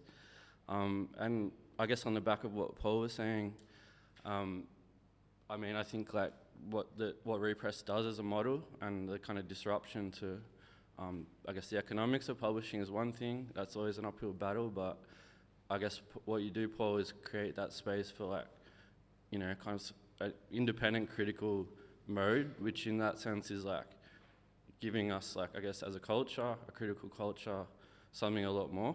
So I just, yeah, thanks for all the effort that you put into Repress and supporting George's work. So I guess that's my first comment. And to thank George for inviting me to introduce this really important project. I was thinking about how to present George's book to you because it's this incredible kind of format. I've got the book here. And you can see he's really, in many ways, kind of, I guess the first thing I want to say is he's using, as a poet, like George is a poet and written a lot of poetry in the past, alongside his philosophical work. And what George has produced in this book is this really kind of incredible kind of utilization of the techniques he's produced through poetry in bringing kind of like a really kind of focused form of expression, like reduction of kind of words and utilizing space around words, but putting this into a kind of format of trying to communicate to us like a very core minimal kind of logic and understanding of what the Australian kind of, or the situation in Australia of being Australian and the dynamics that are involved in the becoming of being Australian, and then the production within that of, yeah, I guess very kind of complicated forms of kind of violence and relations to denial of Indigenous sovereignty. So, yeah, I just wanted to acknowledge that this, this kind of early, this form of poetry involved. So in doing so, I want to introduce the broader project that is involved with this book, which actually started in an earlier book published through Repress called Indigenous Sovereignty and the Being of the Occupier. I want to kind of walk you through the logic of this book and kind of the concepts that George and Tula have built up to kind of situate and understand the kind of complications of coming into existence and becoming Australian, and situating the problematics that then George is able to articulate in this new Genocide Alphabet Project book. So firstly, I want to say that George and Tula, in kind of working out the kind of originary kind of moment of becoming Australian, begins with Indigenous sovereignty itself through Eileen Moreton Robinson's philosophy of Indigenous sovereignty and critique of Australian culture. And Moreton Robinson has been known to, to look at this problem through the lens of white possession, and also through the structures of patriarchal whiteness that creates a kind of dominant kind of power structure to engaging and being within Australia. George and Tula essentially develop and move beyond, or not move beyond, but engage at the very core with Moreton Robinson's work, and kind of develops together alongside Moreton this kind of understanding of what does it mean, where does the possessive nature of Australia come from? How do we understand what that is? And how that then informs what this kind of power structures that are then built through that becoming, in that sense. So I just want to kind of read from one passage that Moreton Robinson, that is at the origin of George and Tula's engagement with Moreton Robinson, and then unpack that logic. So Moreton Robinson says that Indigenous people cannot forget the nature of migrancy and position of all non-Indigenous people as migrants and diasporic. Our ontological relation to land, the ways that the country is constituted of us, and therefore the inalienable nature of the relationship to land marks a radical, indeed incomprehensible difference between us and the non-Indigenous. This ontological relation to land constitutes a subject position that we do not share, and which cannot be shared with the post-colonial subject, whose sense of belonging in this place is tied to migrancy. What I kind of want to, what's important about George and Tula's engagement with this really kind of centrality of place and an ontological difference that Moreton Robinson identifies here, is that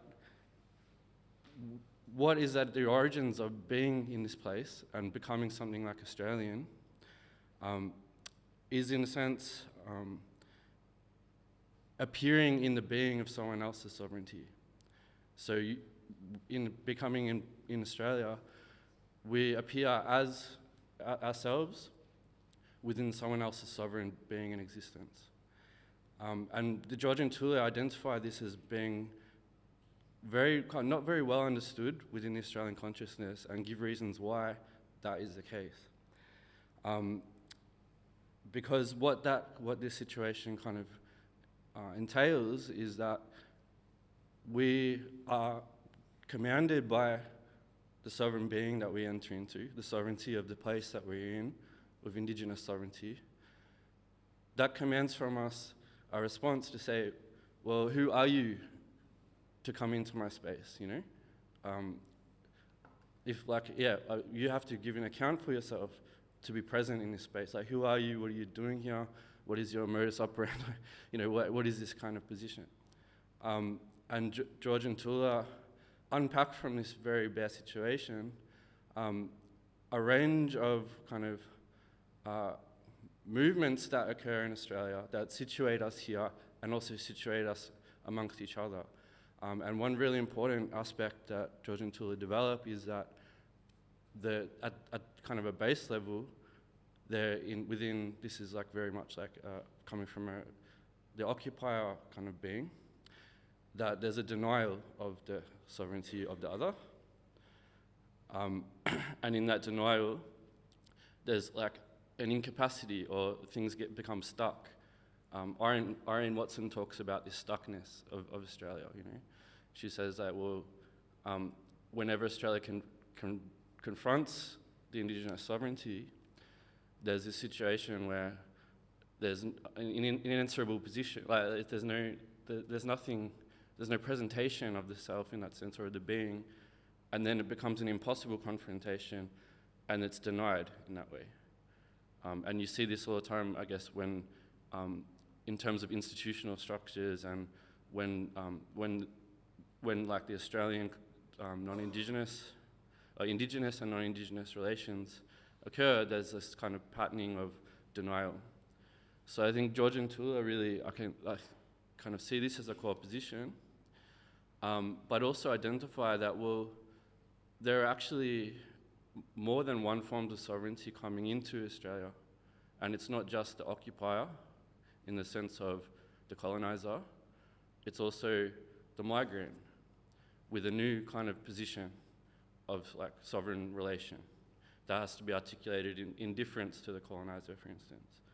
And then there's this kind of situation where what George and Tula argue is that the occupier's sort of way of announcing who they are in this place then defers to who am I in relation to the other foreigner, migrant that comes in here.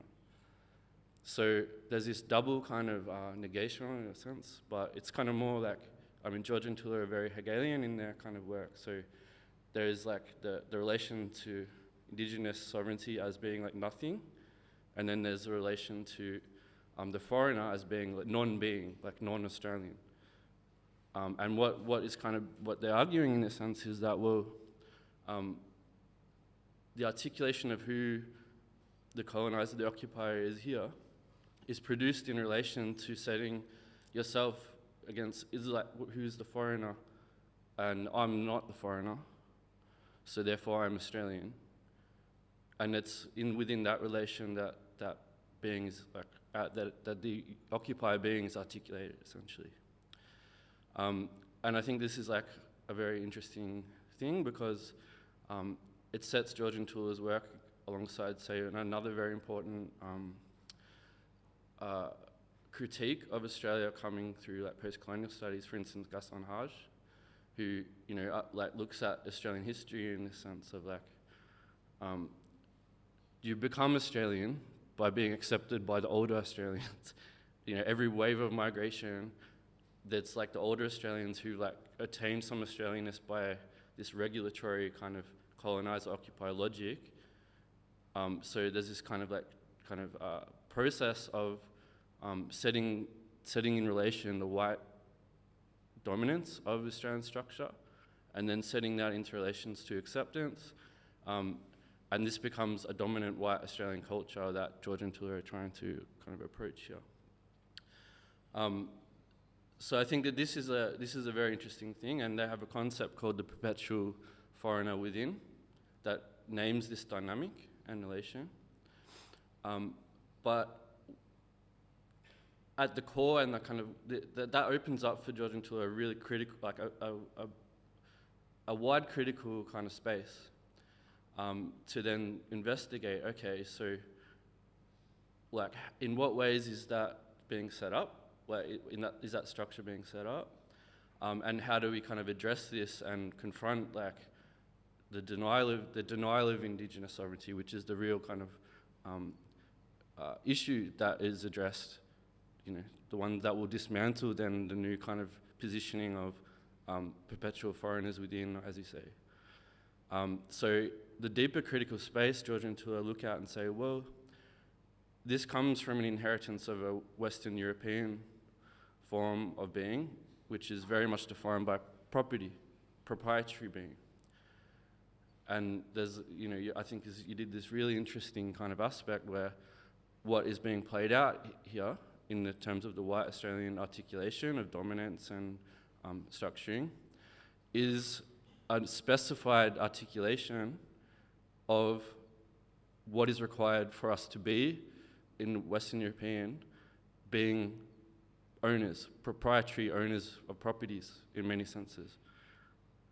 And this sets up essentially the negation of indigenous sovereignty, because it's like, well, what do you own is your being, not your sovereign relation and self-understanding as a being. So there's that denial. And then it also sets up the regulatory structure as well of racial relations, in a sense, in Australia, with the white regulator.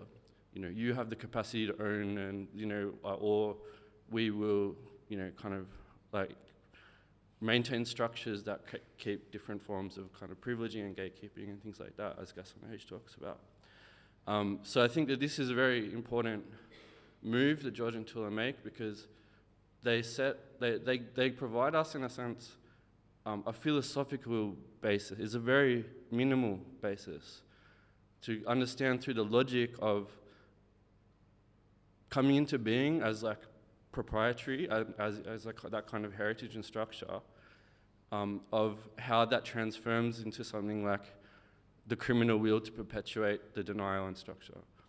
So this is kind of what I wanted to open up in terms of telling you about and introducing you to the project George and Tula have presented. And to also say that the value of it is also quite important, I think, because it opens up a space in a way to confront, I guess, gather all the political energies that we have kind of circulating constantly. But I think, yeah, now is a very interesting moment, particularly when there is a rise in anti-immigration kind of rallies in Australia, things like this, to kind of confront at the kind of core, like, you know, what is this kind of movement towards the kind of willing and the willing to be an Australian that denies, the willing to be an Australian that is more Australian than another, you know what I mean? So I think in this sense, George offers this really kind of a new kind of philosophical approach in Australia towards addressing the, you know, the kind of political conditions, gives us kind of space to organise and maybe kind of address the proprietary nature of things rather than maybe like structural symptoms and effects or something like that. So yeah, so I think that this is where I see the value in George and Tula's work. So I just want to thank you for your and Tula's work. And yeah, I hope that gives people a broad orientation for now George to be able to explain to you yeah, some of the kind of more finer details, right? So thank you.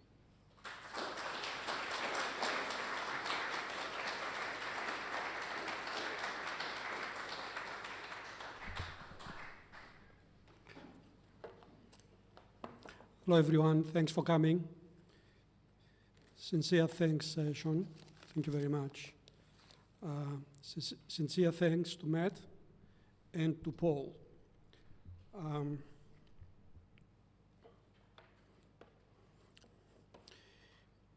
The genocide alphabet is in communication, as Sean very nicely put it, with our previous work on indigenous sovereignty. But before we composed the genocide alphabet, we had finished another manuscript under the title Blood and Concepts. In indigenous sovereignty, we tried to come to terms with what we call the being of the occupier within the, let's call it the Australian context. It was a philosophical exercise, but informed by a particular history, modern Australia. In Blood and Concepts, we tried to, if you like, widen the scope and say something about the being of the occupier, the being of the settler colonialist broadly, without referring to any particular context. Is it possible to open up spaces and make sense of this being by somehow abstracting from history without, of course, abandoning history, as I'll try to explain? So suddenly, without realizing it, we found ourselves moving between those two works. And then Gaza happens. Gaza happens, okay? And without realizing it, so to speak, in the common space we created as co-authors, that's a complex thing, very hard to understand how it operates and how you keep it open. In this kind of open space, we felt the urgency to say something. What is this something we can say? And we just both felt, it was almost a kind of, if you like, miracle. The dancing of fundamental orientations that informed both the indigenous sovereignty and the being of the occupier. So it was a dance, but it was a dark dance. It was the rhythm of universal orientations we both felt that orient, inform the being of the settler colonialist. And of course, we were part of this project. Okay? So we started listening to this kind of movement of universals, if you like. And we realized more vividly than the two manuscripts that that was a deeply philosophical movement. Deeply philosophical because it was deeply violent. It was the violence of universal orientations orienting a whole civilization, Western European civilization. And then we tried to make sense of them. And a kind of minimalism imposed itself upon us. The minimalism of this kind of movement that, as I said before, informed both the indigenous sovereignty and blooded concepts, which are academic exercises. So we tried to listen to this kind of movement, listen to its minimalism, and the genocide alphabet came up. But before I say something more specific about this movement of universals, let me say something about how we felt the genocide alphabet must be read. First of all, how it must be read by us, by the authors, so to speak. Because once it took its form, well, a distance is created and you approach it almost as a stranger. Now, the reader of the genocide alphabet approaches it as an individual reader, out of curiosity. Perhaps it was suggested by a friend, or you came across in a bookshop. So you enter it out of curiosity. Perhaps the title generates a kind of curiosity. But once you enter it, you realize that it talks about a gathering, what we call in our work a gathering, the European gathering. And you are a European. We make the assumption that the reader is a European like ourselves. So you are part of the European gathering. Or, without thinking about it, you are as gathered in the gathering. I'm starting introducing some of the terminology we use in our work. So you read it as gathered in this kind of gathering, but of course from a distance. And you see how those orientations, personhood and thinkhood, they interact with each other and the kind of spaces they open up. Certain questions are generated, but somehow you follow the rhythm.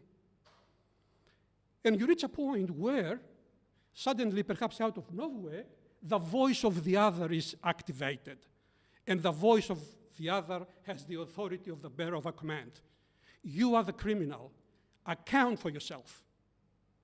So suddenly you are confronted. You are confronted. Yes, I am as gathered in the European gathering, but how can I be a criminal? I had nothing to do with the bad things. And what kind of an account can I give myself, about myself as a criminal? And more importantly, if this command has a kind of ethicality, and if it has the kind of knowledge that the bearer of the command is the bearer of, how can I respond to someone who knows who I am and asks me to account for what they know? So the command is not give an account for yourself. The command is, you are a criminal. Give an account of yourself. How can we make sense of this? Now, the suggestion here is, friends, that if you become receptive to the command, I'm simplifying a lot here, if you become receptive to the command, a turn happens. You turn within yourself. You receive the command through your singular being. Through your singular being, you are as gathered. But by receiving the command, you turn and you become a gatherer. The mere fact that you receive the command affects your being, not the acting. So you cannot really say, I wasn't part of those bad actions. Historians describe so vividly very often. Your being turns. And from us gathered in the European gathering, in essence, you are commanded to become the gatherer of the gathering, to extract yourself outside the gathering, and from unbeing it, to embrace it. How can a gathering be embraced? By telling the story of the gathering. So at the end, if you receive the command, and if you make the turn, then you realize that from the very beginning of reading it, you were invoking yourself as the gatherer of the European gathering. You follow? Which basically implies total responsibility for the history of this gathering. Total responsibility. Okay? But now, as I mentioned before, as we were composing the genocide alphabet, I started composing the ash poems, basically under the pressure of what was happening in Gaza. Okay? I've been writing poetry for a long time. I've produced 14 volumes of poetry over the last few decades in Greek. I had never thought of writing poetry in English. And suddenly, the ash poems appear. The ash poems appear in English. Okay? Now, how can I explain this now? With Tula, we had very many discussions, composing the genocide alphabet and at the same time discussing poetry, which in a sense was, again, a common production. How can I explain this? Well, if it is true that by receiving the command, give an account of yourself, you've become a gatherer of the European gathering, and you need to give an account of the gathering, of this gathering itself in its totality, in terms of the fundamentals, which are, as I'll explain, if I have time, universal orientations related to personal and thinkhood, then the turning must happen in the poetic moment. The poetic moment is generated, this poetic moment is generated in the turning from being as gathered to being as gatherer. It's a big jump. What does this opening of the poetic moment involve here? Well, as I'll try to explain, the moment of violence, colonial violence, involves the fictive and the thinking. Involves a space of fiction and a space of thinking. Okay? And in racist discourse, the two come together. Okay? At the moment, at the poetic moment of the turn, in order to become a gatherer, you have to deal with fighting, basically, the death created in the fictive spaces of colonial violence. You have to somehow deal with it. And if it is possible to deal with it, which is a space of death, as I'll try to explain, the European gathering is not dead, as many people think, because of the reaction to Gaza. It's the gathering of death, two different things. So if you turn and you become the gatherer of the gathering of death, you have to be confronted with the fictive spaces of racism, which is perfecting the absolute crime, as I'll try to explain. Which means what? You have to deal with language, but not language as a set of words, but language as, if you like, the very happening of this death. Okay? If language is what circulates togetherness before it is anything else, then if togetherness is death, or if togetherness becomes the bearer of death, then language itself is death. So the turning from being gathered to gatherer by receiving the command, if you like, commands to open up yourself to this language which cannot circulate, which is death. But this basically means that you cannot speak using words.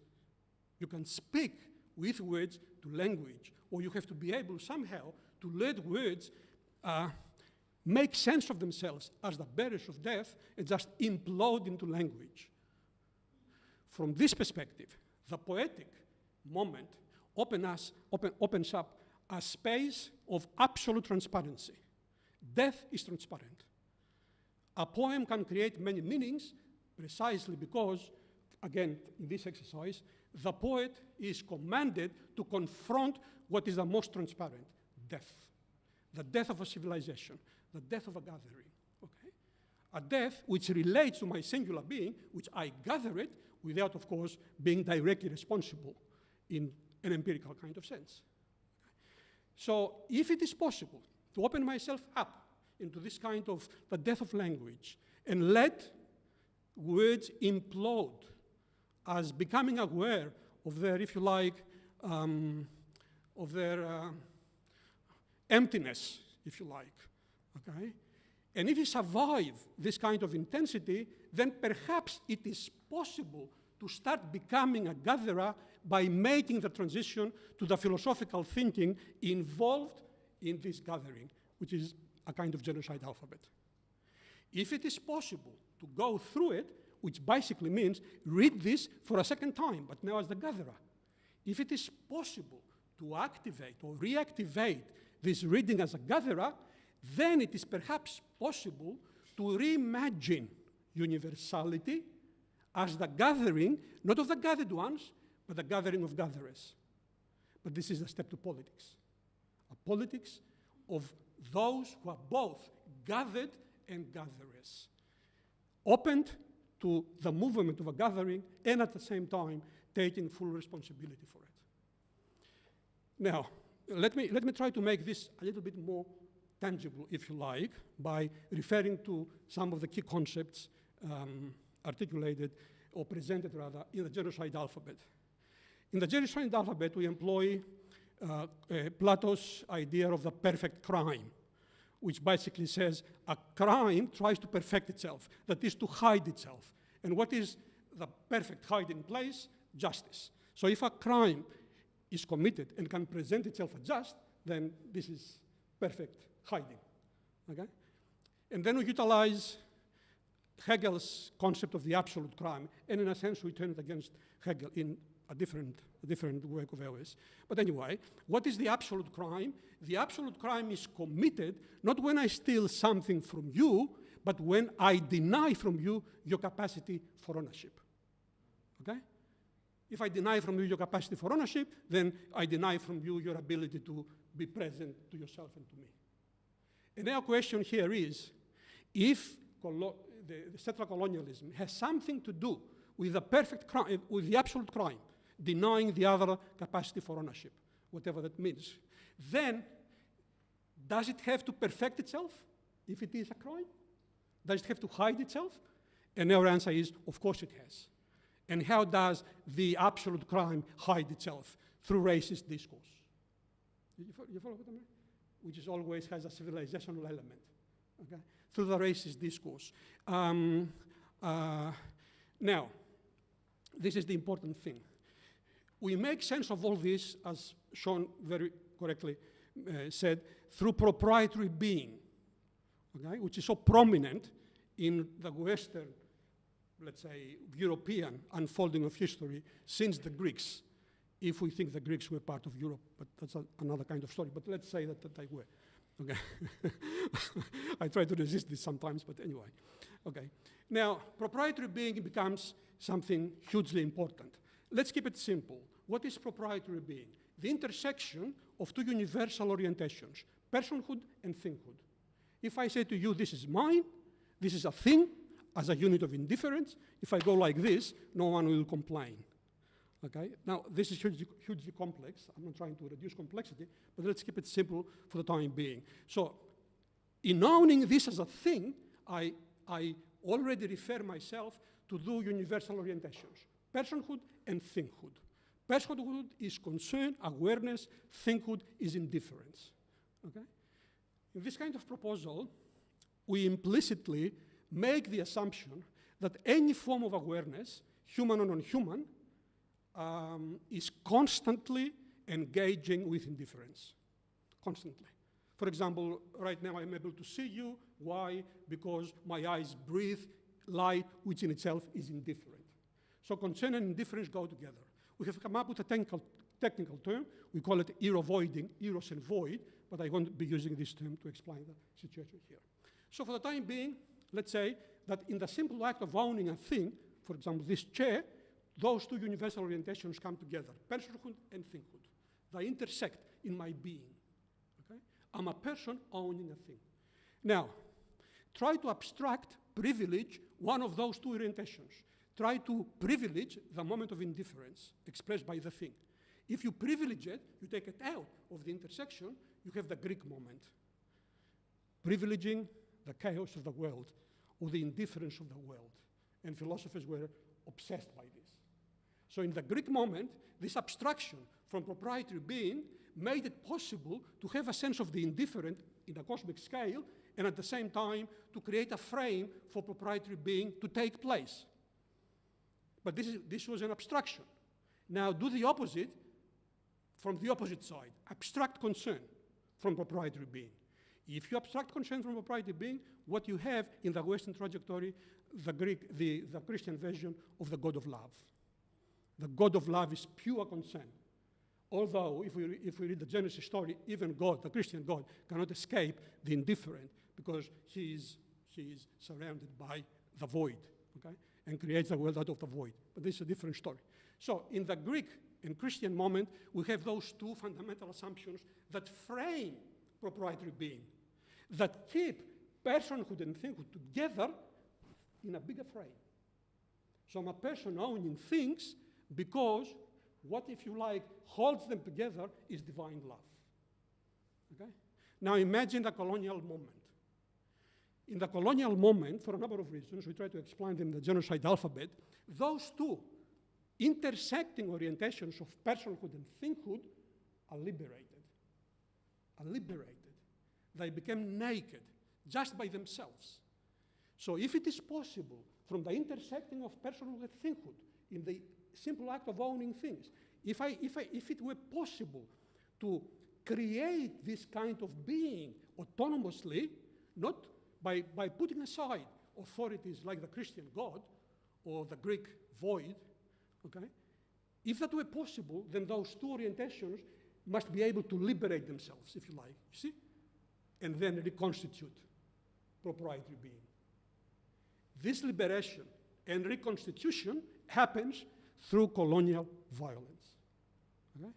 Why violence? I'm simplifying a lot, guys, but anyway. When those two universal orientations are together, personhood and thinghood, okay, they inform each other as universals. And because they inform each other as universals, they become the bearers of universality. What does that mean? It means that as universals producing universality, they spread themselves. Spreading themselves means that everything beyond us is a thing and everyone is a person. You see? That's why in this kind of proprietary being, respect the other as a person, no slaves, becomes hugely important. So there is a universality happening here. But if you take them apart and you bring them here in order to liberate them from staying at the intersection because of authorities like the church, when you bring them here, you cancel the universality. You keep them as universals, but you cancel the universality. Because you cancel the universality, they become unthinking and unbeing. Because they become unthinking and unbeing, in the space between the two universals, which is now an empty space, you have the pure willing of a particular group. Why particular? Because there is no thinking of universality. You follow? So once those two fundamental orientations, one is cosmic, everything is thinghood in the cosmos. The other is historical, everyone is a person. Okay? When they are divided and kept at the split, what we have in this emptiness, it's this absolute willing of a particular group, the European group. You follow what I'm trying to say? So the European group, through colonialism, discovers a new historical and a new cosmic space. This split between the two universal orientations, you see, which is the result of pure willing. But this, because of colonialism, again I'm simplifying, this split is the very capacity to own. If ownership is the bringing together of personal and thinghood, like I do when I own a thing, splitting them refers to the capacity to own. You follow? So the liberated from authorities like the church or tradition or whatever, those two universal orientations in the split express the capacity to own. But now they are guarded by a particular group, because remember, the space between is unthinking. So this group, as the guardian of the capacity to own, becomes the only guardian of the capacity to own. And humanity is associated in those cosmic and historical spaces as the humanity of those who have the capacity to own. But this opening, this splitting, takes place on the land of someone else, on the land of a guardian of the land. So in order to keep it split, you have to violate the capacity of the other to be the guardian of the land and to own the lands. You follow? So in this kind of opening, splitting, the being of the other is cancelled and it is hollowed. And the European dwells in this hollowness. Now, something quite important happens here. Because of the split, away from the intersection, which produces thinking, and this thinking can be legal, can be economic, can be scientific, any kind of thinking associated with proprietary being, in these spaces of unthinking, okay, in which dominating the being of the other is imperative, we open the fictive spaces of imagination. Remember? It's unthinking. And the group that guards them is a particular group, or another of particular European groups. Okay? So the spaces here are the spaces of unthinking, and therefore the fictive spaces. Whereas the spaces from this capacity to own to ownership itself, because it produces thinking of universality via the spaces of thinking. You follow? But now, the thinking taking place in ownership depends on the activation of the capacity to think, the fictive spaces. Therefore, this thinking retrospectively is bent back to its origination, which is the fictive, the capacity to own. So thinking becomes a servant, if you like, of the violence of those who are the guardians of the capacity to own. Okay? Now, if this is the absolute crime, and if Plato is right, then this absolute crime needs to perfect itself, to hide itself. So the fictive spaces draw in the thinking, legal, scientific, economic, whatever, okay? And we have racism. Okay. So the racist discourse, out of which civilization springs, is a discourse directly depending and directly informing criminal being, okay? Which ultimately is a hypothetical being, because it's being that is totally dependent on hollowing the being of the other as its hiding place. But in this hollowing, of course, we have the possibility of this kind of absolute resisting. If the other resists, it destroys the perfection of the perfect crime. It exposes the whole, if you like, historical unfolding as a fiction, basically, as a fiction, okay? So when I receive the command from the other, the resisting other, your being is exposed to our being. Try to think through your being. Give us an account of who you are.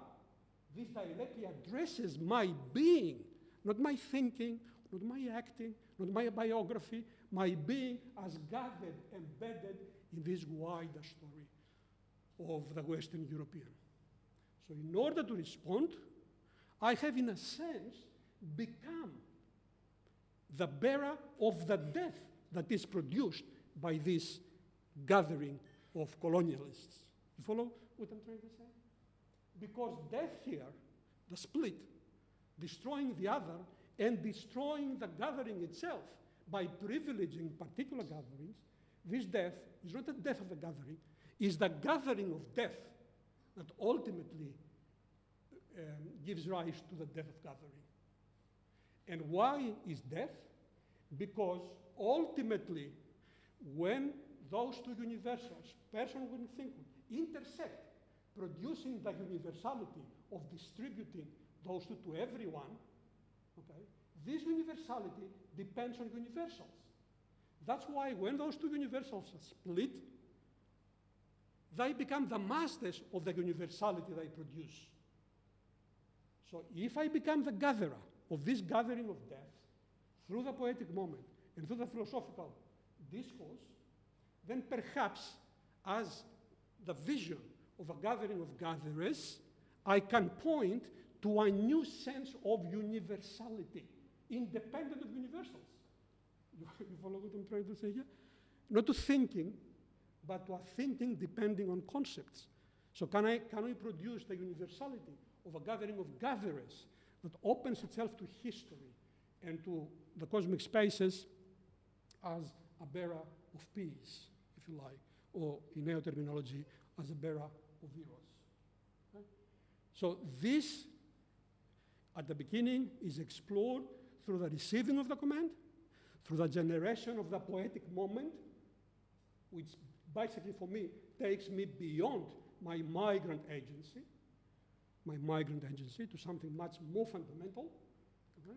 And then to the philosophical account, a philosophical, if you like, story of my white gathering, and through the philosophical story, perhaps you can point to political visionary spaces of those gatherers that somehow are responsive to everything I've been saying. So in a nutshell, what we are trying to explore the genocide alphabet is how thinking can produce commitment. You follow? Not just being interesting, but commitment.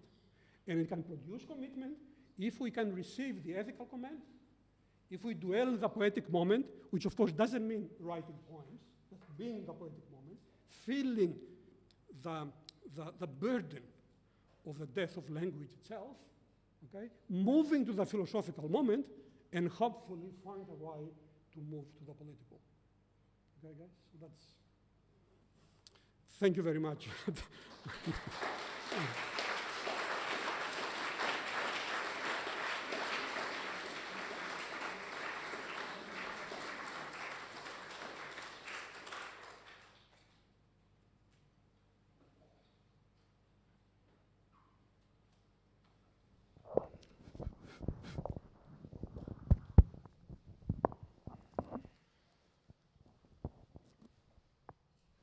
Questions? I suppose maybe I'll be the facilitator. Yeah. So, okay, that's a lot to take in. Obviously, quite dense. I wonder. Yeah. Does anyone want to open up with any thoughts or yeah, things that they wanted to kind of involve in the conversation? Yeah, Matt. Yeah.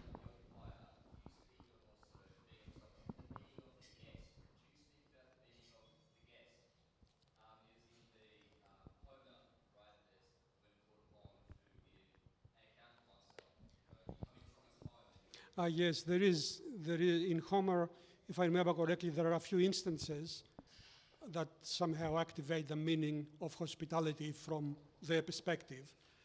And the idea here is that if someone knocks on your door, you invite them in, and you offer the best you have without asking any questions.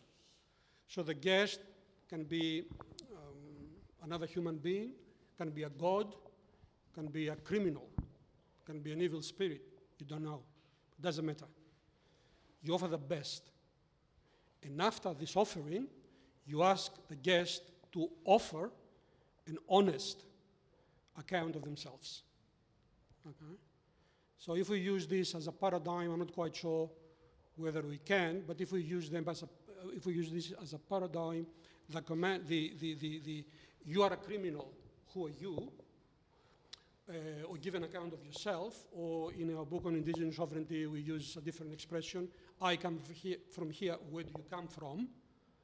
Involves a kind of hospitality, okay? So indigenous brothers and sisters have already welcomed us when they ask us to give a frank account of ourselves. Yeah. Is that, yeah. Does anyone else have anything they want to ask about that? I wanted to jump in. I guess thinking even like further through the position of a guest, because I think what's interesting about the way that you are reading like the occupier being as one that universalizes, naturalizes proprietary rights or law or being, and then I guess that enforces that to be the way other people articulate themselves, or you're not known to me. The guest is a different position. I think like presenting yourself as a guest confronts that denial.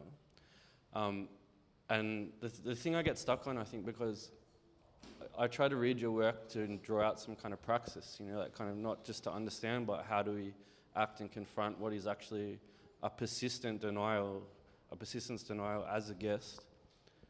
And in that the persistence of your criminal willing to carry on the perpetuation of colonialism, I look for those kind of moments to be like, well, how do you gather the racist to accept themselves as the guest or something?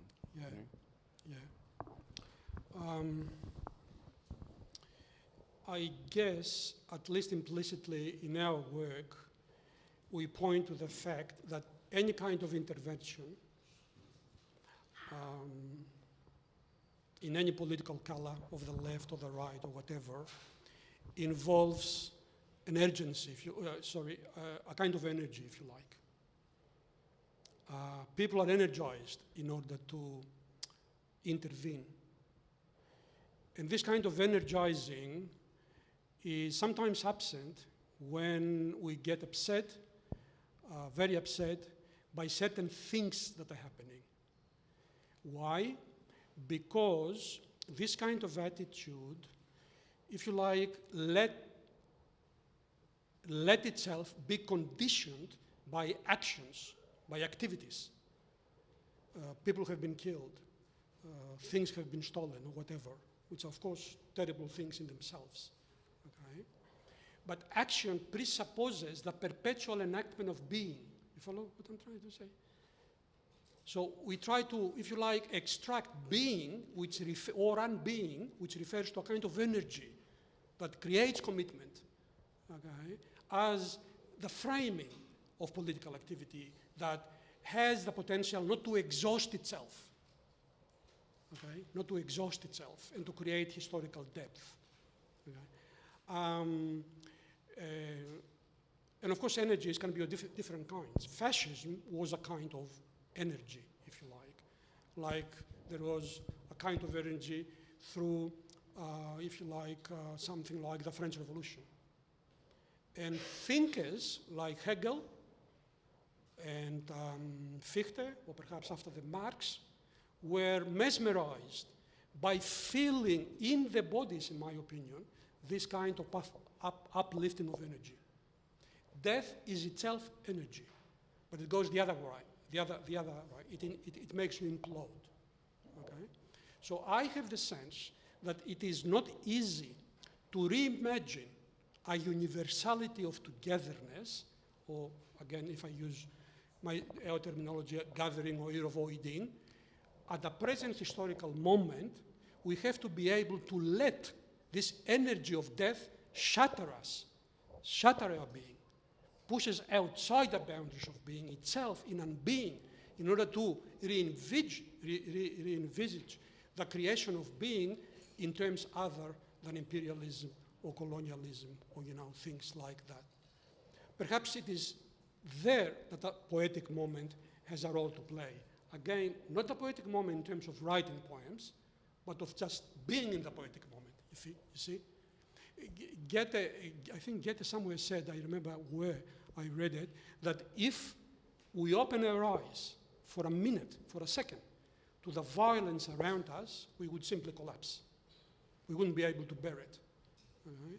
I have the sense that in the poetic moment, humans try to face, I don't know if I can use Blanchot's notion of the disaster in the face, and survive. This survival is the poem, if you like. Okay? And it points to the concept, it points to philosophy in the way I explained. And through this kind of discourse, through this kind of opening this kind of path, we can reimagine politics, if you like, that brings together being and being and acting, of course. Okay? But this is the poetic and the philosophical moment, not just the moment of the historians, again in the broader sense. Okay? If you ask me something about Gaza, I can tell you what I've read from historians. These things happened. But Gaza itself, in a much broader scale, it's a field of energy. It's a field where energies come together.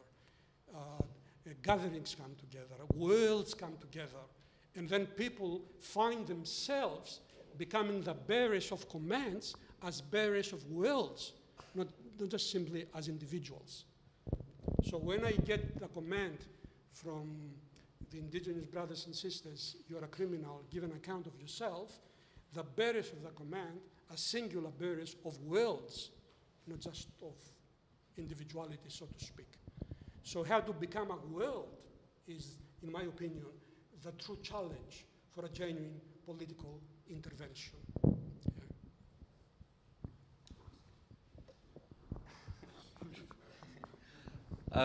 Does anyone want to contribute to this? Yeah.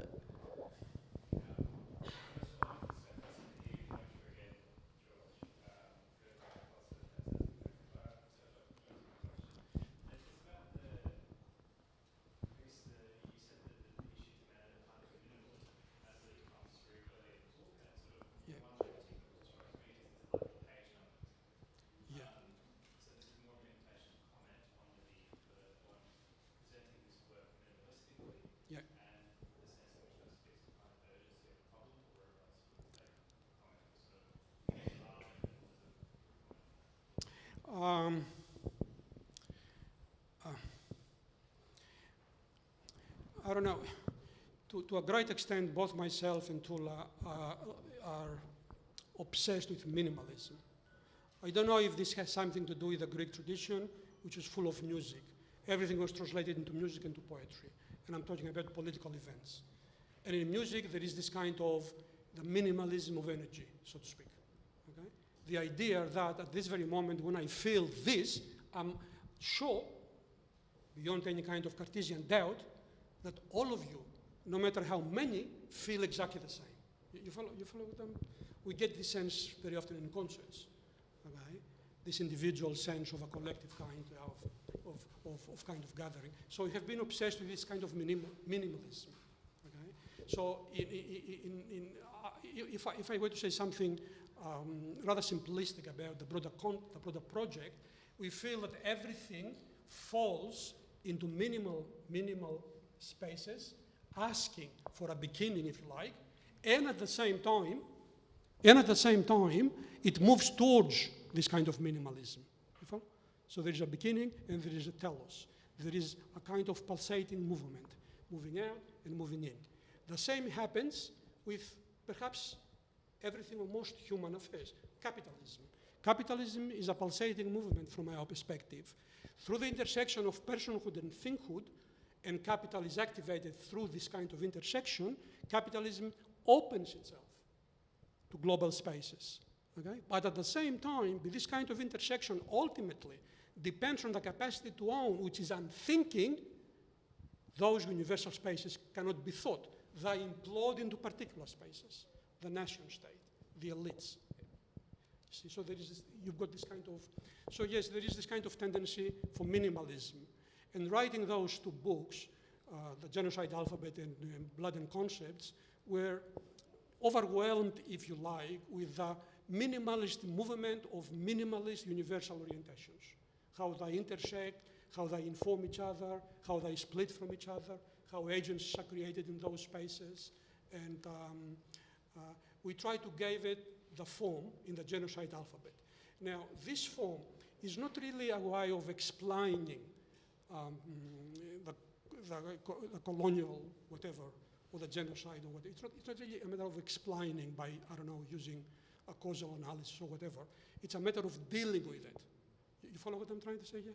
How to deal with it, so to speak. Not so much how to explain it. So we felt, once we finished it, the Genocide Alphabet was not there to convince anyone. It was a kind of invitation to a rhythm. It was like a creek. You follow the creek, or you become the creek, if you like, and then suddenly you realize that out of the creek, other creeks appear. So it's not, hopefully this is like this kind of creek, which constantly creates possibilities for other creeks, basically. But what really matters is whether I can enact my being as the being of the gatherer, I can tell the story or the stories of my gathering, and perhaps the story of humanity itself, whatever that means, by energizing the vision of the gathering, not of the gathered ones, but also of the gatherers. Because, for example, being members of a modern society, most of the time, we are as gathered by impersonal forces, basically, the forces of the economy, but all the decisions the elite takes. Can you see what I mean? We are powerless, if you like. How can I turn my being and expand it to such an extent that I feel the need to become the gatherer? And I can become the gatherer by listening to a poem, by reading, writing a poem, or by telling a philosophical story, or whatever. You see? Yeah. Okay. Thank you very much. Yeah, thank you to George and Tula.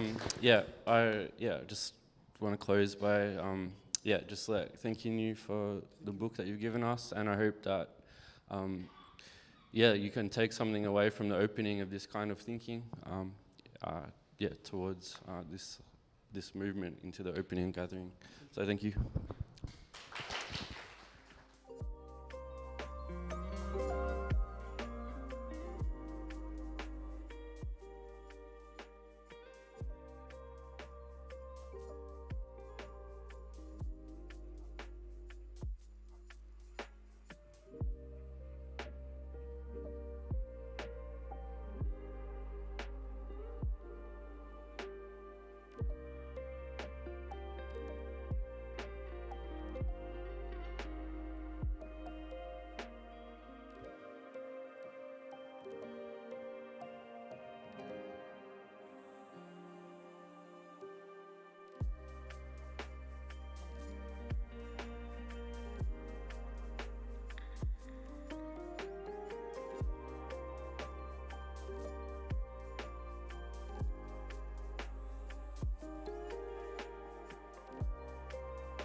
Hi everyone, thanks for coming to this session called Coastal Trade.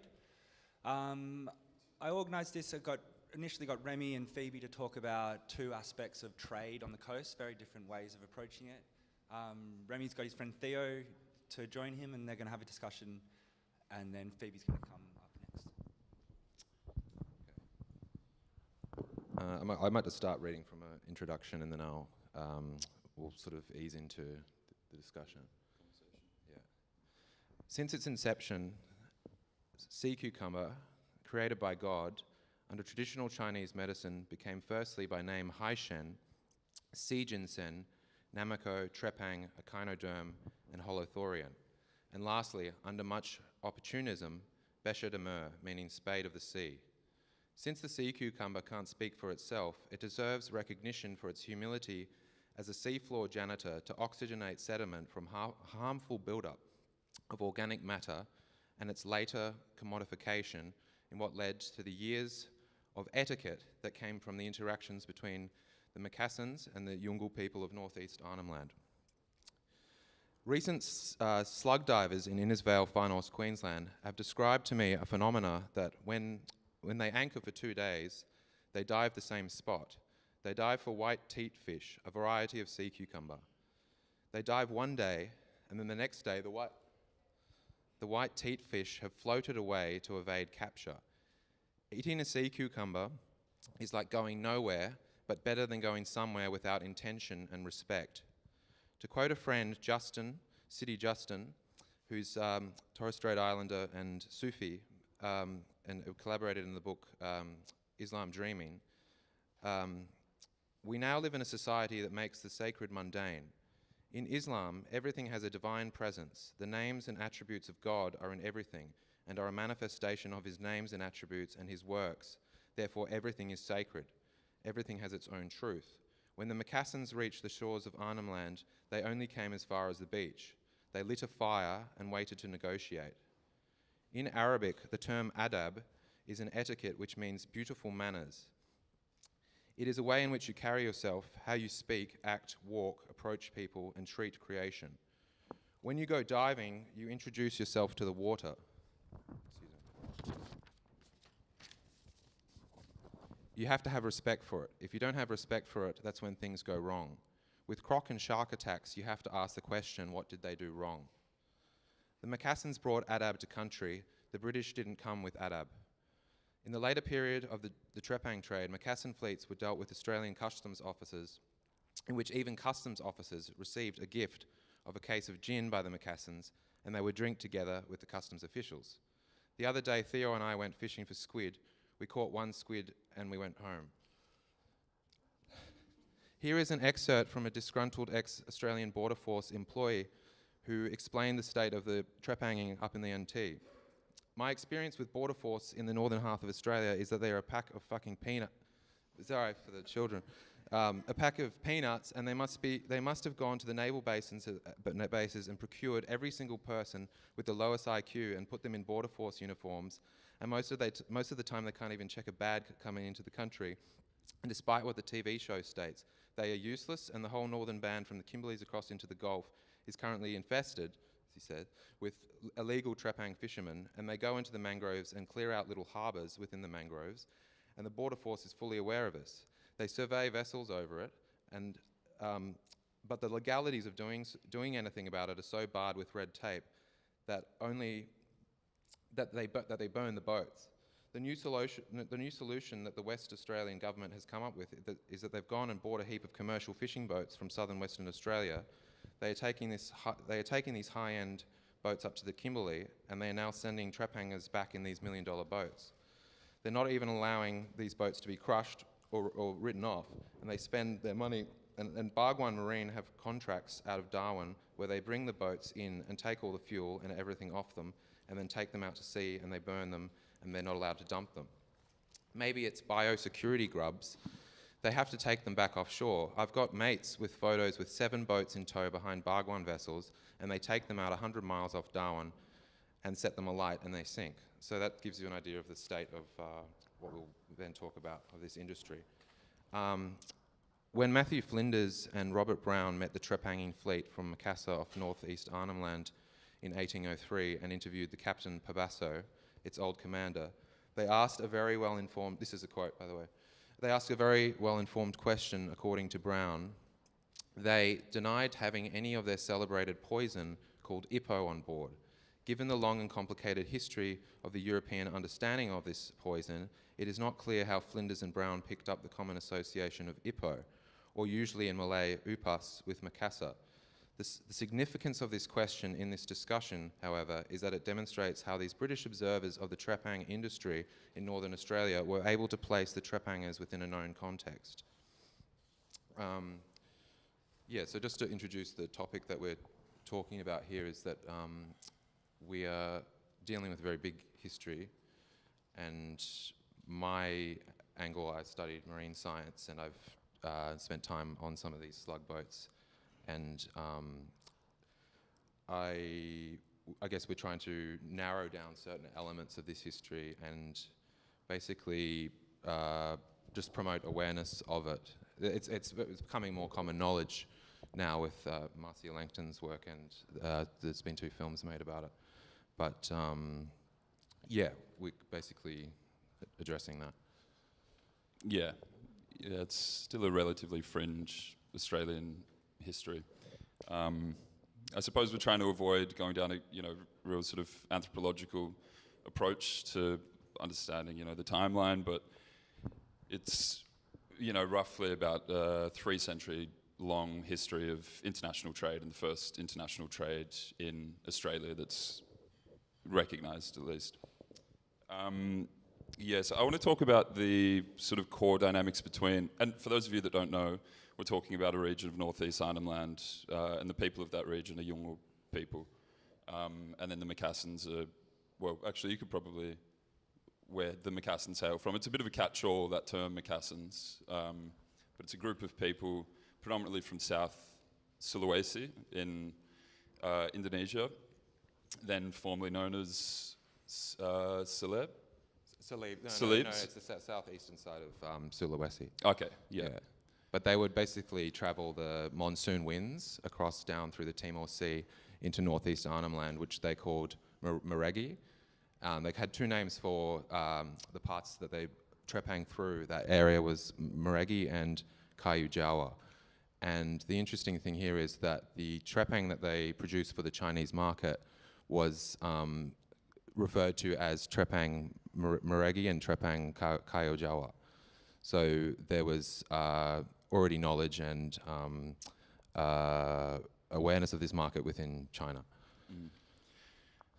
Yes, I want to talk about the sort of dynamics of the Macassan and Yolngu trade, and how this sort of trade was, I guess, regulated, and the kind of contracts that existed within this trade outside of it's sort of attached to a Chinese proto-capitalist international system, but domestically it wasn't necessarily, didn't really abide by those,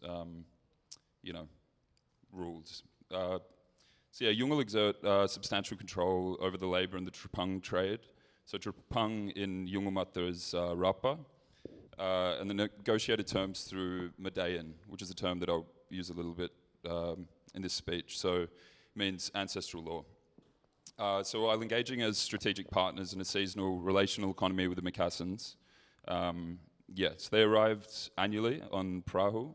As Remy said, they travelled the northwest monsoon winds around December. And they had these sort of trapezoidal sailing systems that were designed specifically for these types of winds. So they could, but they also had very little navigation as well, tools. They were quite confident in their passage through there. And they didn't have any great solid compasses on that. Yeah, and so the docket sort of clan designated sites all throughout northeast Arnhem Land. Sites like Wurwuroi, where you can see sort of historical remnants and some of the only sort of archival evidence of this trade that's displayed in these quite fascinating and unique rock formations, sort of sculptures. I guess, yeah, they're interesting because they're some of the only art depictions in northeast Arnhem Land that don't carry sort of ceremonial or spiritual value. It's purely a kind of document or an archive. So that's up in about 40 minutes from Yirrakala, up in northeast Arnhem Land. And they're granted access through permission rituals. So songs, tobacco sharing, marriages or feasts, they would kind of seal these pacts, and if these pacts were breached, then Yolngu mob would withhold the halls of this of their trade, basically.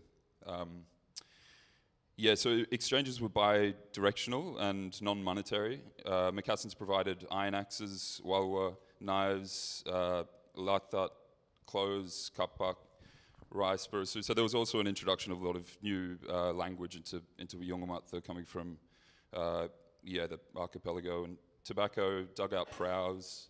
Yeah, they also helped build a lot sturdier vessels with dugout canoes so that you could go out and fish further out, because the tides get very low there. So you can, they actually had sailing systems on the dugout canoes that they could go out to and hunt for turtle and dugong.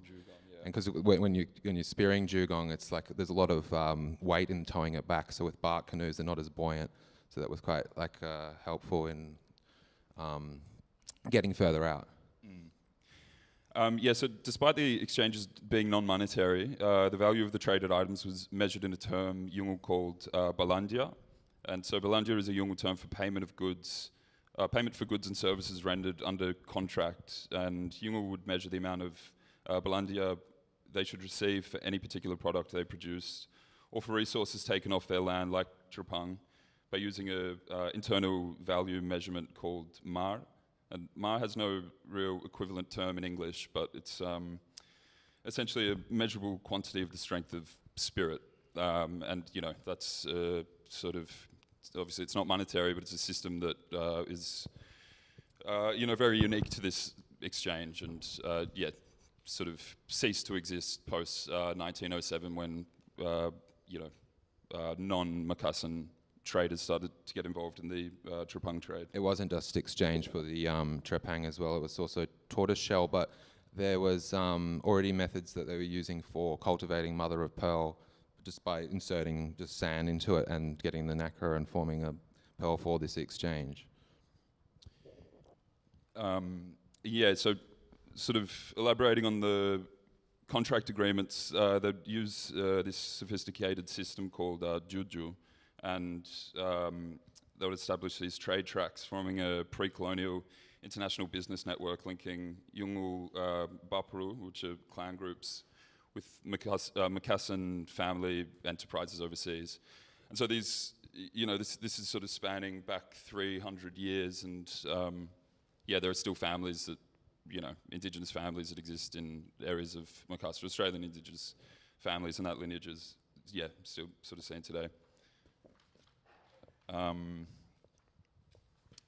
suppose, kind of getting close, but Yungle autonomy within this system was a relational sovereignty, so it's not capitalist independence. It's, Makassans control the prices and the volume tied to the demand from China, but Yungle extracted surplus value via tools, revolutionizing hunts, as Remy said, dugout canoes, hunting for turtle and dugong, and the conflicts that did arise. Obviously, 300 years span of trade, it wasn't at all times harmonious. The conflicts arose over ritual breaches, though, not coercion or from what I've kind of ascertained, but not coercion, and occasional spears, or, as I said, withheld labour in force. But the very initial landing of the prow on northeast Arnhem Land's shores was dealt with this concept of adab, which is tied in with respect of entering into, I guess, a stranger's land. So the Makassans essentially, it's sort of pre-colonial diplomacy and like littoral diplomacy, where the Makassans acknowledged custodianship, unlike post-1907 Japanese no courtly diplomacy or colonial massacres, basically. So it's, I don't know, do you want to add on to that at all, Remy? Yeah, I just find that line from Voyage to Maregi about they didn't encounter the Macassans, the English didn't encounter the Macassans till 1803. And what's interesting about that interaction is that Matthew Flinders' fleet, I think, met with like about 60 prows. And when they spent 2 days with the captain, the Macassan captain, and that was that moment where they were expecting them to be carrying all this poison on board, which is what's expected on these sort of journeys. But there was almost this like moment of like complete embarrassment and revelation from Matthew Flinders in realizing that there was like no hostility going on here. And it was just like, like they were just caught out in this very humbling way, and I find that quite interesting in this whole story. And they obviously had a lot of respect for the Macassans, and you talk to two different people. The story of the sort of anthropological centralized book of this history makes out that the Macassans were saying that the Yungle were hostile, but then you talk to Yungle and that the Macassans actually warned the Yungle of the British being there. So that's also just on a sub-level to all of this, is that I guess we have a bit of a task with this, and we're not claiming to be experts, but there are like a lot of filtering you need to do with this history.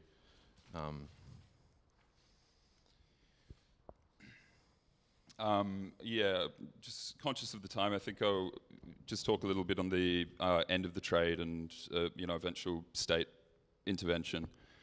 So the timeline of Trapang trade spans from the 16th century until the early 20th century, and up until the late 19th century, before territorial claims of various imperial powers became more assertive.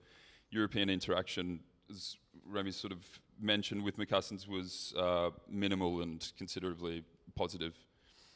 The industry officially ended in 1907 when the South Australian government ceased to issue licenses at the behest of European and Japanese pearlers and trapangers. The Macassan trade agreements with Yungle exemplified positive, respectful literal diplomacy, and Yungle elders recall the Macassans with respect as traders who respected their Madayan, so ancestral law, over sea custodianship, which is a sharp contrast to the later battles for recognition from the Australian legal system.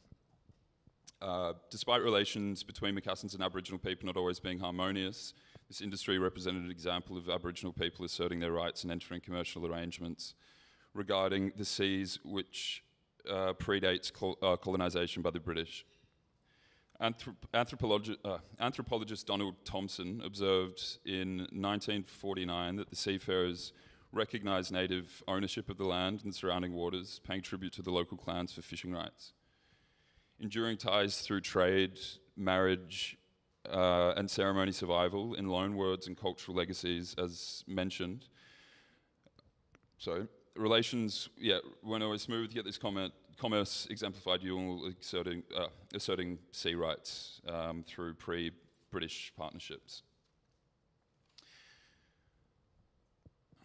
I don't know if you want to wrap things up, or I don't know what the timing is. Is that going forward? I think we're 20 minutes in. Oh, we're done. Yeah. Oh, we're not. Okay. Yeah, wrap it up. Yeah. Look, I think that I would like to promote the book that my friend Justin featured in, called Islam Dreaming.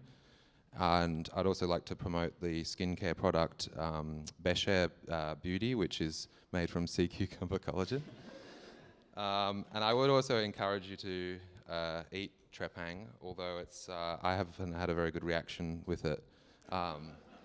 There's a compound in it called saponin, and I have this theory that the final form of respect to the fruits of the sea that we've been provided is to appreciate the flavour of saponin, which is basically a kind of soapy bitterness. But yeah, I try to get to the bottom of how it transformed into Chinese medicine, and it's how it works for the kidney and the aphrodisiac properties. But a friend of mine, Hai Tung, said it's bullshit, it's rubbish. And then I met another man later, and he told me at the store that his father takes it, and he reckons it's about patience. It takes 20 years for it to fully work. But I don't know. I think it's good to project onto these things. But tamarind as well is important. Tamarind groves. Yeah. Yeah. There's so much. It's such a dense sort of history and trade. There's so much to sort of cover, but there was a great deal of cultural sort of reciprocity, and a lot of these sort of cultural legacies are still living on. And I suppose one of those things were the tamarind groves that are grown all throughout Northeast Island land on the shorelines and in various other places inland. But yeah, I think that's us. But yeah, it's urgent history. Yeah, urgent history. Yeah.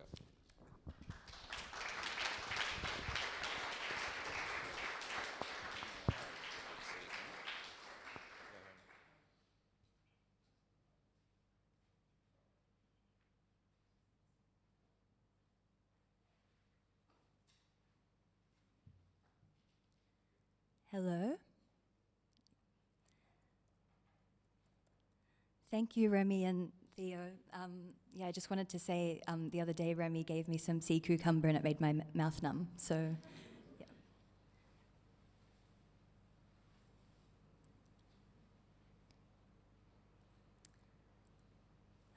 So my name is Phoebe, and I'm talking about the contemporary coastal trade in property. Thank you, Will, for inviting us to speak. So like I said, I'm talking about coastal trade and property and how trade and property rights has led to absurdities like this wall. Wait, where's the button?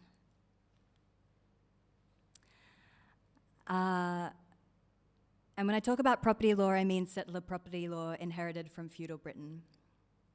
So the talk is about the recently constructed seawall at Coleroy Narrabeen Beach, which is in Sydney's north, where Will's from. The seawall represents the first time that a state government has protected and subsidised via hard adaptation, the wall, private properties that are exposed to an encroaching ocean. For context, the wall is internationally famous for being a terrible idea. I've heard that coastal engineers globally think it's crazy. The 59 properties are all multi-million-dollar properties. I made this graph to show their appreciation with what publicly available sales data there is. Each line represents an apartment behind the wall, and every dot represents its last sale, and the vertical line represents when that wall was promised in 2016. So I'll just quickly sketch the factors at play. The houses are uninsurable. These houses are in the firing line of sea level rise and the associated storms, and it's been known for a long time. And despite this, the owners won't sell, and the values won't deflate. Instead, they continue to appreciate, and they've inflated to levels that a financially constrained council can't buy back. You'd expect that we'd let the houses crumble into the ocean as what happens in Labour electorates. But instead, this government, this internationally infamous wall, gained planning approvals from local government and state government and was constructed partly by the public purse and built partly on Crown land, which is land held on trust by the state government for the benefit of the public. The wall only protects the properties that are behind it. It protects their tidal boundaries and, like this graph shows, their values. And it goes without saying that the wall also casts a gloomy shadow over the beach, and when the tide is high, there is no beach. So like I said, the wall temporarily protects these 59 properties from sea level rise. I asked Will to provide biased comment that everyone hates it in the area, but he said that it does create some interesting breaks for the surfers. So anyway, that's the wall. And this talk is about how the wall came to be and how the trade in coastal property led to what people are calling a monstrosity or a blight or an eyesore.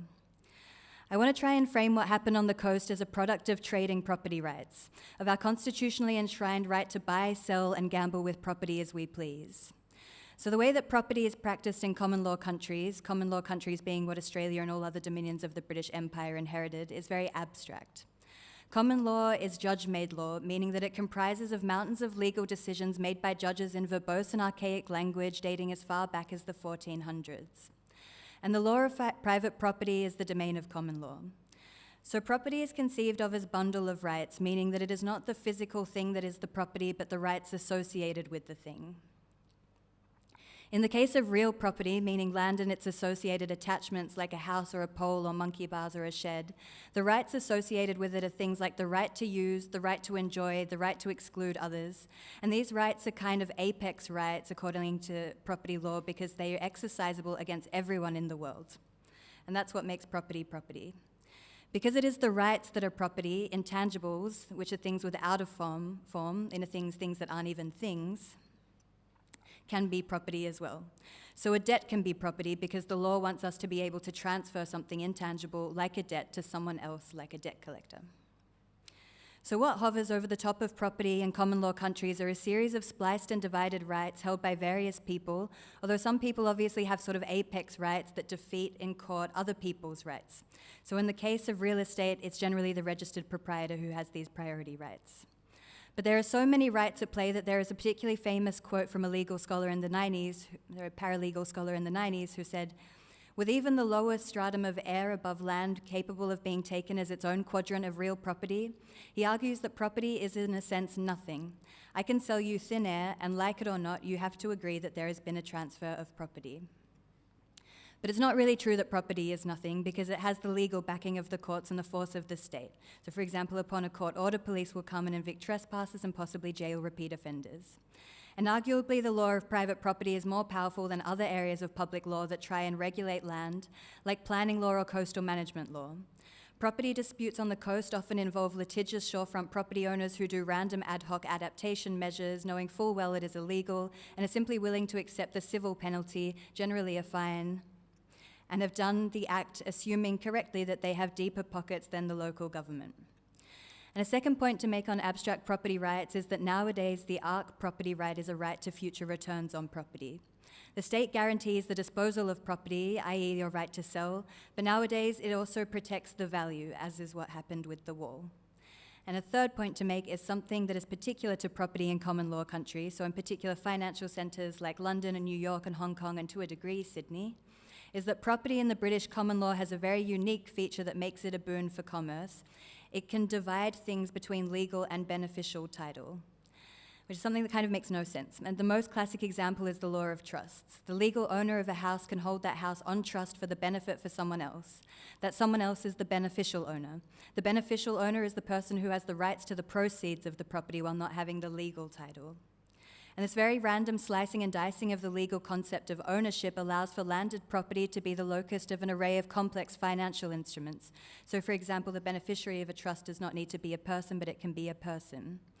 An example of that is a charitable trust where someone people like the Bill and Melinda Gates Foundation endows an institution with a trust set up with a particular purpose.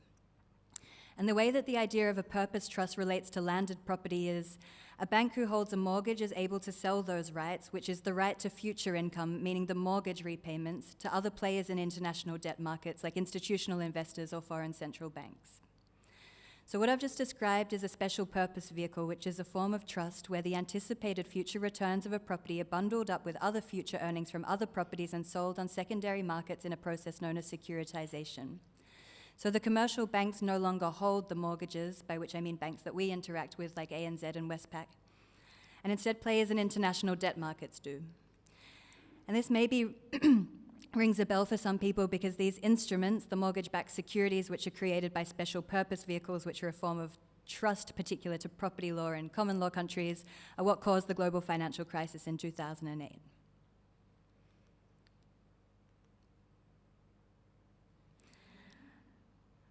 So what I'm saying is that a complex array of interests hover above property, for example, mortgage-backed securities. And what may look like a house on the beach is actually likely held on the balance sheet of an international private bank. And the mortgage is valuable because of the value of the house, and the value of the properties since around the 80s, but exacerbated in the last few decades, is determined by speculation. And speculation in this context means people spending money on something based on what they believe future people will deem it is worth. And this is something that is especially true of shorefront property in Sydney and other places like Miami and New York, and this place, Outer Banks. So basically, shorefront property, to point out the obvious, is more expensive because it is desirable and beach views are lauded. And there are some... Wait, what does the time mean? Is it 12 more minutes or 2 more? 20 or 12, okay, cool. Okay, so I will make these extra points then. There's some extra points on property in advanced capitalist economies, like sort of characteristics of property that lend themselves to properties, financialization, or it sort of being a financial asset, is that unlike some goods and services that lose their value once they are consumed, for example, food or sandwiches, property keeps its value after it's purchased. More credit and debt can be extended to an individual based on the value of their property, with the property classed as high-quality collateral, meaning that it's deemed something that will not depreciate. It's considered permanent, ironically, and it cannot be moved, and its value rises for reasons of speculation, like I said, rather than productiveness, like a factory. Speculation means that people buying based on an asset on the future market and people believing that waterfront property will be the object of future people's desire. And as we know, the tax system fosters an environment where property ownership is treated more favorably, i.e. attracts less tax, than money derived from labor, i.e. wages. And because of the sheer values tied up in coastal property in advanced capitalist economies, a sudden collapse in shorefront property values could lead to another financial crisis on the scale of 2008, according to the largest creditor in the US, Freddie Mac. Although I don't think they're talking about Sydney, but it contributes. And yet there's something strange that has happened in places like Collaroy, Narrabeen, where the wall is. It's like a glitch, because you would assume that now that everyone knows about sea level rise and predictions are becoming more dire and more scientists are ringing the alarm bells, you would assume that these properties would devalue. But the Strip in particular has seen development approvals in the foreshore in an active coastal zone, and development approvals continue, which as far as I understand it means that even before intensifying climate change, these houses were on a strip of shore that had a lot of coastal movement anyway. And this is compounded by the fact that these houses are uninsurable, as in the idea that they should be devaluing. So many insurers don't cover actions of the sea. It's a very common exclusion. Actions of the sea are not covered by most insurance policies, said this insurance council guy. And the phrase act of God sounds like an insurance representative being melodramatic, but it's actually a term of art, a legal term that has a distinct meaning in the law of liability insurance. And so acts of the sea are considered acts of the God in the sense that they're considered unforeseeable and uncontrollable, and are contrasted with acts that are the consequences of divine intervention.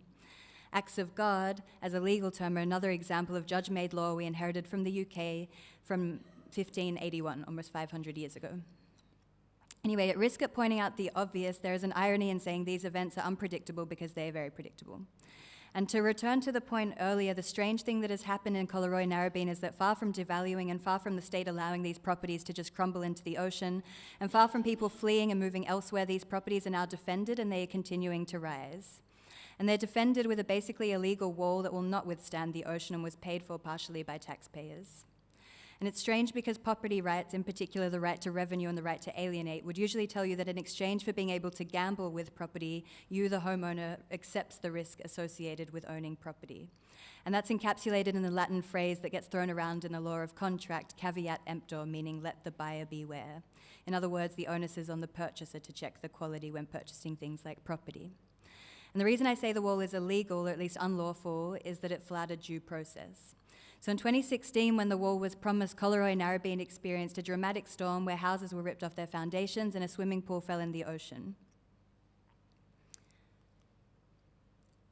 People like this real estate agent claimed that the strip of coast would become a ghost town from now on,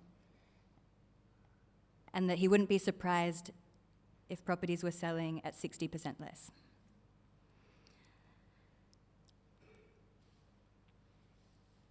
So the storm made headlines because the imagery was very dramatic. And on that day, the Premier Mike Baird and Emergency Services Minister David Elliott were on the scene saying two completely different things from one another. So on the left, we have Mike Baird, the then Premier of New South Wales, promising that the properties would be fortified and that it would be right to have public money going into that. In the picture on the right is the Emergency Services Minister reiterating the government's stance that it is the role of private proprietors to look into insurance policies and otherwise just not buy coastal property. And one notable person who was missing on the scene was the Planning Minister Rob Stokes, the wrecking ball. He had unveiled his Coastal Management Act a few months beforehand, calling it a state-of-the-art feat in planning law. The Act, importantly, is not about the protection of private assets. The Act is about coastal management.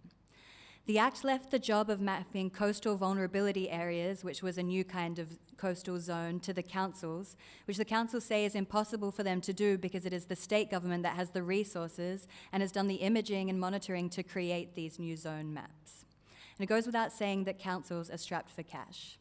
And so despite unveiling this new Coastal Planning Act, the Liberal government at the time and Planning Minister Rob Stokes basically gifted Collaroy Narrabeen this seawall even though it flouted the due process in his own act. And fast forward 10 years ago to this October, the Coastal Management Act has just been designated a complete failure by the New South Wales Auditor General. Nothing in the Act was followed.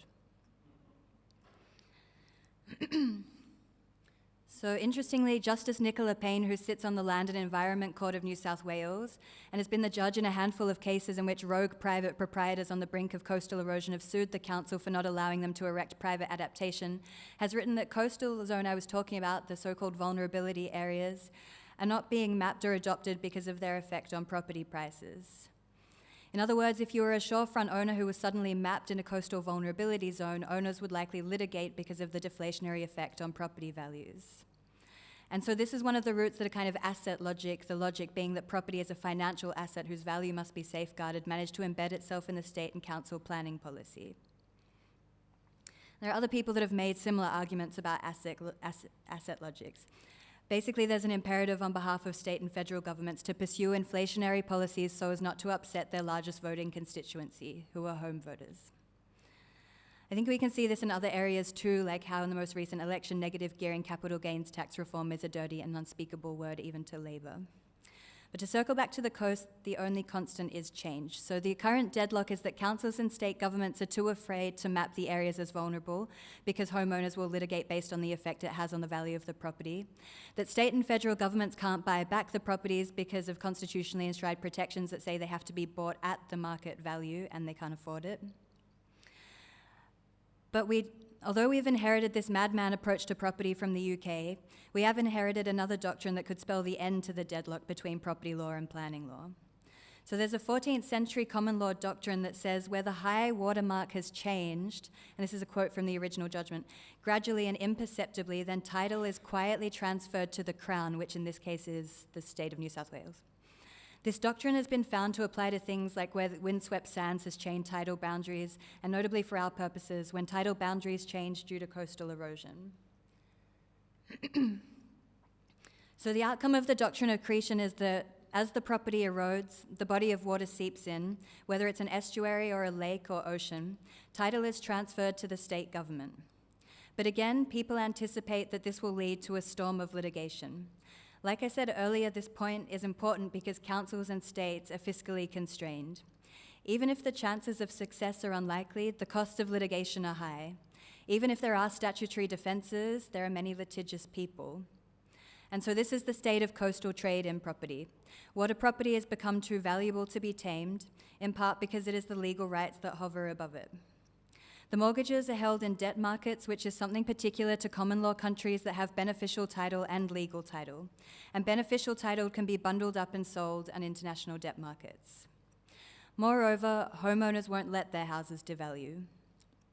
And seemingly, if the homeowners are advantageous enough, which arguably in Collaroy Narrabeen they were because it's an area that voted Liberal for decades until they started falling to the Teals, the state will intervene to protect private property despite protests from literally everyone else. And that was a protest in 2003 when the wall was first proposed. And then the wall's proposal was rescinded, but then of course today it exists. Okay, the end, thank you.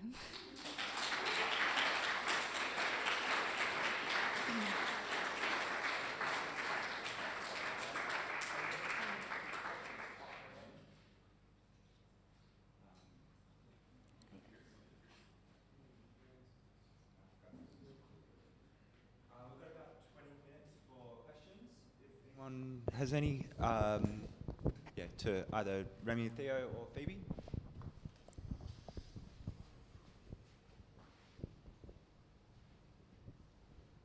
mentioned something about the French interactors. They had sea cucumber as well. Oh yeah, so it was trepang for a long time under the Macassans to China, but then the Americans and the Europeans it actually started in New Caledonia, and that's when they adopted this French name. And the technique for harvesting it was like mass dredging. There was actually small dredging along with the Macassans, but yeah, I think it then took on a bigger shift, and then like it was also being exported out of France under this new term, which means spade. Yeah, so it's kind of, that was a shift in the market, the naming. Becher de Mer, yeah.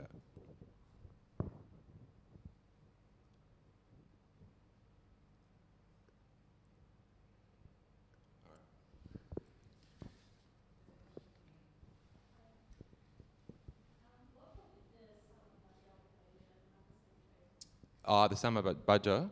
Well, there was also, in Yungal Mata, there's a word for swimming goggles.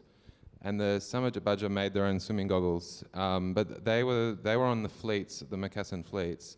But this gets very tricky because there was definitely more contact before the Macassans, and I think it was highly likely that it was the summer badger, yeah.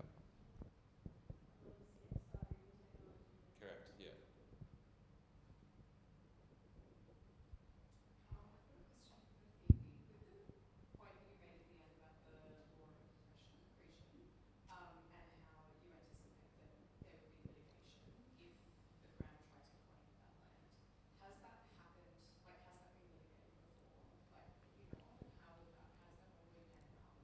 Yeah, it's been litigated in like other sort of scenarios where it's like an or like flooding in an estuary or something, but not like a valuable coastal property. It's like different in Victoria because we don't have houses sort of built on the foreshore, like they do in New South Wales. They're like much closer to the ocean. But that wall basically reinstates their tidal boundaries, so that they kind of can't erode anymore. So they were in the process of eroding, and their backyards were like slowly being like taken by the sea, like the judgment said. But then that wall just like kind of reinstated their tidal boundaries. Yeah. I think they might have actually done something to the continental shelf. Do you reckon?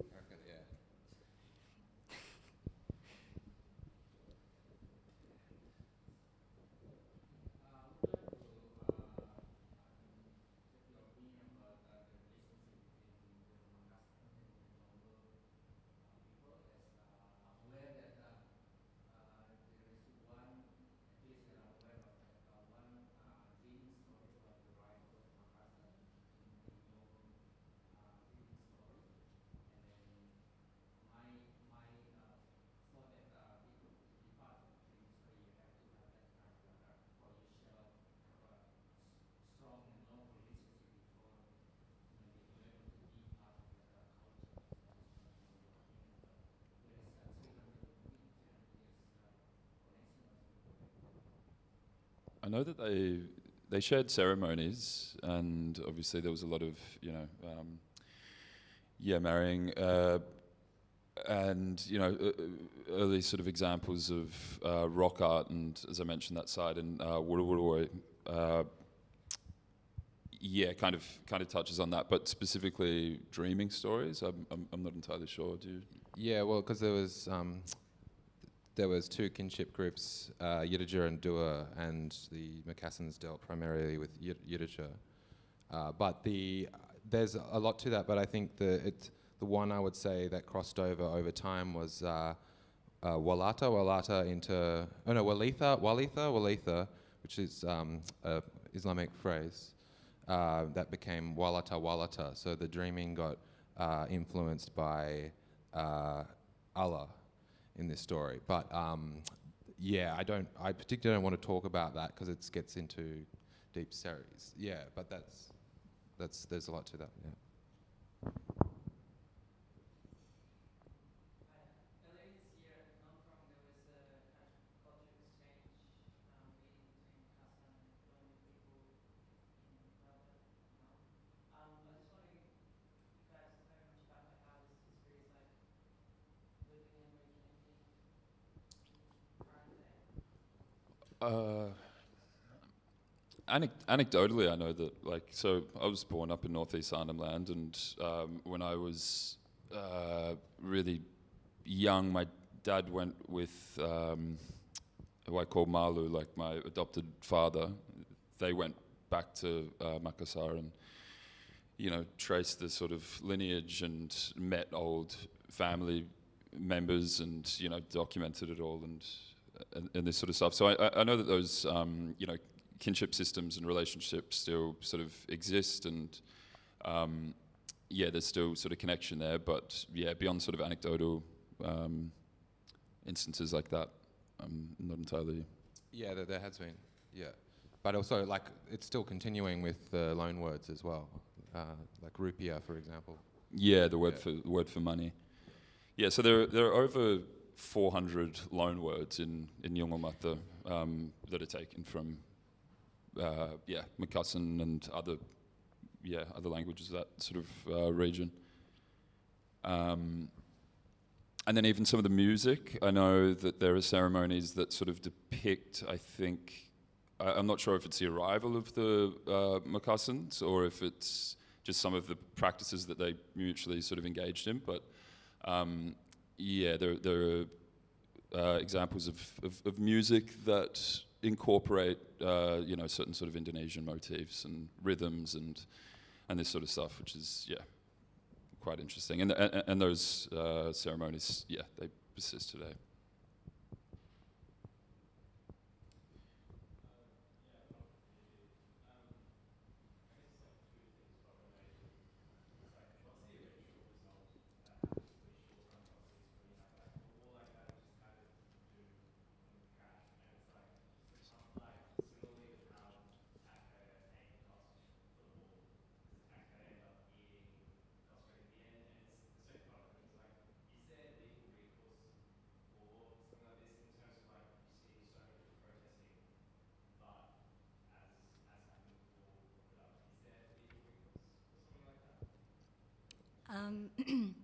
Apparently, the wall gets like reappraised, like the development consents get reappraised in like 57 years or something. But apparently, it's already being undermined. Like it's already sort of like not structurally sound enough. And legal recourse? Do you mean like the public? Yeah, in the sense that like would the public and the taxpayer pay the cost for something that is like a quasi-insurance or private? Yeah. Damn, I don't think that is a cause of action. I don't. Yeah, I don't know if there is a cause of action for sort of like grey gifting or like political donations. You're right. That's like basically a subsidy for private property. Yeah, I don't think so.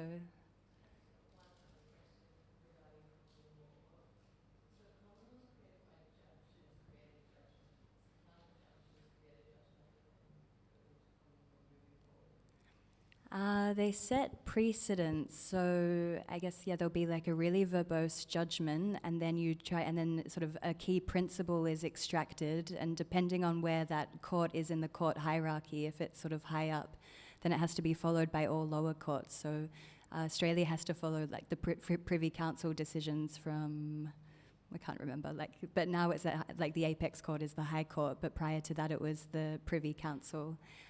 In the UK, so that's how a precedent gets made.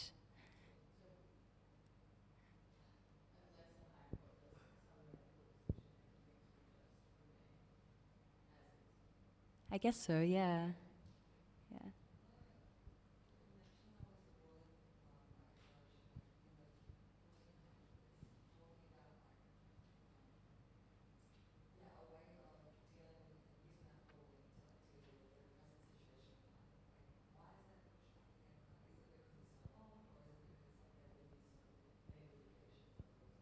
What was that? So wait, can you read the first bit?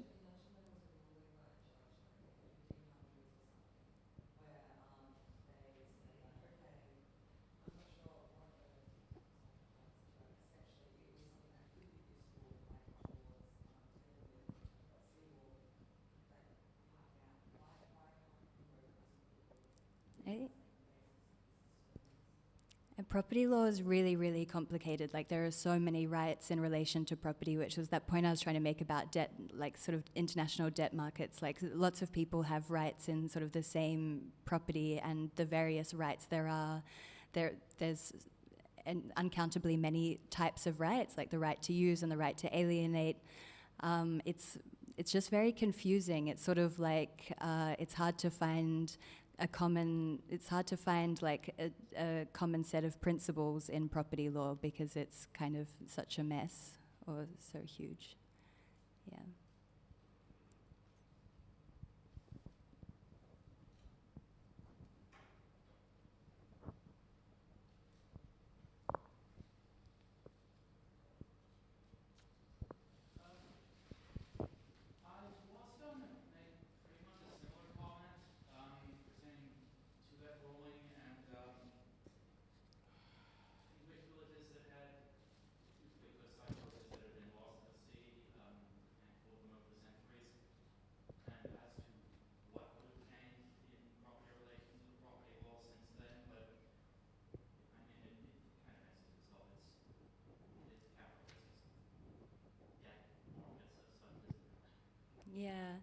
Yeah, that doctrine of accretion was about was like about a lake or something, except now obviously mean seas will rise at like a higher pace, but they're not going to change the definition of gradual because it's actually quite self-serving that it would be transferred to the Crown, that these properties would be transferred.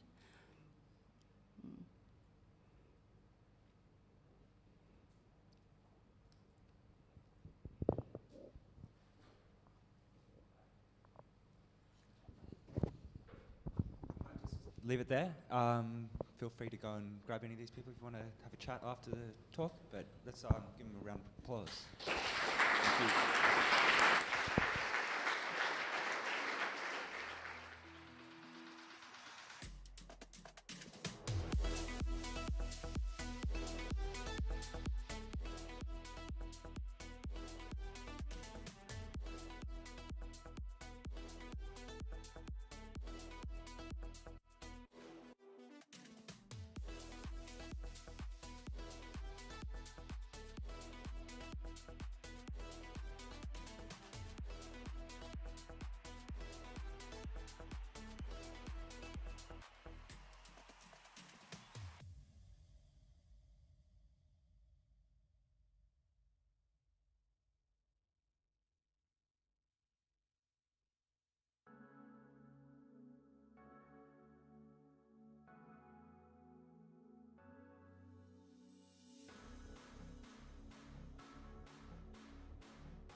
Dr. Samir, how are you, sir?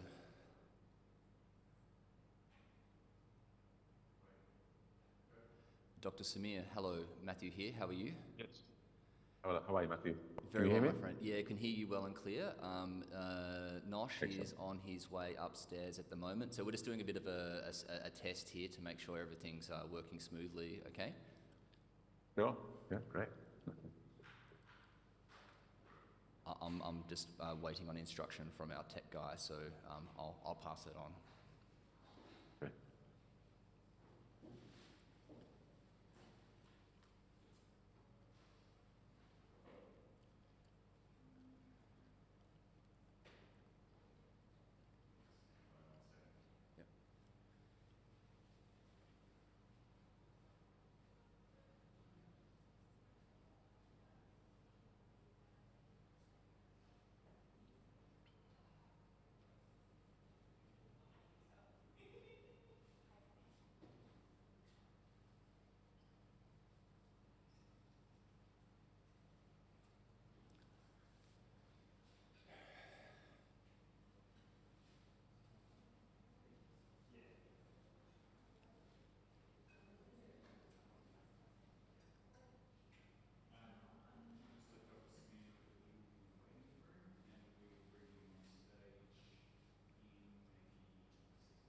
Dr. Samir, just been advised that we'll put you in the waiting room and that we'll add you in about 6 minutes or something like this, okay?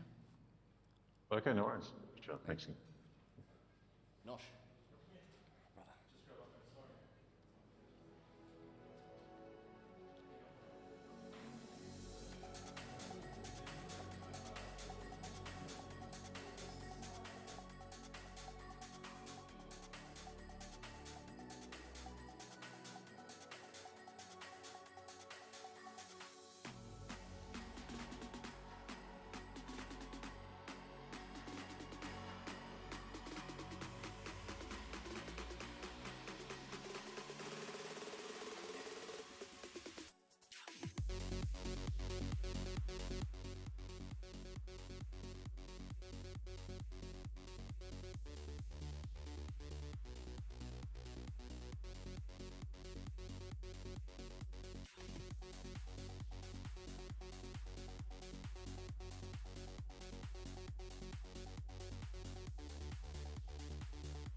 Good evening, everyone.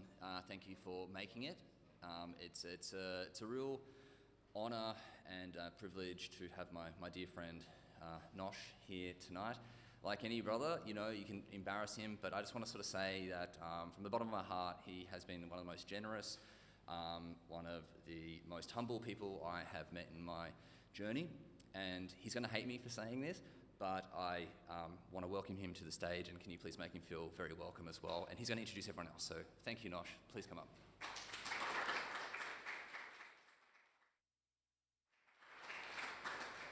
Thank you so much, Matthew. Assalamu alaikum, everyone. Peace and blessings upon you all. Matthew Cater and I, we met at La Trobe University at PPE. We were the first inaugural sort of year to study philosophy, politics, economics. And this project is something that I've been supporting from the very inception, from the genesis of it. It's so important in this day and age when corporate businesses are taking over our institutions to have independent academy, to be able to create spaces for independent thought. So I'm extremely honored and privileged that you're all here. Thank you so much for taking up your Saturday afternoon. It's beautiful weather, much rather be at the beach. So with this presentation, obviously with what is happening all over the world, not just in Palestine, it is quite an important issue, whether it's Sudan, whether it's Myanmar, Congo. And so Matt approached me and he was asking, can you present something from the Islamic perspective? Being a perspective of 2 billion people worldwide, what does it mean to understand it from that perspective? And of course we know with the Palestinians, there are many Christians who are there. There are actually a lot of Jewish brothers and sisters who consider themselves Palestinians prior to the Israeli nation state. So this is not an exclusivist speech in any way or presentation in any way, but rather it's an inclusive way of calling for a real reflection on the ethical and moral aspects of how we can deal with difficulties, trauma, collective understanding of colonialism as we live today through it. So without further ado, I'd like to introduce the first speaker. Is Dr. Samir online? Wonderful, thank you. So Dr. Samir Mahmood, who I consider one of my teachers, he's an independent scholar, having studied in a number of places and holding degrees in philosophy, anthropology, politics, Islamic studies, urban planning, education, psychology, and also art. He's one of the leading voices in Islamic aesthetics in the world. And he's joining us from England. Unfortunately, he's normally in Sydney, but we couldn't keep him here. So without further ado, Dr. Samir Mahmood.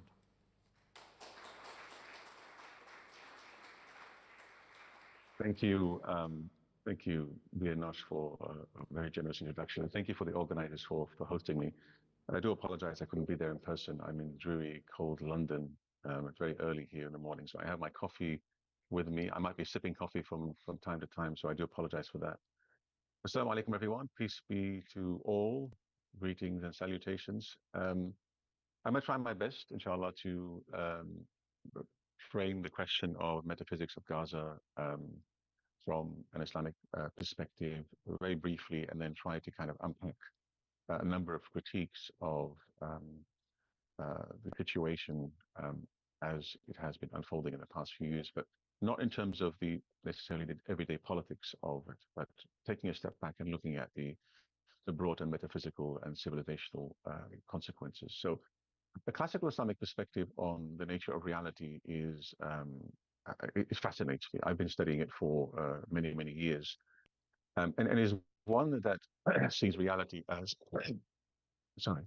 one that sees reality as consisting of multiple dimensions, multiple levels, multiple aspects.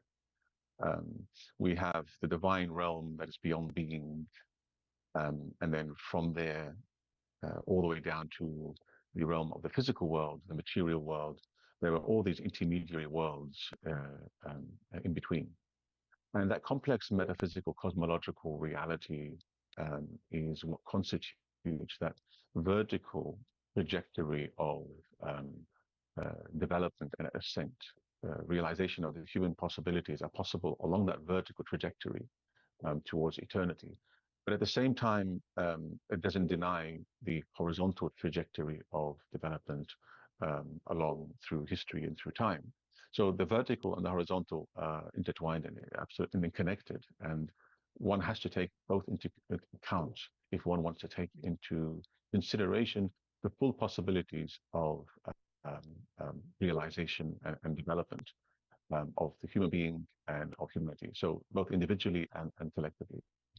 And there's much in the Islamic worldview that talks about the how does one realize the full potentialities and possibilities that are latent within us along both that vertical axis and that horizontal axis at the individual level and the collective level. So human beings are on a journey of realization and completion.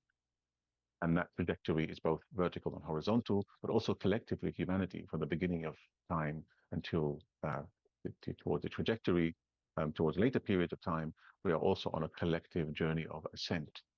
To where? To God. So we develop individually closer to God, we ascend, and also we ascend collectively closer to God. Bringing into the fold of our human possibilities ever wider circles of existence. Now, this kind of multi-complex, multi-perspectival, multi-level, multi-dimensional understanding of reality has suffered a lot under what is often referred to as the impoverishment of being, with the birth of the Enlightenment and the kind of secular trend ever since the Enlightenment moving forward. Now, the view I just presented to you is something that was shared by many civilizations and many cultures and many religious traditions. It's not necessarily only Islamic, and it's something that was shared largely also by Western civilization for a very long time.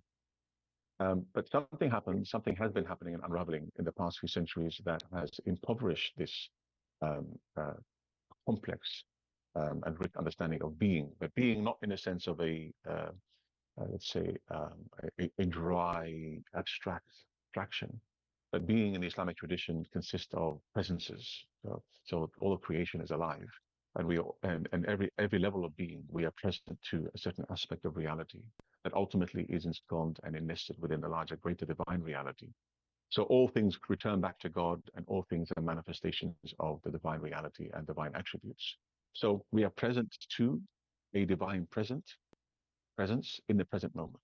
The idea of presences, that idea of being consisting of multiple levels of presences is extremely important. And once that understanding of reality is gradually impoverished and reduced through secular rationalism and scientific reductionism, we end up with a situation where reality is collapsed into and flattened into a single level of reality, or a binary of objective and subjective, as we discover from Descartes onwards.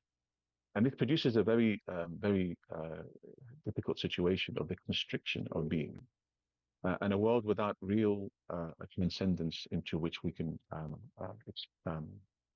grow into. The apertures towards the transcendental realm are closed, and in the name of scientific objectivity and secular reason, reality becomes flattened into these kind of literal physicalism, where only the empirical world exists, or some kind of interior abstract conceptualism, where the spiritual is reduced to concepts and ideas that are subjective, that exist in the mind of the human beings, as opposed to concepts and ideas actually as being living entities that transcend the subject-object binary and bind us to multiple worlds that all connect through these subtle bonds back to the divine names that constitute the warp and weft of the fabric of reality. Without the intermediary worlds that I am speaking about, without these worlds of symbols, angelic presences, visionary perceptions, theophanic manifestations, and encounters with the ontological depths of reality become impossible.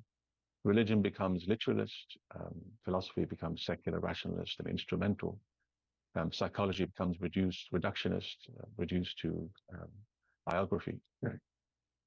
And art becomes detached from metaphysics, in which art becomes purely either subjective, which usually connotes the idea that it's not real, or it's just real within the intelligible reality of the interior world of the individual, or art becomes merely social commentary. The self then loses its orientation towards transcendence and loses the thicket, or the thick, dense cosmic web of connections, meaningful connections that can, within which it is entangled and which constitute its developmental trajectory. The result, we end up with a very despiritualized world in which metaphysical nihilism flourishes. In the sense, we absolutize material causality, the idea of linear progress, the idea that there's no such thing as a spiritual turn, but everything now is projected onto the linear, horizontal trajectory of historical realization and manifestation. And this kind of mechanistic, one-dimensional, flattened view of individual and collective potentiality produces a civilization that can't recognize its own metaphysical home anymore. One particular pernicious mythology of this particular way of seeing things is what is often referred to as the tyranny of history or the reign of historicism, idea that meaning in general and human meaning in general and religious meaning in particular becomes imprisoned within either a pure sociological analysis or historical critique or archaeological uncoverings or psychological reduction. What this does is it destroys this living, multi-level, personalized cosmos within which we encounter various manifestations of a absolute transcendental principle. And that kind of flattening of one particular potential of the human being, human reason. Of the Islamic tradition, human reason or reason itself is a very, very rich conception of what human reason actually is. It is reason, intellect is the first thing that God creates in the world, and with the intellect, he forms and orders the cosmos, or he brings forth the cosmos upon an ordered whole. And so the human intellect is both cosmic and ontological, but also a faculty of perception within the human being. That kind of homology between the intellect within and the intelligible realm without collapses into an instrumental rationality and a kind of scientific reductionism and technological mastery, where the world becomes pure raw material or standing reserve, to use a Heideggerian term. The human being becomes a function of systems, so idea of Dasein, the whole idea of human being as being a site or locus or privileged and honored and noble locus of manifestation and unveiling of reality is eliminated, and transcendence becomes inaccessible and irrelevant entirely. The collapse of the intermediary worlds and the loss of the vertical axis, which has imprisoned the soul in the literal history, dead matter and technological nihilism. So this collapse of the intermediary worlds lead to our imprisonment. And I'm going to gradually, I'm moving towards a gradually unraveling what this has to do with Gaza, because it is important to understand that the fundamental issue at the heart of the Gaza question isn't just a question of politics or economics. It's deeply rooted in a metaphysical problem. So with this kind of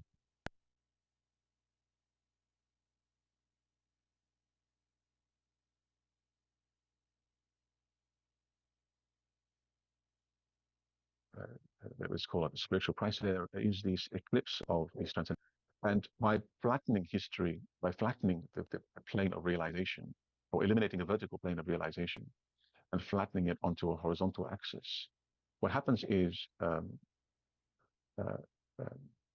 other trajectories of realization, deformed ideological deformities, begin to masquerade as metaphysical solutions. And we end up with a very dangerous situation in which the natural situation where we're suspended between time and eternity, finitude and transcendence, becomes eliminated in favor of time and in favor of finitude.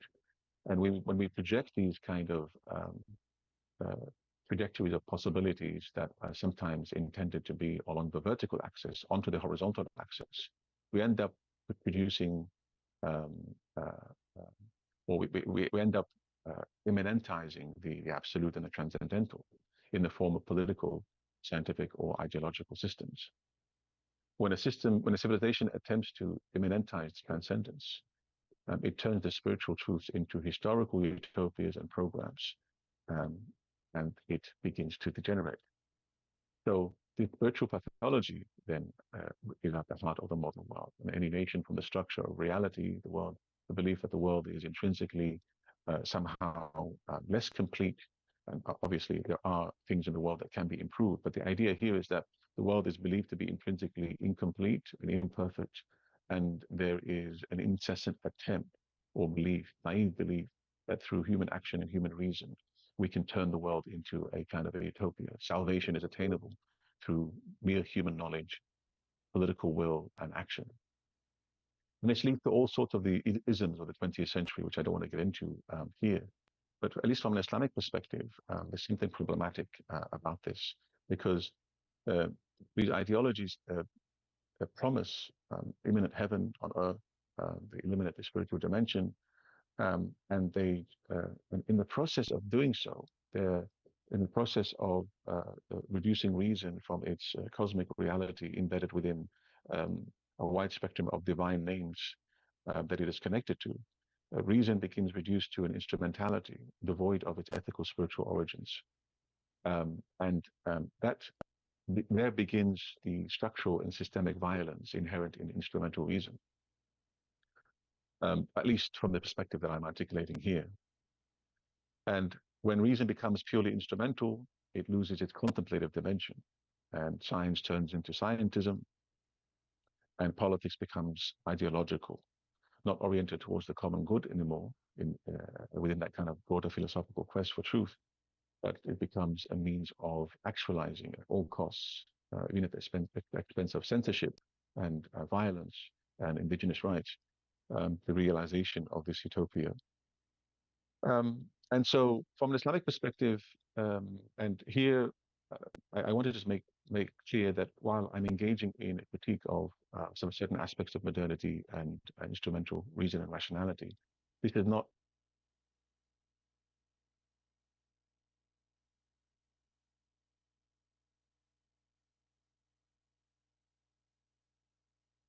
in the spirit of reclaiming what truly makes us human, civilizational, cross-geographical dialogue for the improvement of the human condition. So if I'm overly critical here, it's only in the spirit of coming together and maybe realizing or recovering or renewing our ontological and spiritual origins.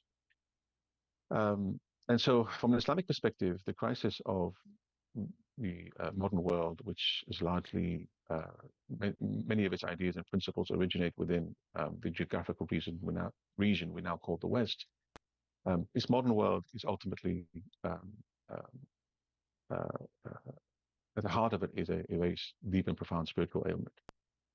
The absolutization of human autonomy at the expense of the entangled nature of human beings, not only in terms of their intersubjective relationship with other human beings, but their entangled relationship with and their embeddedness within the wider cosmic and creaturely reality. This is something that has to be resisted. Rejection of transcendent measures of justice. In the Islamic tradition, it is very clear that all absolute values, justice, compassion, forgiveness, all these are rooted in divine names and attributes.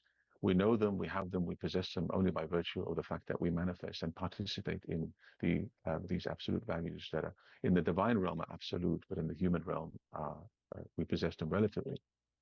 But by severing that connection from their divine roots and origins, we risk losing the nourishment, the nourishing source.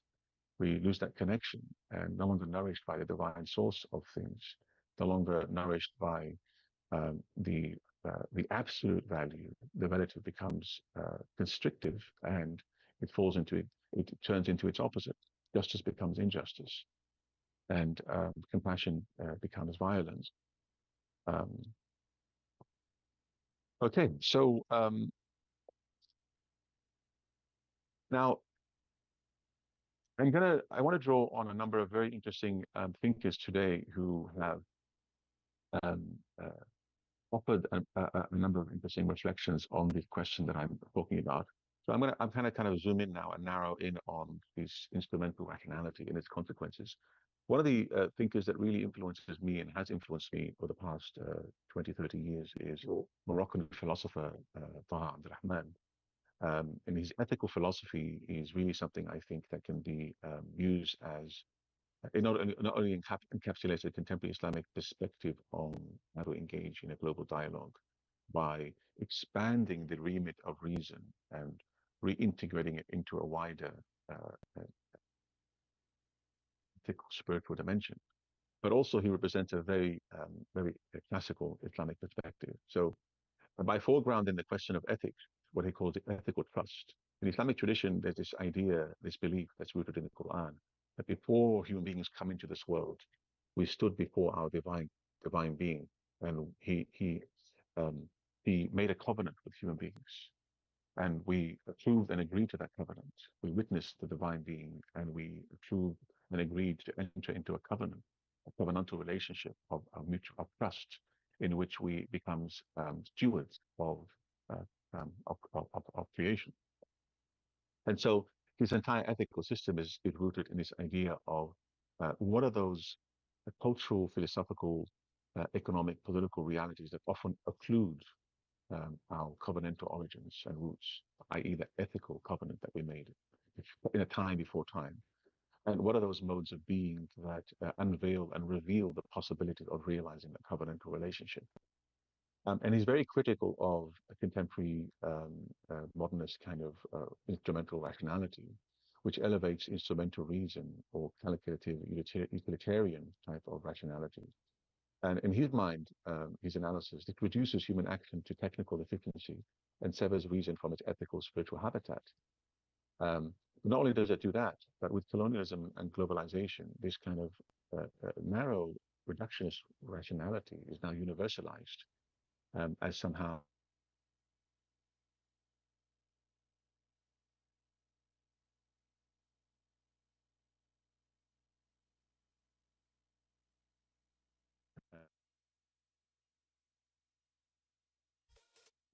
reason.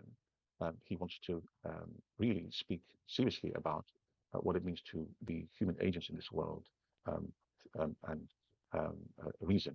What is the real universal type of reason that we are talking about? Because there is a sense in which reason is a unique faculty or mode of perception that we possess by virtue of being human. But in his mind, the type of reason that has been exported with globalization and colonialism, especially through the Enlightenment, is a provincial reason that has been universalized through power structures, rather than universalized through its own intrinsic universal nature. He talks about al-aql al-i'timani, the trusteeship type of reason. Reason is a trust from God, and it's oriented towards moral perfection. It's oriented towards humility and service to all creation. That's Western reason in this modernist reductionist sense. And by Western reason here, I don't necessarily mean a geographical region called the West, because today it's become a global thing. By Western, I mean it has its origins in the past few centuries in the geographical region we call Western Europe. This Western reason is not neutral. It's a hegemonic reduction of reason.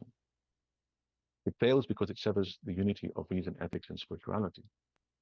And this leads to kind of a moral neutralization where an ethic is emptied of its divine ground, and there's this projection of this neutral moral sphere that claims to be neutral. And I'll come back to this blind spot in a minute. But this neutral moral sphere that legitimizes power without transcendence, it inevitably will legitimize power without because without transcendence, it ultimately descends into mere power.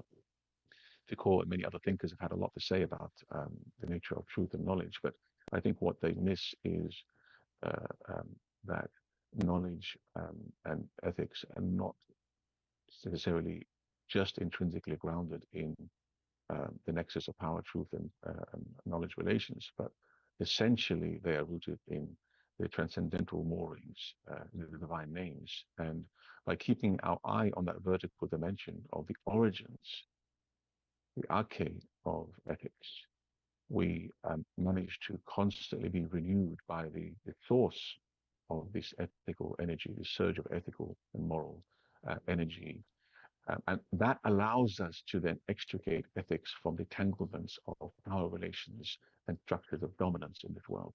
If ethics is severed from that constant fountain that nourishes the source, it becomes reduced and flattened to just power relations.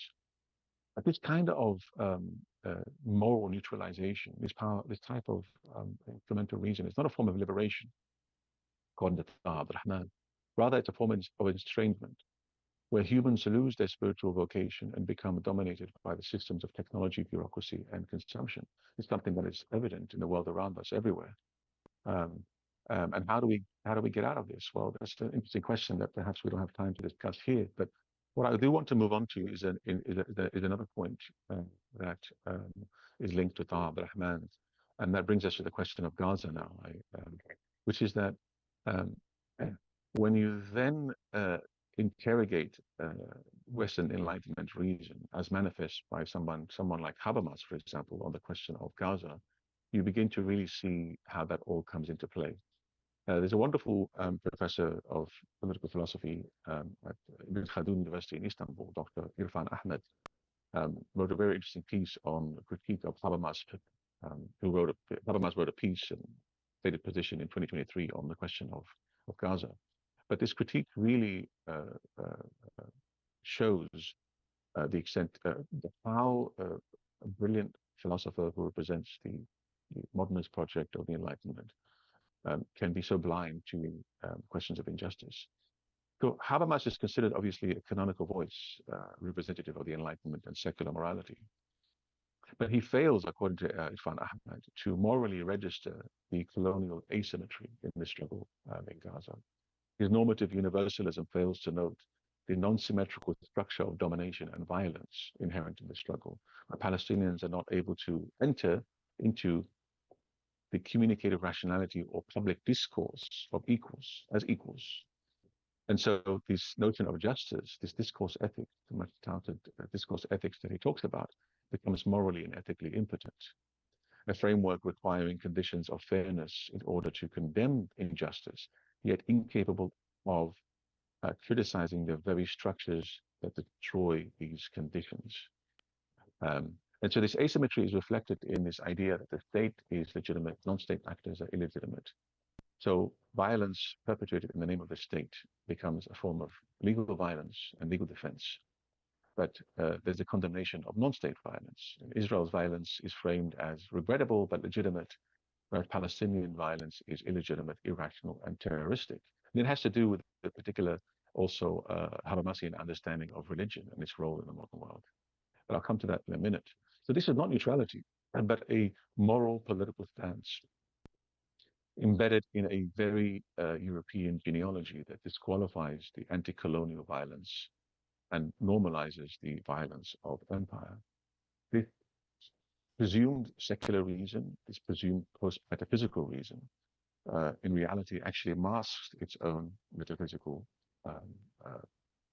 assumptions. This assumption of civilizational innocence. It's not a post-metaphysical reason, but a subtle theological, political reason.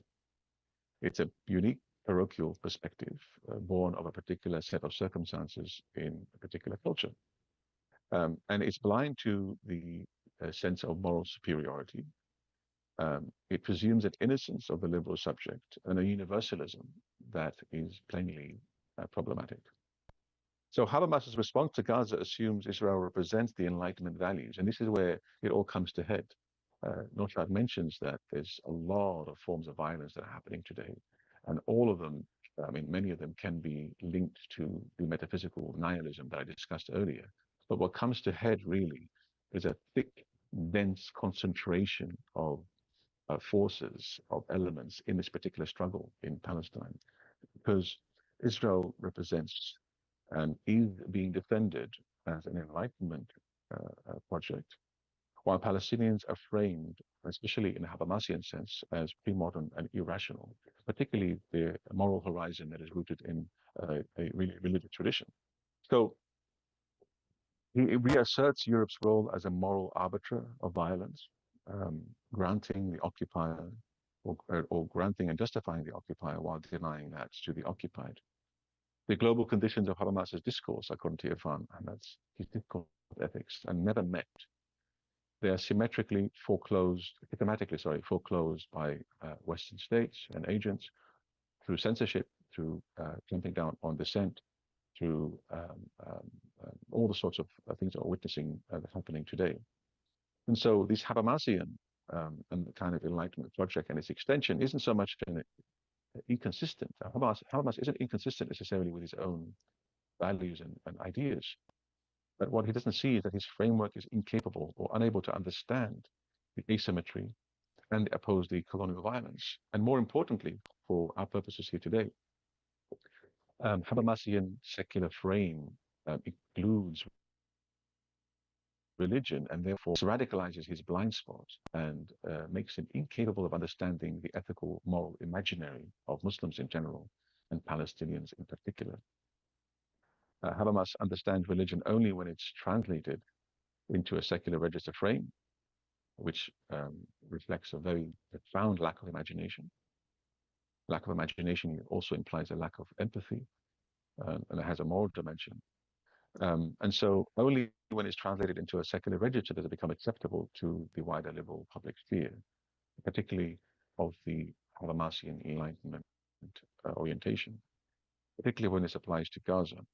Palestinian ethical and political vocabularies like sumud, steadfastness, shahada, martyrdom, justice, adl, and many of the other terms are not translatable into secular produced rationality without some kind of distortion. And therefore, Habermas's public reason, according to Irfan Ahmad, cannot understand the moral grammar of the colonized in this instance.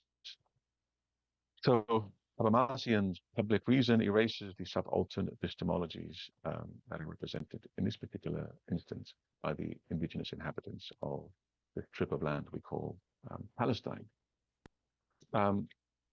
There's a number of other issues that I wanted to allude to, but I won't entirely. But what I want to end on is one important point, and this is me as a Muslim speaking here. Why Islam matters here today in this particular debate. Because for Muslims, and I think it applies beyond Muslims, Palestine and Gaza becomes a particularly unique moment for the renewal of human values. It's a litmus test, and more important, it's a fountainhead for people around the world to converge on and enter into a covenant of renewing human values, or what we call in Islamic tradition, Adamiyya. Adamiyya comes from the word Adamic, which is earth, renewing our earth consciousness and our earthly stewardship and our earthly minding together. Some of my other colleagues a little bit later will talk about the significance of Palestine in general Muslim eschatology. So that's my alarm that I've hit the time limit. I apologize. But Islam matters extremely in this particular moment because of the reasons I mentioned, but also Islam is a very important and powerful source for this renewal of our human covenant with the wider divine reality and with each other. And so contrary to this kind of horizontal history, Islam is a voice that invites to a recovery of vertical theophany, as opposed to an objectification of the world. Let's recover a sense of understanding the world as a cascade of symbols and meanings and divine presences in the face of a crass materialism. Let's imagine the world as a series of divine presences in which we can enter into multiple trajectories of realizing our full potentialities as ethical human beings, or ethical beings on earth. I'm going to end on that note, and thank you very much for listening. Yeah.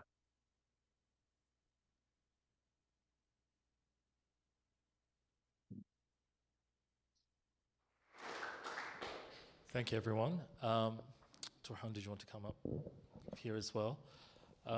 We sincerely, regretfully apologize for the technical difficulties, and I thank you for your patience in dealing with this. In regards to, I guess, the topic at hand, and thank you so much, Dr. Samir, as well. in regards to the topic at hand, Turhan will be covering the nature of theodicy. I think something that we've all witnessed in Gaza is how is it that people who are enclosed in this space are still going about their day, right, with strength, with patience, with smiles, and we know the, ruh al-ruh, the soul of soul that we see, the individual images that are coming out, that they're speaking with such conviction, with such confidence, despite lack of food or water or access to any sort of basic amenities that would be acceptable under modern conditions.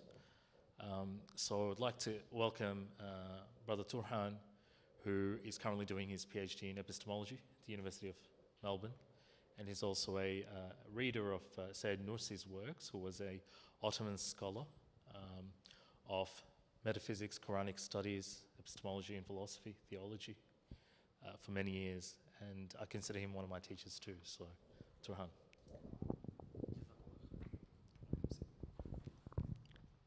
I'm assuming this is on. Okay. Peace be upon you all. Assalamu alaikum. Thank you, Naushad, for that introduction. Thank you also to the organisers for this opportunity to address this audience. It's greatly appreciated. It's a great honour for me.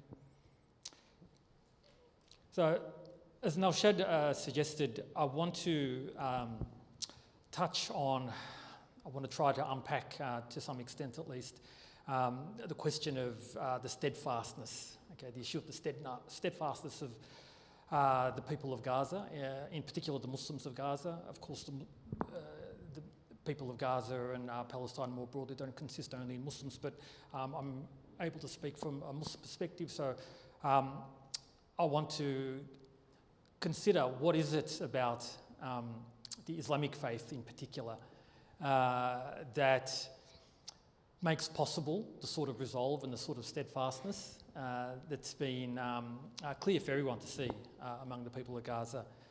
I don't think that I can give the issue its entire due in any one short talk, but I'll hopefully try to shed some light on at least some of the aspects of it.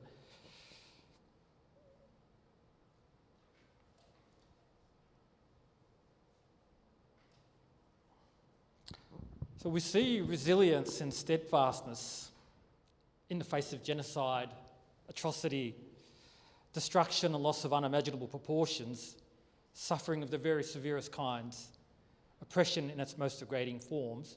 So how, in the face of all this, does one remain steadfast? How does one hold on to faith and its practice? How does one maintain hope and not give in? Okay. Is there anything about the Muslim perspective in particular that allows us to view the people of Gaza as not only enduring and persevering and holding on to faith, but rather as growing, flourishing, indeed even shining as human beings? I hope to answer this latter question in the affirmative, and I'll try to do so by touching on some broadly metaphysical and theological underpinnings of Muslim belief. So the first thing that I want to touch on is the issue of divine unity. Somewhat different to some other faith traditions, in particular Christianity. In Islam, we do have a very strong view, an extremely strong view of divine unity. Okay, God, or in the Arabic, Allah, is understood as being one and unique in a very absolute sense in Islam. We understand Allah as having certain names, okay, and those names describe to us certain attributes that Allah has, which are all aspects of Allah's beauty, okay. Now, among these names are names like Ahad and Wahid. So both of these names point to Allah's oneness, okay. To say that Allah is Ahad is to say that His essence is had by Him and Him alone, okay. So, I mean, contrast that with ourselves. Like we each have a certain essence. On the Islamic view, that essence consists in a certain spirit. Okay, we have a human spirit, but we each have such a spirit. Now, Allah, on the other hand, God, on the other hand, does not share His essence with other personages, He's on the Islamic view, he's in a triune God. There aren't three persons in the one being. No one else has the essence that he has. And similarly, the fact that God is Wahid, okay, a being of unity, that points to the fact that the names and attributes that he has, they're had by him and him alone. Okay. So, for example, if God has the attribute of absolute power, and indeed the name of Al-Qadir, the one of absolute power, he and he alone has that attribute. Okay. Nobody else has that attribute. Nobody else has absolute power. And what follows from this is that every manifestation of this attribute in the created realm is going to be attributable to him and him alone. Okay? So every physical event that takes place is going to be attributable to God and God alone. Okay.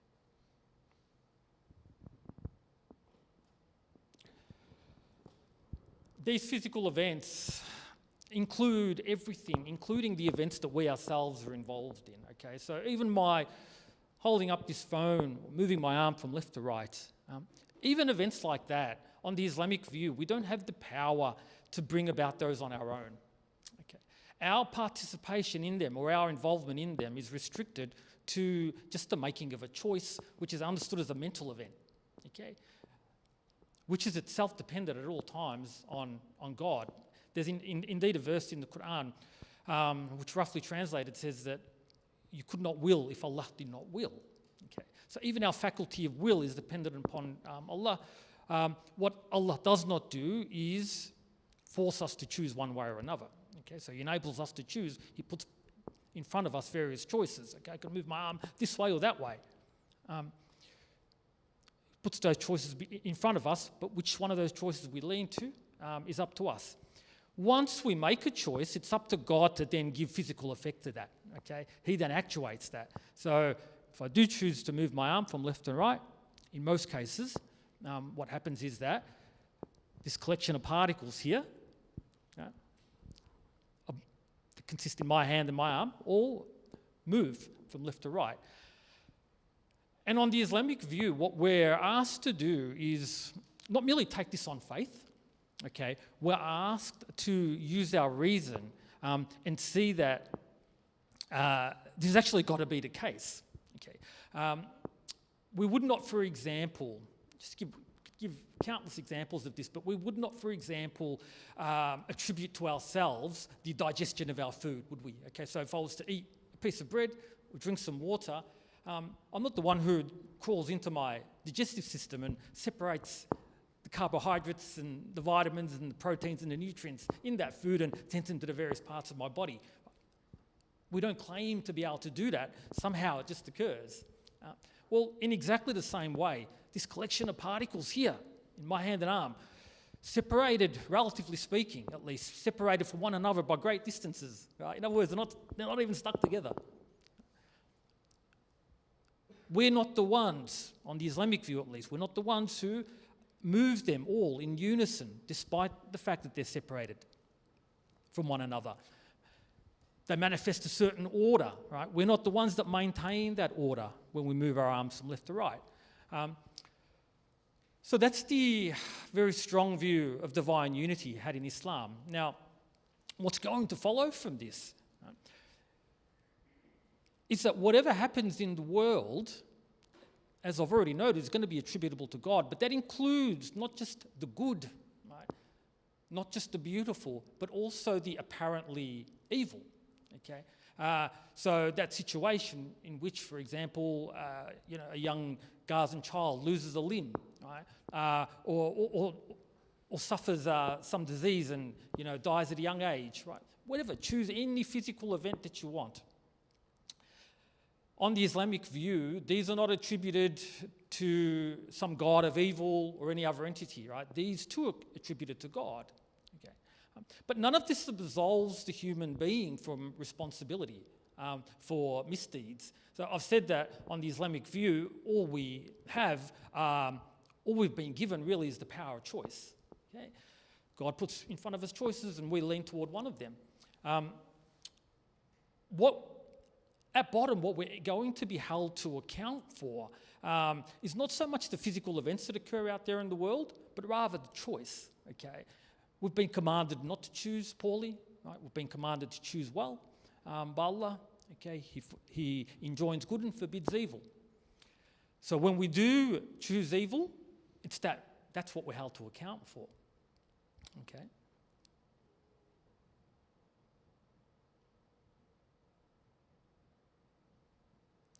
So I've said that the apparently evil events, they're caused by God too. But on the Islamic view, if one believes in a God that's defined as a being of absolute beauty and perfection, okay, what's going to follow from that is that all of those apparently evil events are at bottom going to be good. Now, they might be painful for us, they might be difficult, they might entail hardship for us, and I guess it's to that extent that we refer to them as evil or apparent evil. They might be hard for us, but they're still going to be good. And the reason why they're good is at bottom going to be because God achieves good purposes through them. Now, here's the thing, I might not, in any particular situation, know in a very fine-grained way what is the particular wisdom in a particular instance of hardship. Yeah. So if my special needs boy, who I've left at home wisely, if he uses inappropriate language and thereby causes my wife and I stress, and in that particular moment, what is the exact wisdom in that? What is the exact good that Allah brings about from that? Now, even if I don't know that in that moment, if I know that God is a being of absolute beauty and perfection, it's going to follow that there must be some good in it. There must be some, even if I can't identify it. Now, however, the reality is that the heart still yearns to know, well, what might be at least, even if I can't identify with certainty what is the specific wisdom or the specific instance of good, the specific wise purpose in a specific instance of difficulty. In general, at least, what might it be? What could it be? Okay, so I'll touch on that.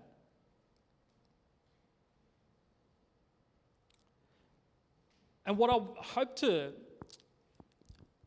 try to show is that this notion of hardship, right, this difficulty that is very much a constant, in human life in general, but it is experienced in a very extreme way currently in Gaza and Palestine, that this hardship is actually indispensable in a certain sense. Okay, it's indispensable in a certain way. Okay, it's not as though it could have been swapped out. It's not as though it could have been left out of a world like this.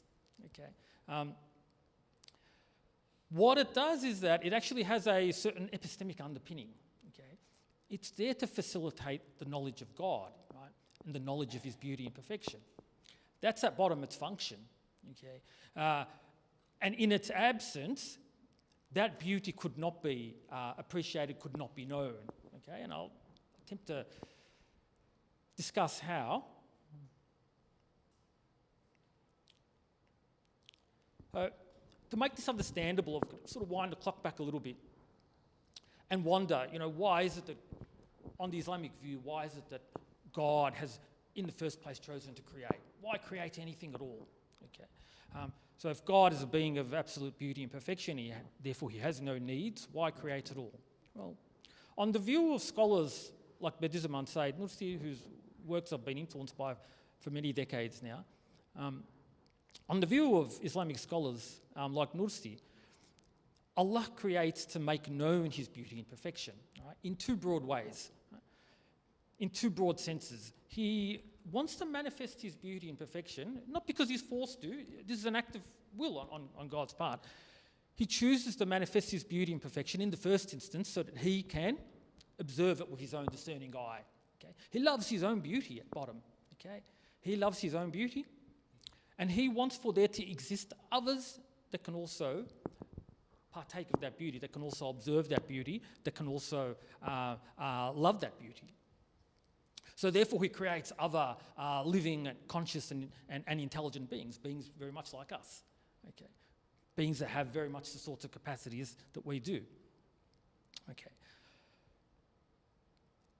And this idea is actually very expressed in Islam. Okay? There's a verse in the Quran that rendered in English roughly goes like this, and I did not create jinn, another sort of created being, I did not create jinn and mankind other than to worship me, okay? I did not create jinn and mankind other than to worship me. If you have a think about it, worshipping a being, right? Worshipping anyone, it makes no sense in the absence of knowing that being, okay? So that knowledge and worship go hand in hand. I mean, imagine you meet someone for the first time, yeah? And they send you a message the following day saying, you know, I love you very much. I love you more than anything, and I worship the ground you walk on. What would be the retort? Well, immediately we'd say, well, there's no sincerity in that, okay? There cannot be any sincerity or any truth in that because you don't know anything about me yet. You've only just met me, okay? So it's very clear that a being cannot be worshipped unless that being is known, okay? So Dr. Samir Mahmood, spoke about the trust, the amana in the Arabic that human beings have been given. Part of one way in which this amana is understood is as follows: like we have been created in a certain way. We've been given a certain set of faculties. Yeah, like we've been given the ego, for example, right? A sense of I, a sense that I exist as a being in my own right. And that I at least apparently seem to do certain things or at least make certain choices. Yeah? We have faculties like ratiocination, intellect, memory. All of these faculties, the ability to love, the ability to show kindness, act mercifully, and so on.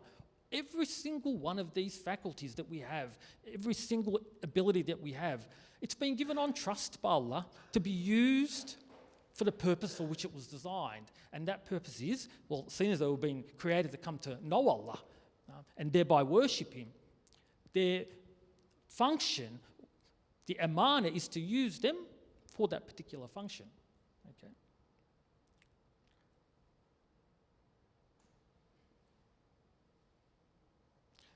Now, growth in Islam is to be understood in no other way other than an increased, let me put it this way, like how does it come about that one person ranks higher than another, if that's possible? Yeah? How does one human being rank higher than another?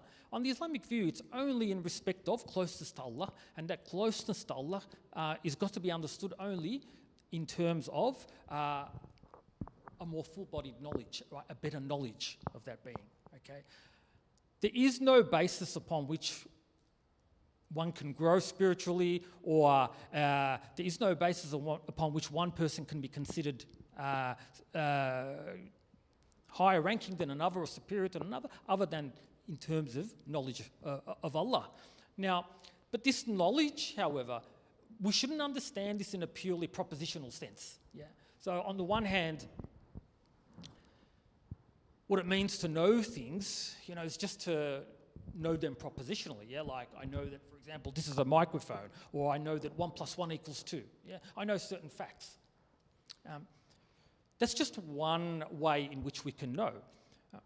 The sort of knowledge that we're speaking of here, right, when we say that we've been created to know Allah, right, we've been created for no other reason to worship Allah, and that entails knowing Him. The only way we can rise through the ranks of maturity, the ranks of closeness to God, is to know Allah. This kind of knowledge has got to be understood not just in that propositional sense, but in a far broader sense.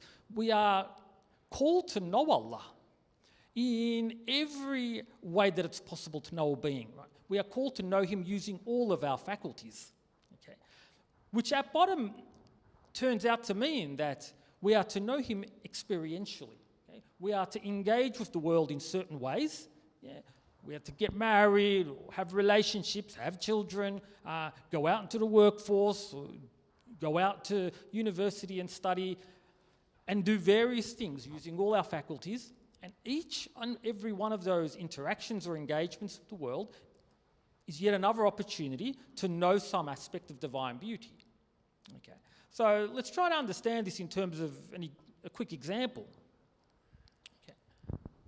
So imagine here, and for those of you who have heard me speak before, I apologise for using the same examples all the time, but these are the easiest way to understand this.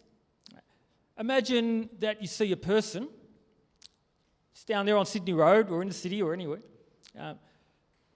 apparently in need, right? Apparently homeless. He's got a little sign saying that he needs some money just to find somewhere to sleep tonight, or he needs some money for some food. And you walk by this person, okay?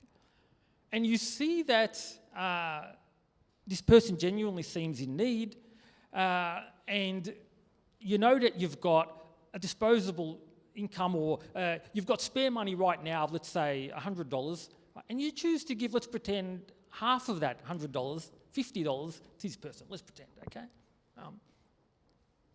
Now, if I have a strong view of divine unity, that strong view of divine unity that I described right at the outset, okay, what I know straight away, right, is that all of those physical events, right, that I've just described, that physical event in which there's one person sitting there in need and another person comes along and gives him $50, and therefore that person can go down to the vendor and buy something to eat.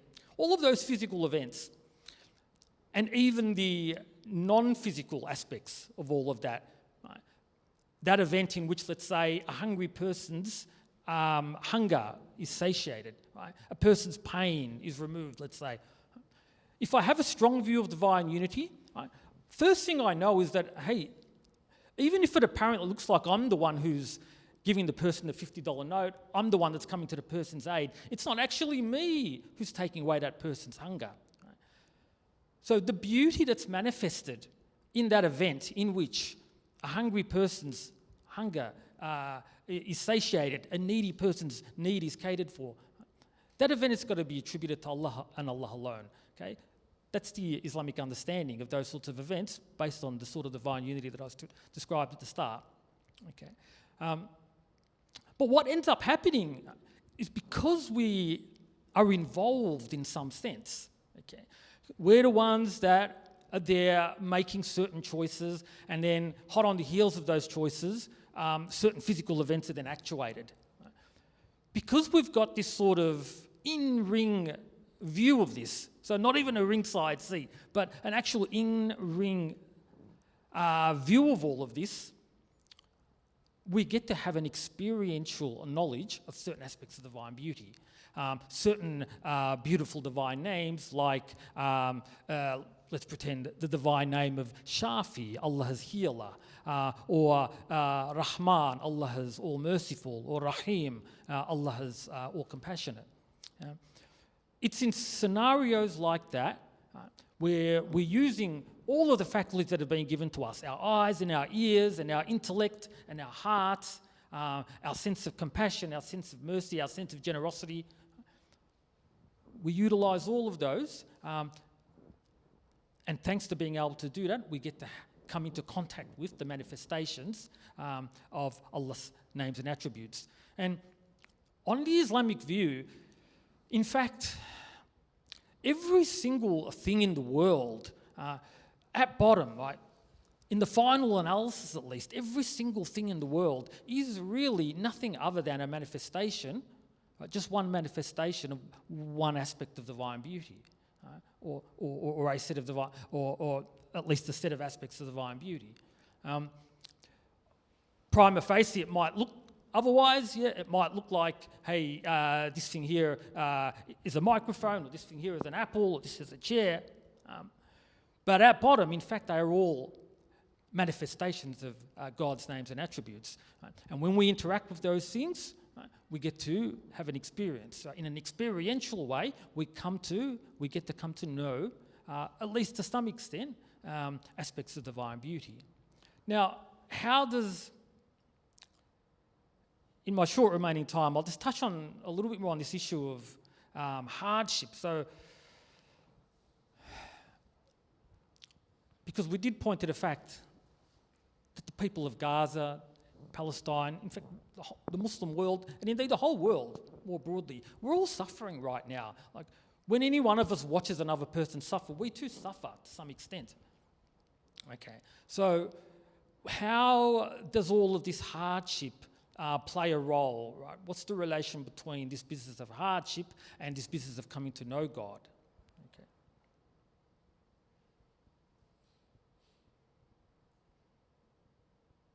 Well, think about this. I mean, let's come back to our scenario of the gentleman with his sign out there on Sydney Road in need of some money.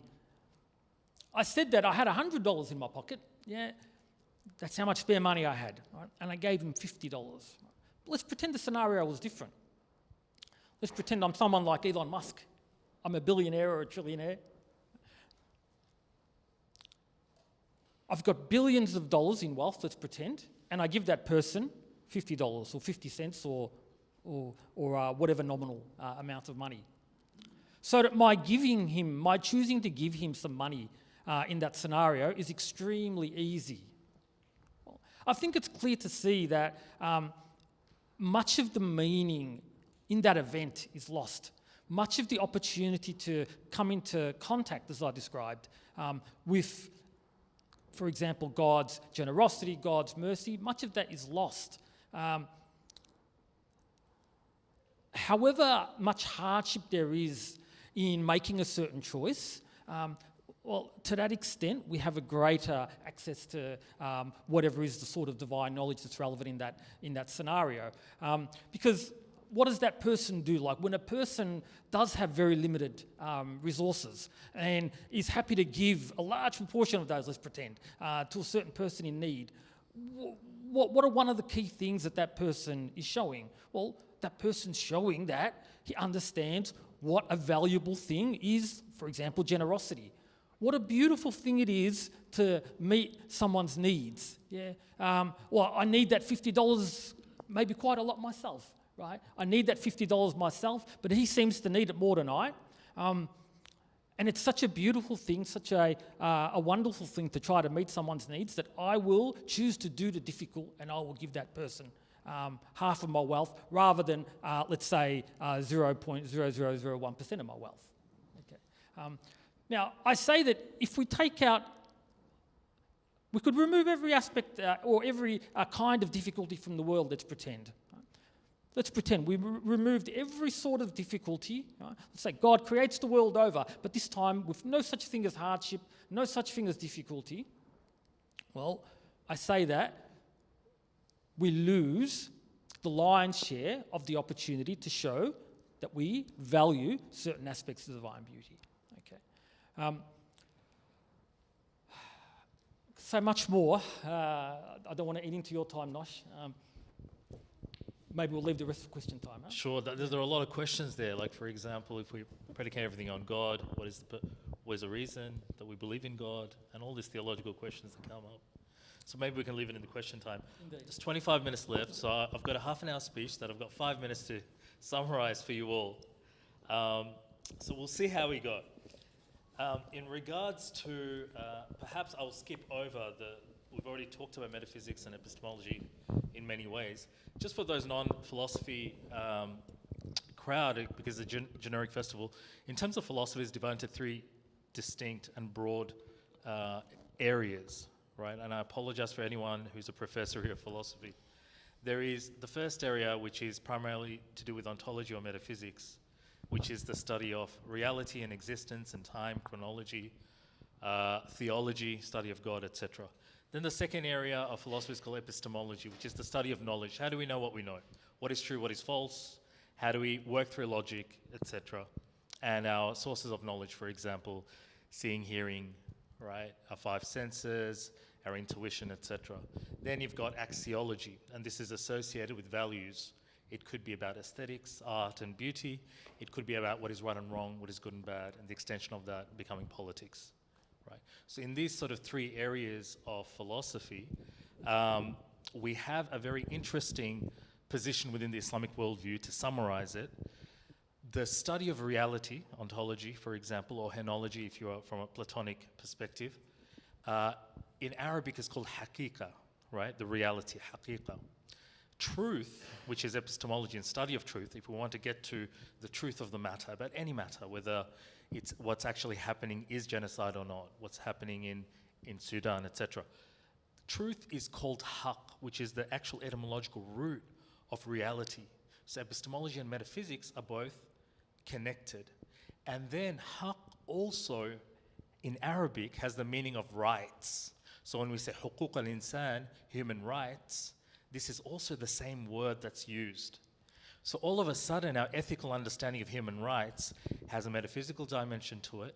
It needs to be true. In fact, as a Muslim, you're not allowed to have faith. Let me say that again. As a Muslim, you're not allowed to have blind faith. You must study that there is a rational and reasonable conclusion for God to exist. It could be through any of the arguments, for example, something that is from within the universe cannot create the universe, right? It is a metaphysical and logical impossibility that needs to be from the outside of the universe, etc., that we can discuss. But with, in terms of the Palestinian question here, which is what I wanted to actually just speed through for a lack of time, what was mentioned here is that the axiological nature, or the nature of values associated with the Islamic world, and understanding it from the Palestine, in regards to Palestine, is really the value of what we would like to call Al-Quds. Al-Quds. Al-Quds is the Arabic name for Jerusalem, right? Jerusalem in Hebrew, Dar es-Salaam in Arabic, the abode of peace. Ironically, the place where we've had so much warfare since 1940s. And so Al-Quds, the name itself and the way we understand this idea of an Islamic reality or Islamic worldview is that God, when we understand God, God has many names, divine names, 99 of which are mentioned in the Quran. Half of them are names of majesty, like Al-Aziz, the powerful, Al-Ala, the highest. They're associated with names of masculinity. Other half names are names of beauty and mercy. So Ar-Rahman is the most merciful, Al-Latif, the most subtle one. And so when we see these names, we recognize, and as Turhan was saying, that we recognize that when something is happening in the world, what we're really seeing is the manifestation of these names coming into being. What we call being, the study of being, or as Aristotle defined it as being qua being, metaphysics, or in Arabic, nafs al-amr, is to be able to understand why something happens. Is there any secondary causes or not? If primary cause is God, then why would God be so sadistic to have a genocide, right? These are some of the questions that may come up for theodicy. Whereas from the Islamic perspective, when God's names are manifested in its subtle beauty, we may experience them as a soft breeze, right? It may be the experience of first love, right? Al-Wadud, the source of all love. Whereas when we see a lot of ugliness in the world, and beauty and ugliness, what we're seeing today, for example, in our handheld devices, are often the case of a power play between good and evil. Then we ask ourselves the question of, how do we become good, or what is being good mean, and what is our moral responsibility? And as soon as we ask this question of being good, being, the study of existence, is a metaphysical topic, and good is a topic under axiology or ethics. And all of a sudden there's an interplay between metaphysics and ethics in terms of being good. So Al-Quds, or Philistine, Palestine, in the way that we understand it, is actually a name which is a manifestation of God's name, Al-Quddus. Al-Quddus. Al-Quddus is the one that is sacred, right? The one that is sacred, or the one that is holy. Now, anthropologist Talal Asad, I had written here, argues, and I think a lot of people are familiar with his works, argues that indigenous civilizations always had sacred moral boundaries. There was an idea of the sacred that is lost from the period of modernity onwards, where everything becomes mundane, instrumental reasoning, rationality, particularly post-Kantian worldview. Yet when we look at the world through the indigenous traditional psycho-spiritual understanding of the sacred, then Uluru, for example, would not be reduced to some form of capitalist touristic destination that we can walk on, but is something that is valued. And similarly, there is time that is sacred. Within the Islamic cosmological worldview, the last third of the night is considered the time where there's a greatest proximity of spirituality, closeness to God. With the spaces, there are certain spaces that are selected. For example, Mecca, Medina, and Jerusalem. Similarly with time among the days of the week, it's a Friday, it's Sunday for Christians, Saturday for Jews, Friday for the Muslims. With the months of the year, it's Ramadan among all the months, and so on and so forth. So we understand that there is this sacred moral boundaries that indigenous civilizations all have. And when we start to really understand this and try to clarify something, we clarify using definitions that give us meanings of things as they truly are. Critical in understanding this meaning of things as they truly are, or the ontological nature of reality, we have essences that defines and attributes that describe. And it is through the interplay between the essence and the attributes do we name a thing. And through that naming can we unveil the reality of what it is, right? So for example, when we do say 2 + 2 = 4, the number 2 has an identity, right? The number 4 has an identity. Each one has an independent, unique identity, which is the law of identity, where we don't mix and match. It is not a subjective reality to say 2 + 2 = 5 and 2 + 2 = 1. Well, you do you, bro, right? There is a objective understanding associated with unique identities of this. And so within this interplay between the name and the named and the signifier and the signified, it takes us back to the very genesis of the Quranic story of why Palestine is important.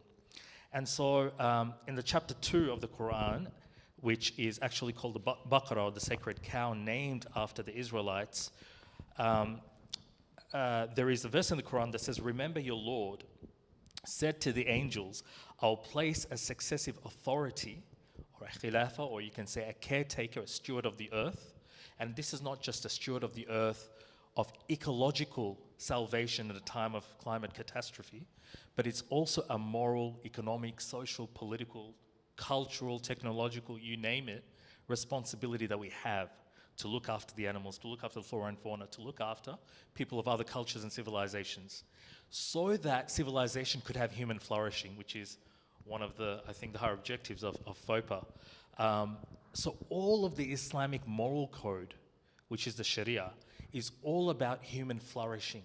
And this human flourishing comes about through preservation of life, preservation of the intellect, preservation of wealth, which is eroded when there's high inflation, preservation of the family, right, and sanity, and human dignity, and also the entire moral system, which we call Islam, right? And in that definition, Islam is not a religion per se, but is actually a critical, it's an encouragement for critical thinking to come closer to truth and reality, the original meaning of philosophia, or the love of wisdom. And so from this, the verse, I will place a successive authority on earth. Then the angels asked, almost rhetorically, will you place in earth someone who will spread corruption and shed blood, something that we've been seeing a lot on our social media, while we glorify your praises and proclaim your holiness? And so God responded, I know what you do not know, which is almost a slap, right, to say that there is a limitation in the finitude of the human intellect that exists. I know that you do not know. And God then taught Adam, the first in the human race and the manifestation of, you can say, the archetypical human being, the names of all things. God taught Adam the names of all things. Then he presented to the angels and said, tell me the names of these if what you say is true. Now, the name and the named, as I was mentioning, the signifier and the signified, it plays a huge role in Islamic cosmology to understand this. And so when we are understanding the name of Jerusalem, for example, or Palestine, Al-Quds, this is a manifestation of the most sacred of spaces. And the reason that this is so sacred is because there is an event that happens in the lifetime of the Prophet Muhammad, peace and blessings be upon him, where within the Quranic narrative, it is considered that he is undergoing an episode of a night journey and then a heavenly ascension. And in fact, this becomes the greatest event in the Prophet Muhammad's life. The night journey happens that in an instant, without a plane, in the 7th century, he moves and he travels from Mecca to Jerusalem. This is what Muslims believe and is stated in the Quran. And after this, there's a heavenly ascension. Now, to travel to the divine requires one to master their own beast, their own lower desires. This is precisely the narrative of the night journey of the Prophet Muhammad, where he actually goes to Masjid al-Aqsa, the furthest mosque, which is in what the Jewish community calls the Temple Mount, where the Prophet Muhammad meets with all the previous biblical prophets and leads them in prayer. Your usual Adam and Noah and Abraham and Moses and Jesus and so on and so forth. And the Quran states, from this perspective, glory be to the one, to God, this divine unity, who took his servant Muhammad by night from the sacred mosque of Mecca to the furthest mosque in Jerusalem, whose surroundings we have blessed, so that we may show him some of our signs. The universe, this manifestation of the names and the divine signs, are all around us from this cosmological understanding. Indeed, he alone, God alone, is all-hearing, all-seeing. And so this first part becomes an interesting part. Why doesn't God just take Muhammad, peace and blessing be upon him, from Mecca? Why is there a need to go to Jerusalem? So from the Islamic cosmological understanding, Jerusalem is the terrestrial airport, you can say, for a cosmic journey. The Star of David on Israel's flag is understood originally to be the flag of Jerusalem, just like the Ottoman star, or the Turkish star and crescent, was the flag of the Romans in Constantinople. This is not an Islamic symbol. The Star of David was also an Islamic symbol from Jerusalem, where there's a triangle. It's a 6-sided star, but it's a triangle pointing to the heavens that's meeting to a triangle that's pointing to earth. And this is a meeting point between the celestial and the terrestrial of the two in Jerusalem. So this happens to be the closest proximity to the heavens, the metaphysical heavens.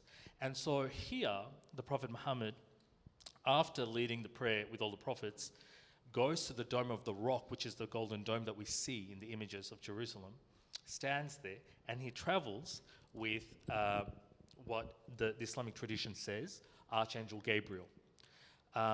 And this is a cosmic journey that happens, in a way to meet God in a place without space, in a moment without time. The way that Professor Timothy Winter from the University of Cambridge describes this event, he says that, and when Gabriel came finally with him, Prophet Muhammad, to a point closer to God that had been attained by any previous prophet, the angel then stops and tells him, were I to proceed any further, I would be burnt, for the finite and the infinite cannot coexist within the same point. And this is the realm, the cosmic realm of uluhiyya, you can say, complete divinity. So were I to proceed any further, I would be burned. The Prophet Muhammad, however, uniquely honored by his Lord, continued to the point described in the Quranic account as the lote tree, or the boundary of all creation, beyond which is God, who is uncreated. It's a vivid symbol of the point where the multiplicity of existence, all the colors that we see, the different cultures and races, branches out from the level of complete unity, the divine unity that Turhan was speaking about. And so here the Prophet Muhammad, peace and blessings be upon him, had continued in the divine presence of his Lord. And while in the presence of his Lord, the Prophet was given to instruct his companions and his community to observe 5 daily prayers, which themselves are symbols of the experience given to a prophet at Jerusalem. And so as the Prophet said that the prayer is the ascension of the believer, this is one of the sayings of the Prophet Muhammad, that prayer is the ascension of the believer, that you are imitating this journey. And the way that Muslims pray, that we prostrate on the ground, and as a symbol of the heart actually vertically being higher than the intellect in a complete submission, where the upright animal, the human being, Homo sapiens, are actually completely in humility to a divine being. And when we understand that this is how, I guess, the way that the value associated with Al-Quds, Jerusalem, or associated with the surrounding environment of how the Quran describes the place to be blessed, this reminds us that the sacred nature that is often lost in the modern, or you can say period of postmodern and late capitalism, that we often take the mundane for granted, the profane for granted. But fundamentally, each of these chairs, for example, are sacred from the Islamic worldview. You take care of them, right? Even though they may be manufactured in a plastic factory in China, you take care of them, you look after them, right? The Prophet Muhammad, peace and blessings be upon him, would actually name his inanimate objects in order to honor these inanimate objects from his comb. So it's quite interesting that we see such a worldview. As Turhan mentioned, that the whole purpose of human existence is to know God experientially. What would be not episteme, but gnosis within the Greek philosophical tradition, to witness the manifestations of God's names. And through this epistemic psycho-spiritual reality, do Gazans today show us beautiful patients that teach us, as our teachers, how to be merciful, for example, in charity, how to be patient in difficulties and adversities, in facing a Holocaust, active, how we can be active in our activism, and all for the purposes for a higher virtue, justice, right? Now, justice, the definition of which, so eloquently defined and penned by the 11th century Persian poet Rumi, he says, what is justice? Is giving water to trees. What is injustice is to give water to thorns. Justice consists in bestowing bounty in its proper place, not in every root that will absorb water. Very similar to Plato's definition that justice is about putting things in their proper places. And in order to get to that, you can never defeat the enemy until you can defeat your own self, the lower self, which is the desires of luxuries and lust, which have the same root in Latin, luxuria, which means extravagance, right, or excess. And we're seeing these excesses of capitalism today. We're seeing the excesses of genocide that is happening today. And so the way that we can overcome this is what the Arabic term that is used is called adab or adab. Adab is used as etiquette. You can say, personal etiquette, but it's not just etiquette with one another, how to put your fork and your spoon, but it's etiquette with the divine grace and bounty, how we can relate to divine providence, how we can relate to each other, how we can relate to people of other faiths or no faiths, agnostic and atheists. And this all requires us to follow the prophetic example of patience, of virtue, of courage, right, in the face of fear. And so this adab that we have philosophically is really the relationship between the subject and the object, right? How we relate to each aspect as the human subject. And we see that the Palestinians in many ways have been our teachers, not just from now, but the grandfathers or the great-grandfathers of this generation, when they were welcoming, the asylum seekers of the Holocaust, our Jewish brothers and sisters who underwent genocide in Europe, and they came. They showed them tremendous hospitality, what Jacques Derrida, the postmodern French philosopher, would call, unlimited, or you can say unconditional hospitality, right? The ability to give your own house to somebody else. And this is something that is a Quranic and a Mohammedan paradigm, where, those who were seeking asylum from Mecca, for example, came to Medina. They were undergoing genocide, they were facing genocide, and the Medinans, who were the helpers, actually gave them their houses and their homes, at times gave them their wealth. Other times they didn't have any wealth, they only had a little bit of food, and so a couple, for example, were able to host these people who are facing genocide, these asylum seekers, who came to their home, And they didn't have enough food, so they didn't know what to do. So the husband said to the wife, I'll turn off the lantern that they were using as light. You put the kids to sleep so you don't have to feed them. We'll give our food to the guests, and let's pretend we're eating in the dark. Just at least that way, we can honor the guest, right? And this is called ithar in Sufism, preferring others over yourself. Unthinkable in an age of liberal individualism. However, this is what it was doing. And so the Quran had revealed a verse that those who feed others despite their own needs, despite their own wants, and this is what many of the Palestinians that we have seen had done in terms of giving them, whether it's the stories of Palestinian families lost their homes, or it could be what is happening today in Gaza with the lack of food and water. They're still sharing the one bread that they have with another family, even though they have 5 or 6 kids.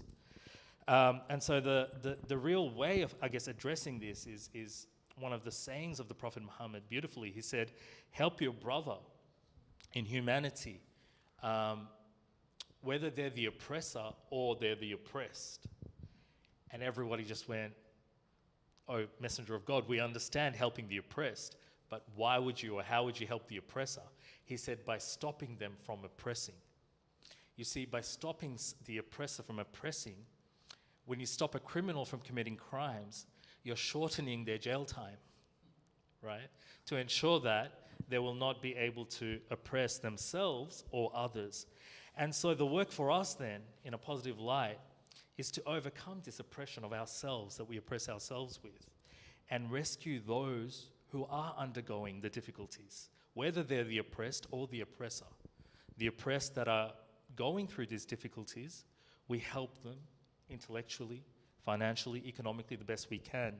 And those who are afflicted by the isms of modernity, the Zionism, the fascism, the racism, the sexism that exists, colonialism, or any other form of isms, we do that through the golden rule, which exists in all philosophies, all religions.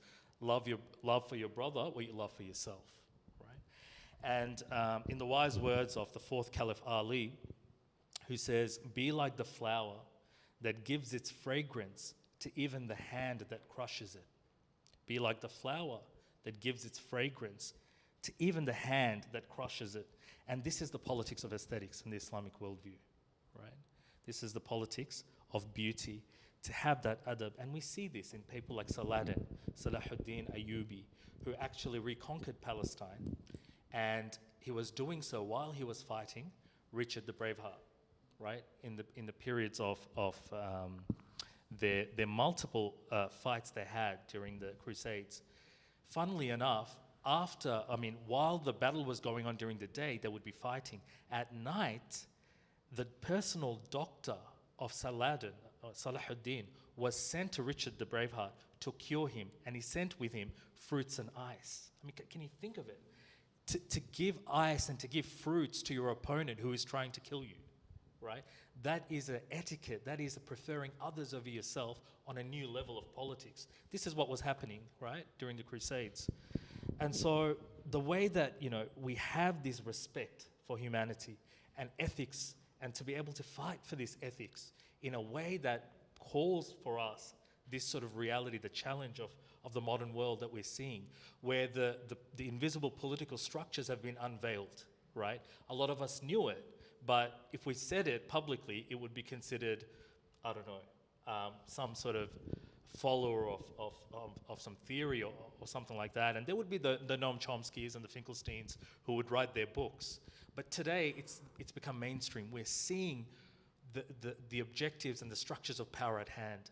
And then, the responsibility then is for each one of us to come closer, to use our moral faculty, and to rescue those. And it's not a fight between religions. It's not a fight between, Jews and Muslims. This is something that is a fight within our own self, that's deep inside, that we need to be able to overcome, so that we ourselves at least can leave something in the future generation for a better place. Thank you so much. I'm so sorry for going over time. More than happy to take your questions. Dr. Samir.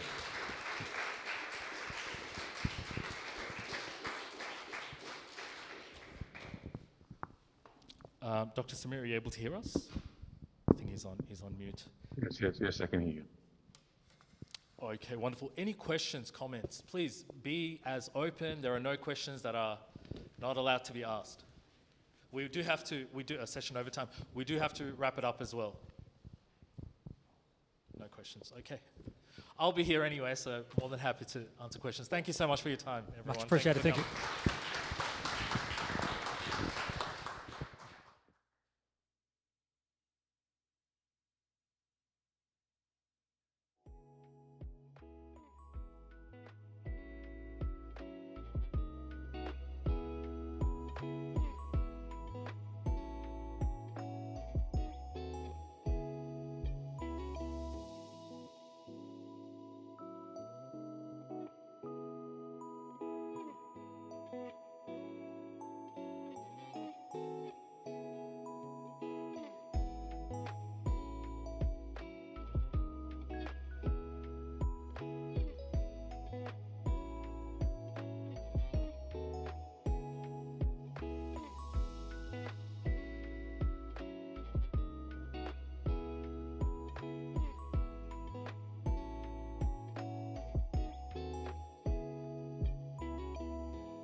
Hello, hello, hello, and welcome to our First Peoples Futures and Education panel.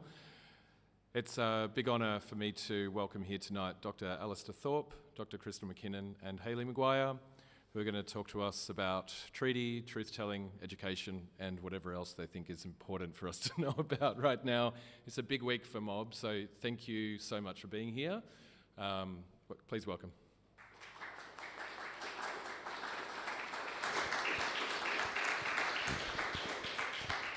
Thanks for having us. I just want to acknowledge we're meeting on the lands of the Wurundjeri people, the Kulin Nation, and pay my deep respect to them and their elders, past and present, and acknowledge sovereignty's never been ceded, and it always was, always will be Aboriginal land.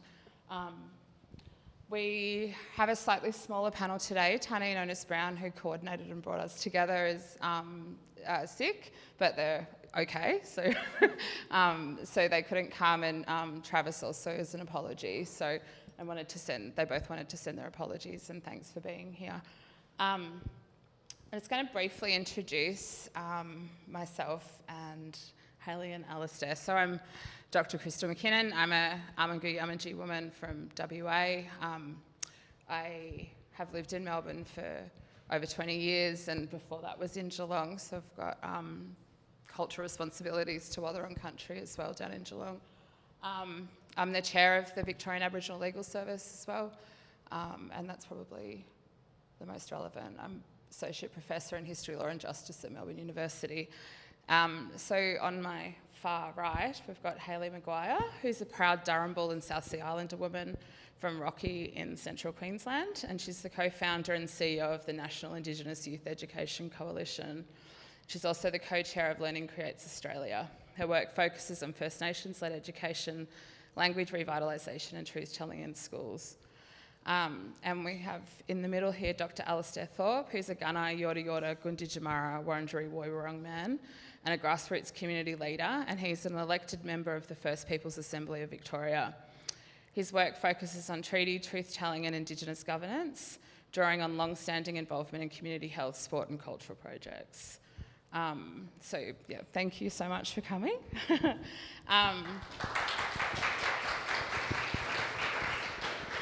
So I thought we'd start by asking you both to talk a little bit about the work you do. So I'll start with you, Alistair.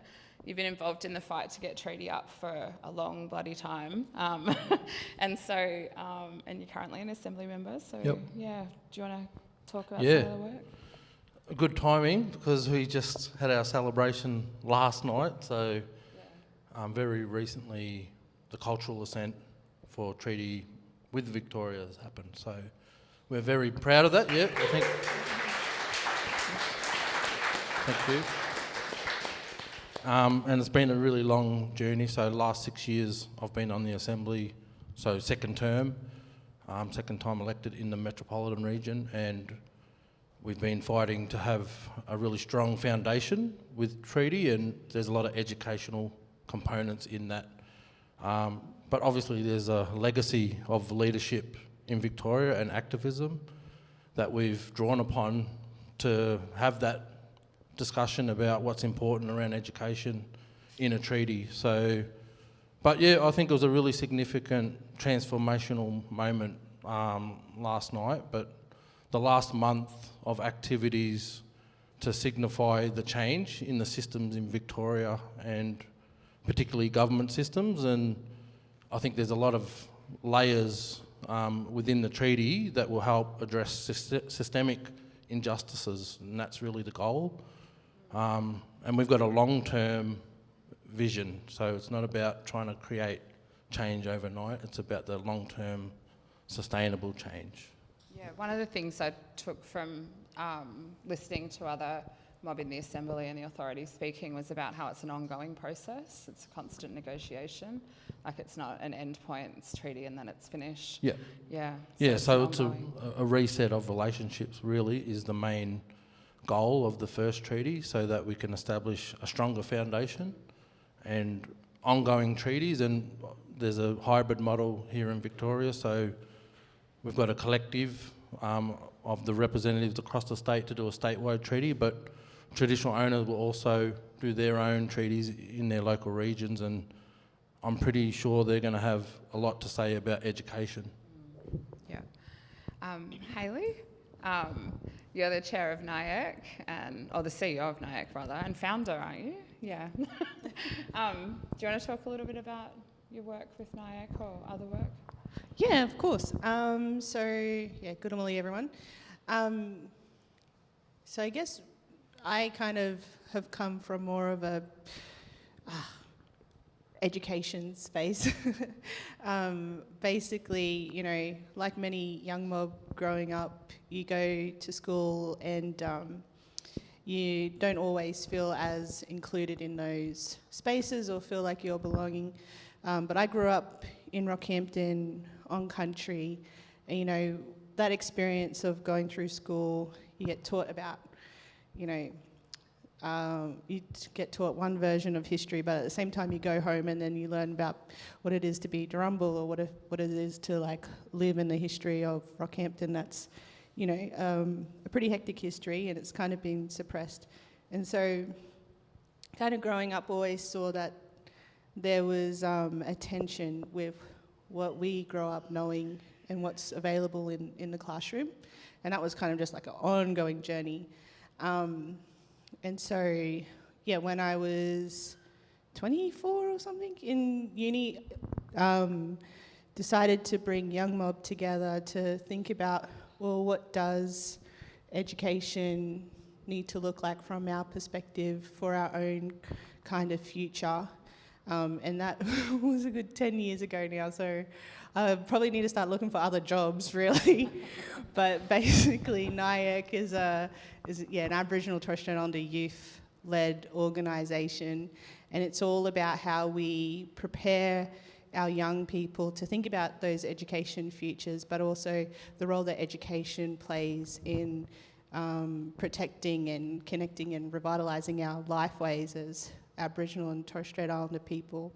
And so some of our work is a little bit about like the harm minimisation and like thinking about some of the spaces that our young people are at, because I kind of see schools as a child's workplace, and so there's some workplace health and safety issues sometimes going on.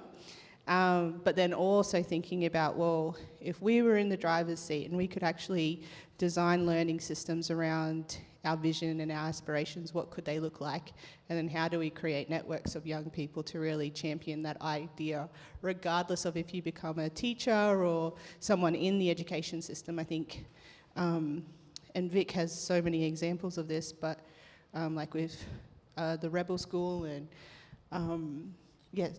Koori Code Schools, where like it's been community activism that has really driven us forward in Indigenous education. And so, yeah, that's kind of trying to continue and support young people to do that, building on that legacy. Speaking of community activism, I'm admiring your shirt, Alistair. Do you want to tell a little bit about the Northland story? Because I think that's a really important story for to understand some of the context of resistance and fight in education systems in Victoria. Yeah, so I'm wearing a Fight for Survival t-shirt, and it's a research project at Victoria University led by Professor Gary Foley, and it tells about the struggle of Northland Secondary College to stay open. It was closed in 1992 by the Kennett government, and I was a student there. I was just started year 7, and this school was an outstanding model for Aboriginal education, and it was one of the probably only schools in Victoria that had Aboriginal educators in the classroom. And so it was really, had amazing outcomes, and families were really drawn to that. And it was about creating equal opportunity in the classroom. And so the fact that that was closed and shut down, and along with a number of other schools in Victoria, it wasn't just that one. Like there was a big slash and burn to education by the Liberal government at the time, and it really just generational impact that has happened since then because of that action. And it just shows you how damaging it can be if you don't have a supportive environment. And so my experience there, I was in year 7, and we had a rebel school that was led by, Foley was one of the parent leaders, so he's his son was one of the complainants for the legal case. So there's a whole other history behind it I won't go into tonight, but you can go and have a look at it. But it really harmed our community and our families, because if you know the northern suburbs of Melbourne, there's a big Aboriginal community there. It was one of the biggest in the metropolitan for school community, the population. I think we had about 80 Aboriginal kids, and so it was a safe place for us.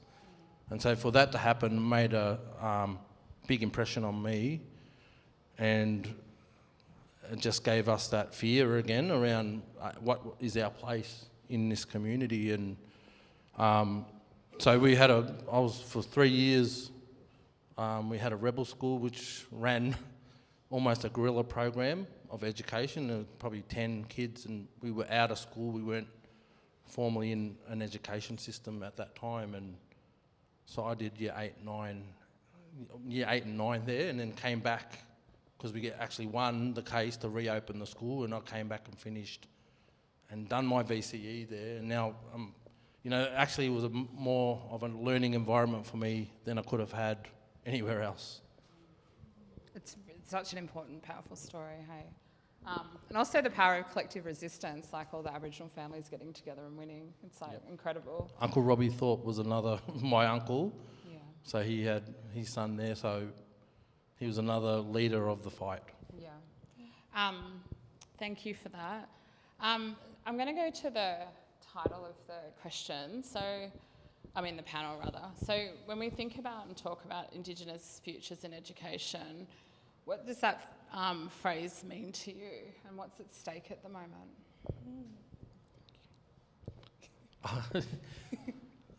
Well, that example I just gave probably demonstrates why it's so important. Education is a social determinant of health, and it's actually critical for being able to thrive and prosper. And I think we live in two worlds as Aboriginal people and our young people, and so being able to thrive means a lot of things. What does that actually mean for the system? And so there's a lot of transformation that still needs to happen for that to allow that prosperity.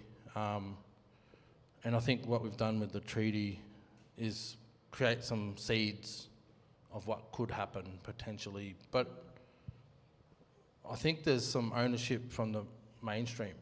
Like, it's not on us to create a safe environment for learning. Like, I know Hayley's probably been a trailblazer to create safe systems for kids to learn, and I think the Northlands model was an example of that, but we shouldn't have to be responsible for that. It should be just a given that our kids can learn and thrive in the same environment. But it means you've got to change that system to understand the history here. And so I think the truth-telling is such an important component of that. Trav Lovett, obviously as one of the commissioners, uncovered a lot of the injustices in the system. So there's a bit of healing to do, and I think now there's some foundational ways we can do that, particularly around the curriculum, and really that truth-telling in the curriculum is more for everyone else, because as young Aboriginal people we know the injustices, and our kids know the injustices, so it's about teaching everybody. And then I think from there we can start to move on and thrive together. Yeah, I think I kind of think about the question a little bit flipped, and it's kind of like, what's the role of education for Indigenous futures, not just Indigenous futures within education. And I think it comes back to like the fundamental question of like, what is the purpose of learning in general? Like, what's the purpose of the Australian education system? Some might say, well, it's about the economy, it's about the future of workforce. But really, I kind of see the role of education kind of like bit of a womba, what's it called? Comparison. But kind of like a crystal ball. Like, when you think about education, you're thinking about the future, you're thinking about the kind of society that you want to create, and you're thinking about, well, what are the fundamental skills and knowledges children and young people are going to need to create that society? So we've come from a history where education has been a nation-building endeavour of the colony, you know, to create and sustain, an Australian society within that image. And so when we think about, well, how do we then, but that's kind of outdated for, and it's not working for all young people, for the vast majority of young people, not just Aboriginal and Torres Strait Islander young people. And it comes back to, well, what's the purpose and the intent of the kind of society that we want to create? And I think that's where treaty is so important, because it's a resetting of relationships and a rethinking of what that future could be like. And so, when I think about the term of what does education do for Indigenous futures, one, it's about creating a society where we can just be ourselves and live our way, but also within an Australian public and society that respects that and that actually helps us to deal with some of the most pressing issues, like climate change, like, you know, that's the kind of power that can come from reorientating the fundamental purpose and intent of education. Can I just add around language and the importance of identity in learning? And there's a couple of examples here in Victoria of students learning Wurundjeri Wurrung, and my daughter goes to Thornbury High School where they do that program, and I think that's such a powerful message to say, how do we learn about the First Peoples here? And so I'm just thinking of the way we want to transform as society. It's the New Zealand example, Aotearoa, the way that language is embedded in society is really important for the identity of the nation. And I think that's something that we could probably strengthen here. And we had Dr. Carwyn Jones come over and visit us and talk to us about our First Peoples Institute that we want to establish. And he talked about their journey of Maori knowledge and how that gets translated and transferred to the next generation. And just wanted to bring up this example of their university that they established. It started in 1975 and they got it in 2000. And so for me, that's 25 years, and that was 25 years ago. So that's how far behind we are here around actually embracing our knowledges. I just wanted to flag Hayley's group, NIAC, has an incredible report on histories of racism and inequity in each jurisdiction in Australia, state by state, that you can get from the website. Yeah, you can download it. Yeah, it's freely available. Yeah, to understand what. We're not moving enough. Hey. Everyone's listening to it intently. Just say, I think understanding the histories of racism in schools is really important, because when you were both talking, I was thinking, I'm 44, and we had, like, my cousin kicked out in a Geelong high school from challenging a Captain Cook myth, and was expelled from school. You know, it's not actually that long ago, and then, you know, school expulsion for things like that really does affect people's lives. And, you know, I think that the opportunities that treaty provides in order to bring Indigenous voices, and not just Indigenous voices but local stories and local mob into the curriculum, is going to be a really powerful change, not only in schools but also for our general society. And that's really exciting to me. Seeing the curriculum, when I was reading about the curriculum the other day, seeing Indigenous voices and peoples and experiences and histories reflected in the curriculum is powerful and really important, I think.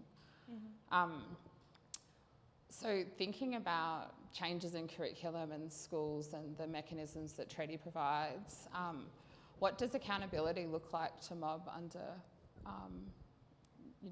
these new Indigenous futures in education? Yeah, we don't hold the levers, so that's going to be the challenge. It's the institutions and the teachers and the principals, and so that relationship with those leaders is going to be really important, and with local mobs. I think there are some programs that are happening already, but it's not ingrained enough to create change, and you can see that with the level of education out there. So I think it's going to take time, and it should. We shouldn't rush it so that it just is delivered. It needs to be done in the right way. So that's going to take like school boards and councils to consider this, and universities. You know, I know there's a few universities already delivering on this, but that's too late. So I think they could probably help support, you know, how primary schools do it and high schools, and so it's going to take a community effort, and I think we have the tools to do it. But we're going to have some really deep conversations about truth, because we've got the official public record now, and that's going to be a key element of this change in the curriculum, because there's a lot to learn, and everyone needs to know that. And I think that will help heal and help change school systems. And it starts with the kids, but then the parents and the families, I think that's where they can get involved, because they should educate themselves as well. We're not going to have much problem in the inner city, because there's a more appetite. It's in the regions that's going to need a lot more dialogue, because we know there's racism.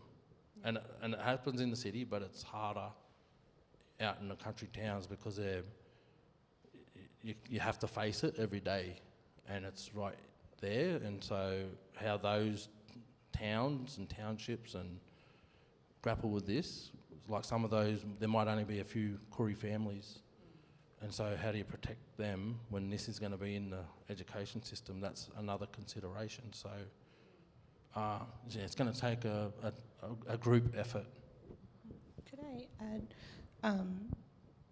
this is not so much within the treaty space, but I think the power of relationships is really, really important with this kind of work.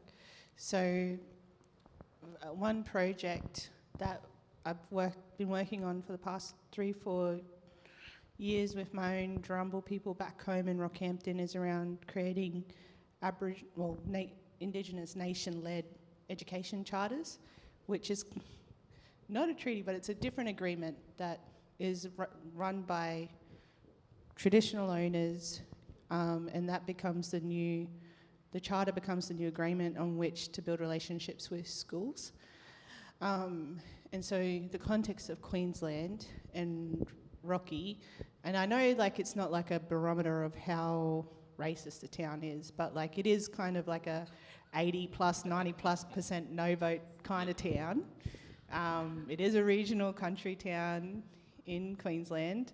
It does have a really kind of difficult history. And so we were getting, our Drumble elders were getting requests from different, you know, Indigenous students just who needed a kind of advocate when things would go wrong at school. And so we found that our Drumble people were kind of rocking up and doing that advocacy at the same school. But at the same time, with NIAC and Learning Creates, we were thinking about, well, how do we better value and recognise what young people know and can do? Like, what is it that they leave school with that's a bit broader than a single ATAR score? Surely you don't go through 12, 13 plus years of schooling and end up with a 80, and that says how successful you were at school. So we were thinking about like, oh, well, what does it mean to like, how could we broaden that? How do we change that? How do we recognise more of what our young people are? And that recognition piece, we're like, before we could even get to the recognition, we needed a new relationship where our kids could actually be seen. And so that's kind of how the charter came about. It's, as Drumble people, yeah, we have native title, but like it was all this time period where like the path to treaty got disbanded, and it's just like, well, we can still assert ourselves and our sovereignty irregardless of what goes around. We can do it just by connecting in with schools, connecting in with principals and teachers, and saying, this is how we want to start to work with you. And actually, we have a shared responsibility for young people in our community just as much as schools do. And so how do we actually work together on that? And so, yeah, I think now we've been able to, really have quite deep relationships with a lot of the different schools. We're implementing different things inside the school which recognises their cultural determinants of well-being. So we haven't really even touched curriculum yet. We spent 4 years just focused on the relationships and the space, and it's trying to shift how our kids are even seen in the first place. Yeah. Young people, what have they been telling you that they want to see in the education system? Because I think what you're describing is quite a unique situation, like of engagement over a number of years, and young people would be involved in that, yeah? Yeah, so everything that we do has kind of come from listening to young people first, but one of the initiatives we do is called Dream Design, and so that's where we bring Aboriginal and Torres Strait Islander young people together to think about the future of education. Last year we had our national summit in Dandenong, and we got to hear from people from the First Peoples Assembly, and the Europe Justice Commission came out, and it was, thinking about the future of education and our roles and responsibilities within that. And so they kind of thought very long term around, well, one, we need to have our own system. But they also thought they connected it to the justice piece. So things around like a whole nationwide process of truth telling. There's so much. But basically, young people recognise that education is powerful, and that there needs to be opportunity for us to really design and drive what education could look like and the role that it plays. And also, not all education has to be like your formal schools. Like, there's so many young people now that are trying to start their own language nests or do that kind of fundamental community work, which can grow into an education type Formalised, schools. So all that work is happening, and I think what is missed is like there is a lot of like cool innovation happening in Indigenous education, but it's kind of happening at the individual community grassroots school level.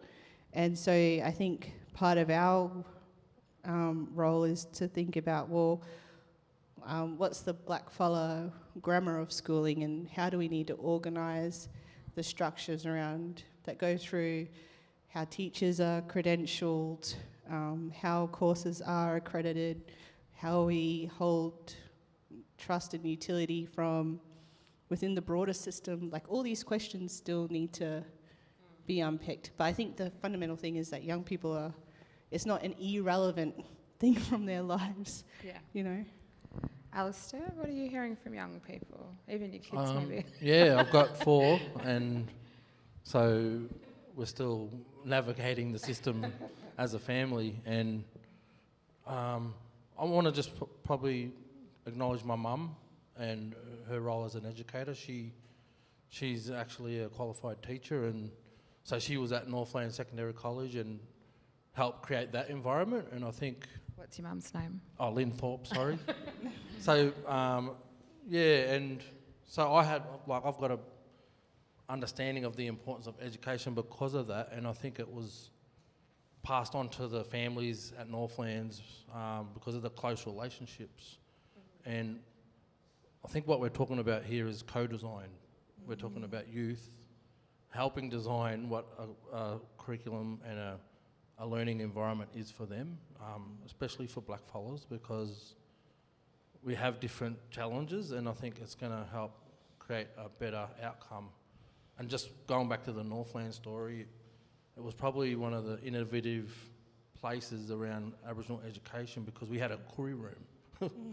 And so I went from primary school where I was like, there was only about 5 Aboriginal kids and feeling that, and then going to Northlands where there was 80.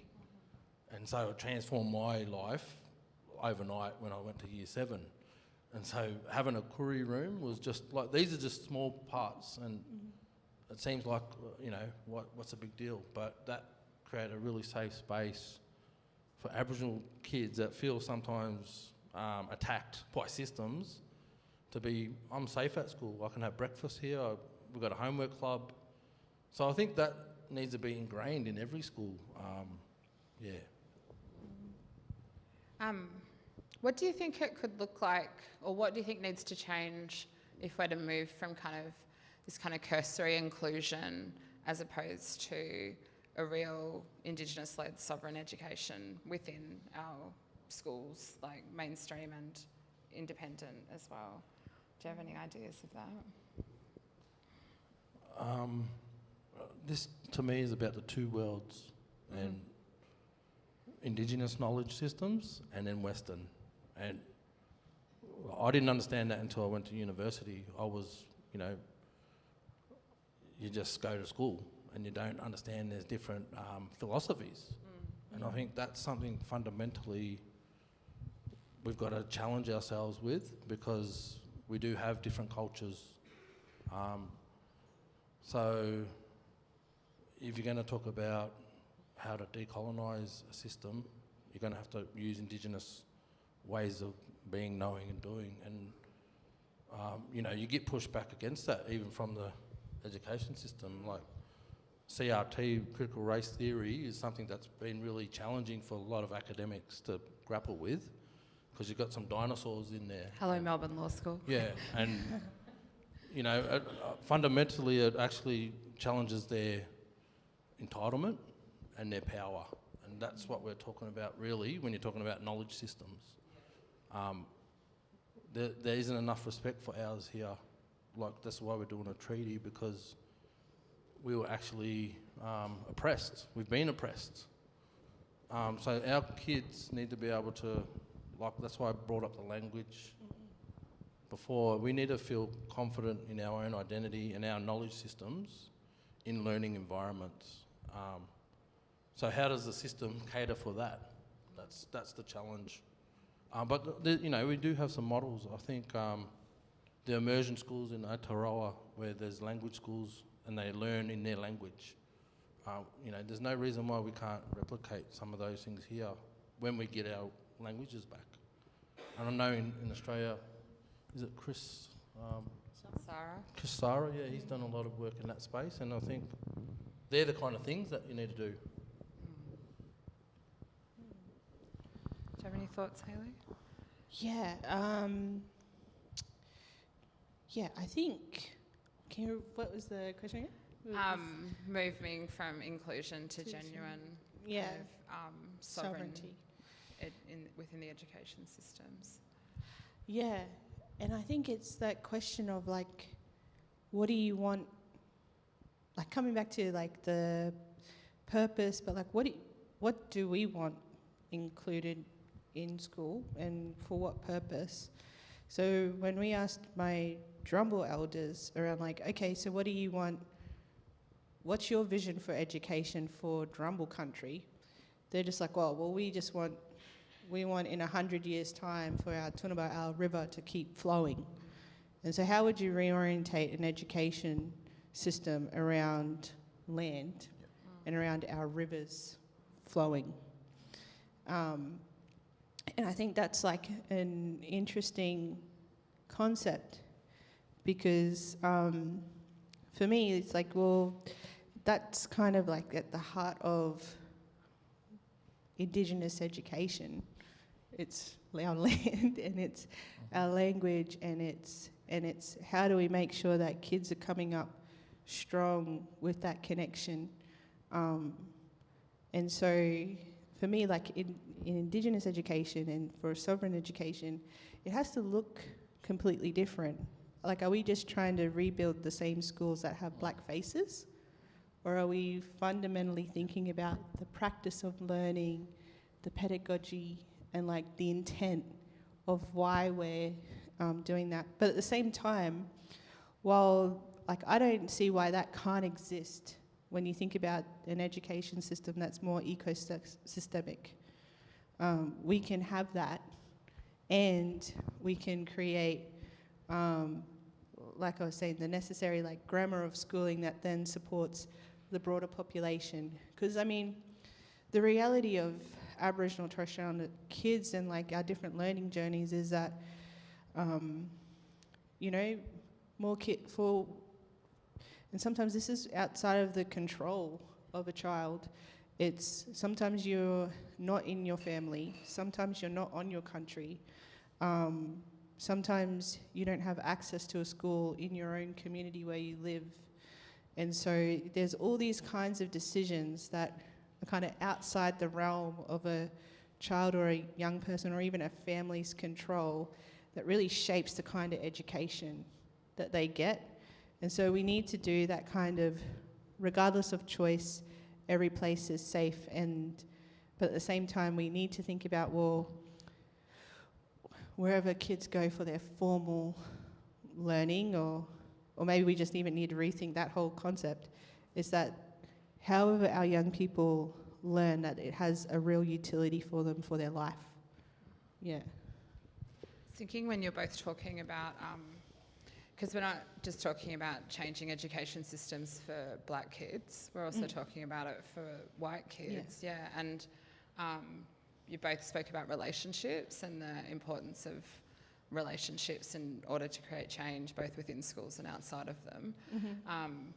And so I guess I was just thinking about when you were both talking then about the possibilities and hope for the future in terms of non-Indigenous kids too learning about relationship to land and the relationship to the place in which they live.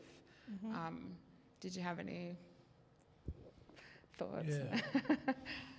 Well, connection to country is that's our spirit, you know, and I think that's something that we can definitely share around the importance of that, especially in our current climate. And I think it's our elders and our people with knowledge. How do we do that? How do we actually share that with the general community, but with the respect and love for country, you know, because it isn't just a transactional thing with our country. It's about this relationship we have. And I think one of the things I was really proud of is the Birrarung now being recognised as an entity. I think that's so that's for everybody. Like that's all. Can you Can you explain that a little bit? So the Wurundjeri, I think, you know, the Birrarung has been recognised now as a legal entity, and I think there's a few other places that have had it around the world. But to have our river acknowledged with that respect as a life form and a giver of life, really important, you know, different way of thinking for society, and I reckon everybody needs to understand that. So it goes to the core of caring for country, and so it's our communities and our people's knowledge of country is really the way to share that. You're talking about songlines, you're talking about our ceremony. We still have it here in Victoria, but we're rebuilding it because of colonisation. But that's connected across the country. It's not separate. So what happens here is related to what happens around. So I think that's the important. How do you be part of those? And that's on the person really to go and find out. Yeah. Yeah, I think right now it's not even just black and white. It's about thinking about all the different communities that exist and the different like values or they all, I just think that's part of like being culturally responsive is like you recognise that everyone brings with them such unique skills and knowledge that can add and add value. And so that's where I think it's like really cool and interesting to think about making sure that all children can find a connection to place. And I don't know, Greg Phillips, who's he's a doctor too, eh? Yes. I'm not a doctor. Professor.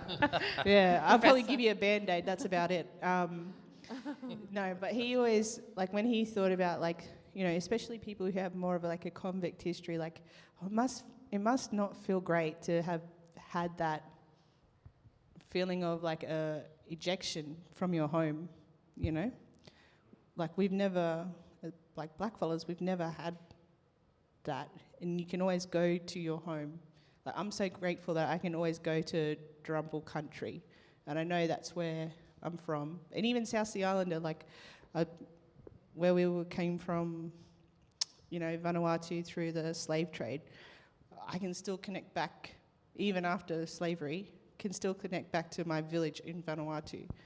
And so I think it's really important that, not in a sense of like we have all equal connection to the land, because I don't think that's, you know, there's a spiritual deep connection that First Peoples have that's unique. But I think it's really important that you understand the history of the land and that the land holds story. And so it's all of our responsibility to learn the story of the land, of where we are. I might take a few questions from the floor if anybody has any.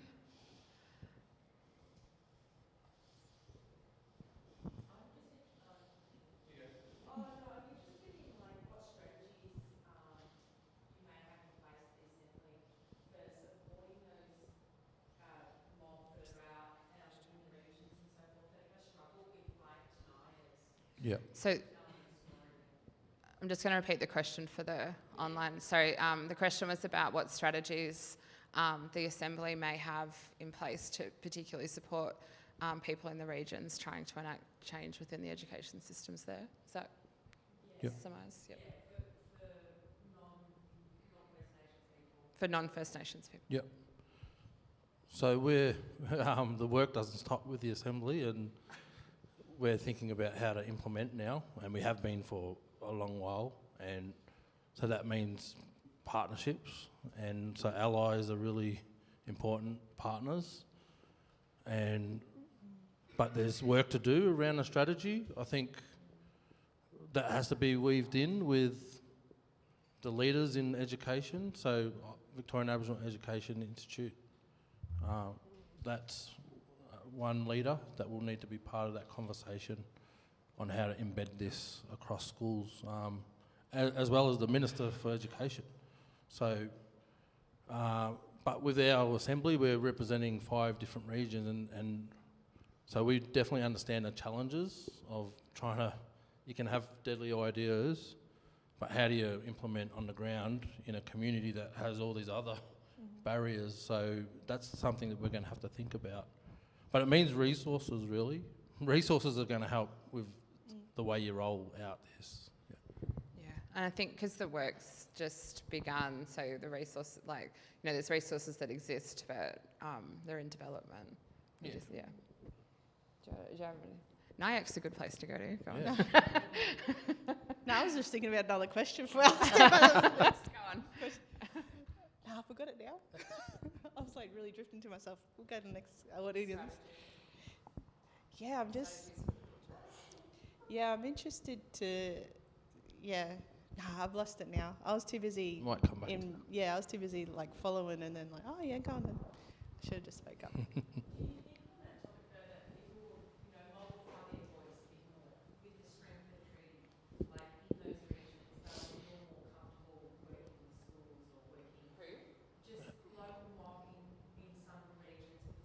When you say mob, do you mean everyone or? No, yeah, just in Victorian regions, like feel like now that treaties set its own place, that they will feel more confident, people will feel more confident. So the question is, now that treaties been set in place, does the panel think that there'd be more confidence within people living in the regions to do something? Is that what you're saying? Like a local mob to work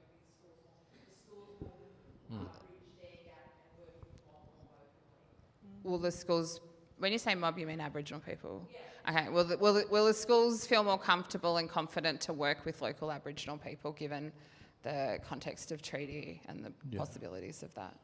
Well, we hope so. Like, it's a law now, so Statewide Treaty Act, and I think it's going to have to come down from the top as a directive, firstly, to say you must do this now, and then, like I said before, those community education leaders to come together with the Aboriginal community to say, well, what's the best way forward to do this?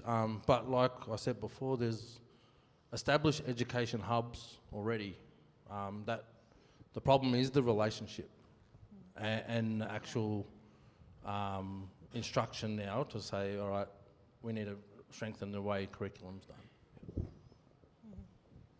Did you want to add anything, Hayley? No, I was just wondering, like, do you feel like now that you've signed, I guess, a treaty in this day and era, like that you've benefited from like the passage of time? Like, we know that treaties exist in other places; they've existed for hundreds of years.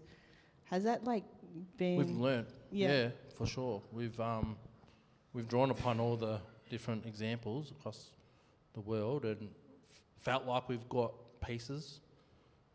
Self-determination really is the main driver for this first treaty. It's about the power to make decisions about us, and so I think that's something we've really wanted to embed.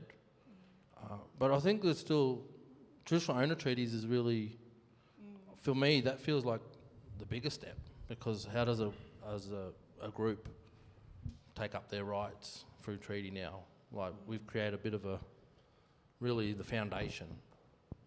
But yeah, we definitely learnt from all jurisdictions across the world, including the Sami, which have their own parliament. Yeah. Can you show hands if who's got questions?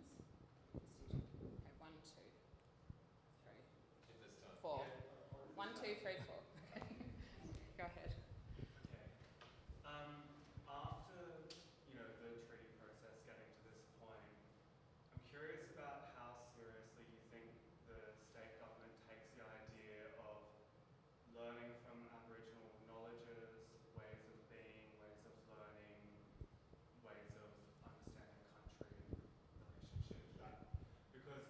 relationships. Because it seems to be quite often framed around closing the gap and different things, which are obviously enormously important, but kind of somewhat proximate to a deficit framing, right? And when I was listening to Jacinta Allen's apology in Parliament, she said, "Oh, we destroyed the sacred sites and we're sorry." And I was thinking, well, hang on, what about the Jabberong trees, right?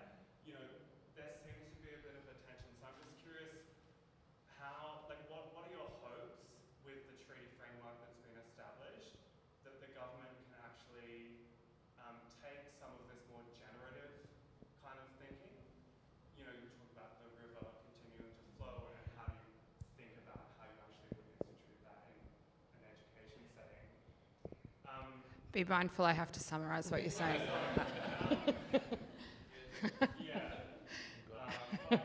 guess, the summary would be how seriously do you think the government takes the idea of implementing Aboriginal knowledges, ways of being and thinking? How seriously does the government take the directive to implement Indigenous knowledges and ways of being, doing and seeing? With the treaty now in place. With the treaty now in place, yes. And the national context of closing the gap and the state context of treaty. That's we're in the treaty era, so that's the test. And we've heard about governments with promises before. That's that's a common problem with politics. But all we can do is work with the agreement now that we've got, and to say, well, there's a line in the sand, and it'll be the Assembly's role to hold government accountable to that, as well as other advocacy bodies. And there's an accountability mechanism built in. Yep, so there's a monitoring and accountability arm as part of the future body, which is now going to be called Galangwal, tip of the spear, and So there's mechanisms built in for that. It's going to be really challenging for the government to uphold its promises. Like we know that. But it's about the journey. It's about the progress, and it's about transformation. It's going to take time. We're not here to. I'm not here for overnight quick wins, because that doesn't work for our people. That's good for the papers and the media to see, to talk about political wins, quick wins. But for us, we need long-term commitment to change.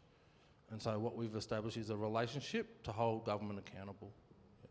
I think just to add to that too, it's like, and because you're talking about the education need, it's an educated public about the value of treaty and what's actually in there and why. Because I think if you looked at what's happening in New Zealand right now, a country that the treaty was foundational to the very formation of, New Zealand as it's currently is, under attack. And so I think when I think about how do I support, like my mob's not, I'm from Queensland, like I live here, and so I see myself as a treaty person as like making sure I'm supporting the ambitions of Vic Mob and like what their aspirations are for their people here and there. And like also I benefited from the activism of Vic Mob just by virtue of living here. My children have 8 children, one on the way. And so I think that's also the role of like the non-Indigenous public, is to see yourself as a treaty person, as a voter, and that you also have a dual responsibility to uphold the ambitions of the treaty as well. Yeah. I've just been, thank you for sharing. I've been struck by the sense of responsibility, the intergenerational thinking that you've articulated tonight, and I would ask, could you share any lessons about people that want to see change, like what about the patience and resilience around this question? The question was about intergenerational activism and patience for change, and if we could share any stories that exemplify that. I know we're running out of time, but I just want to. I'm pretty privileged to have a lot of relationships with some key leaders in Victoria, but coming from all over. So, like Professor Gary Foley is a huge mentor and someone that's fought for a long time over and seen changes take, gradual time.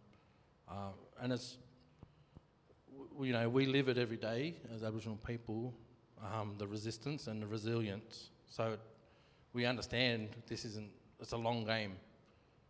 That's just, we have to be that way because of the conditions that we're in. My grandmother, Alma Thorpe, she was one of the founding members of the Victorian Aboriginal Health Service in 1973, sorry. And so they had to go outside of Australia to get support to get that established. And so things have changed. And so we can see the value of activism, and particularly in Victoria, Melbourne, protest is part of our DNA. And shout out to the war mob that have been really, in the last few years, have kept things on the agenda. So you need that. You need to have community mobilisation. This is part of it. That's how you change systems. And you can see around the world, you've got to protect your rights. Because if you don't, they can be worn away, eroded. So really, if you think about humans and our rights, it's not just blackfellas, but as people, that's the conversation we're having around activism. And so I think, that's why it's so important to have that long-term view.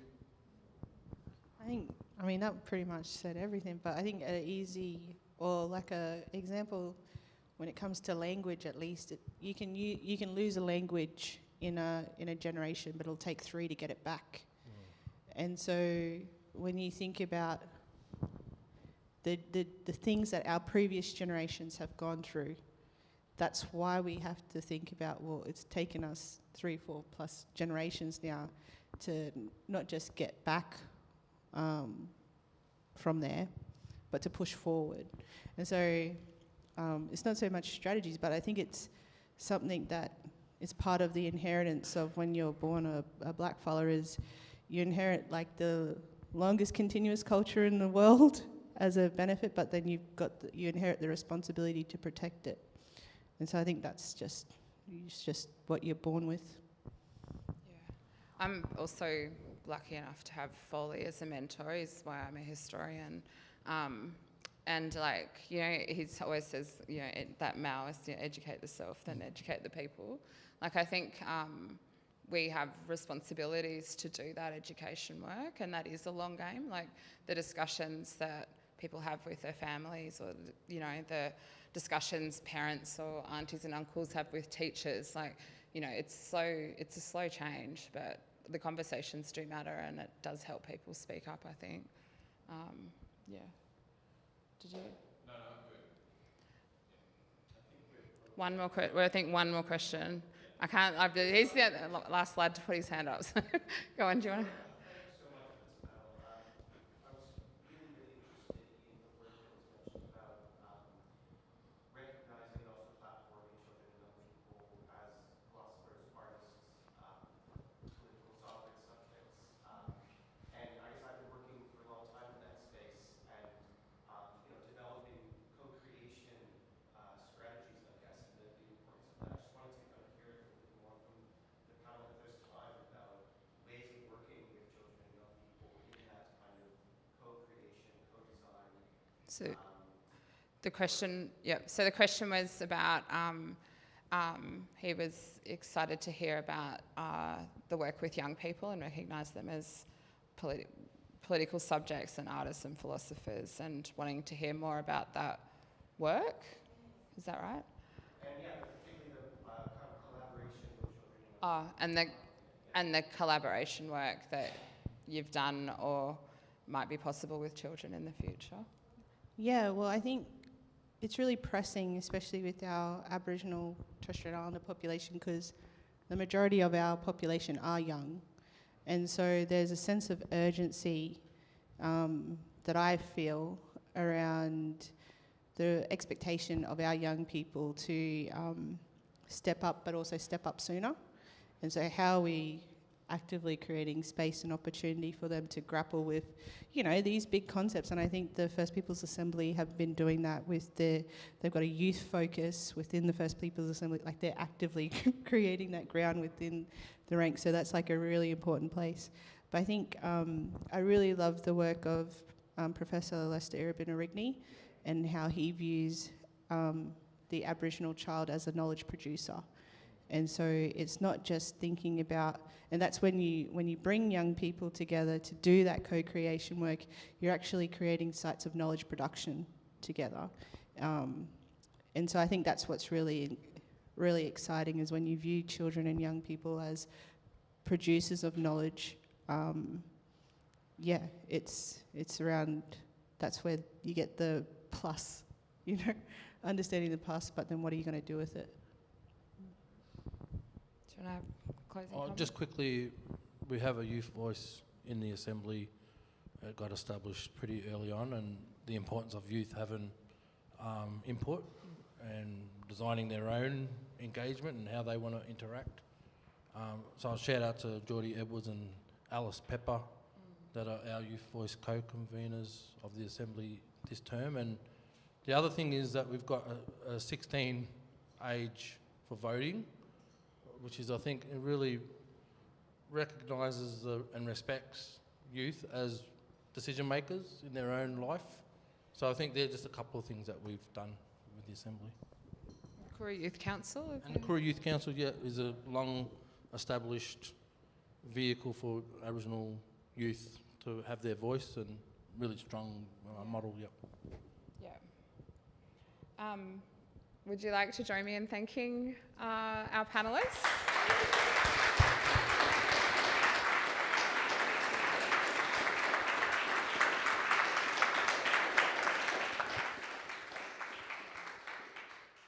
And thanks to the organisers for having us.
Good evening. Good evening, everyone. Hello to the recently arrived, and well done to those that have persisted for the better part of all of today. We're pretty big on informality here, so I would just like to say thank you to Erin for agreeing to this sort of last minute spot on her trip. And the other thing that I'd like to say is that we do have some copies of The Being of Relation. They were sort of express shipped out here for this purpose, so it would be really fabulous if you could help support the event, help support this session by getting a copy. And so without further ado, let's hear from Erin. So let's give Erin a round of a hand.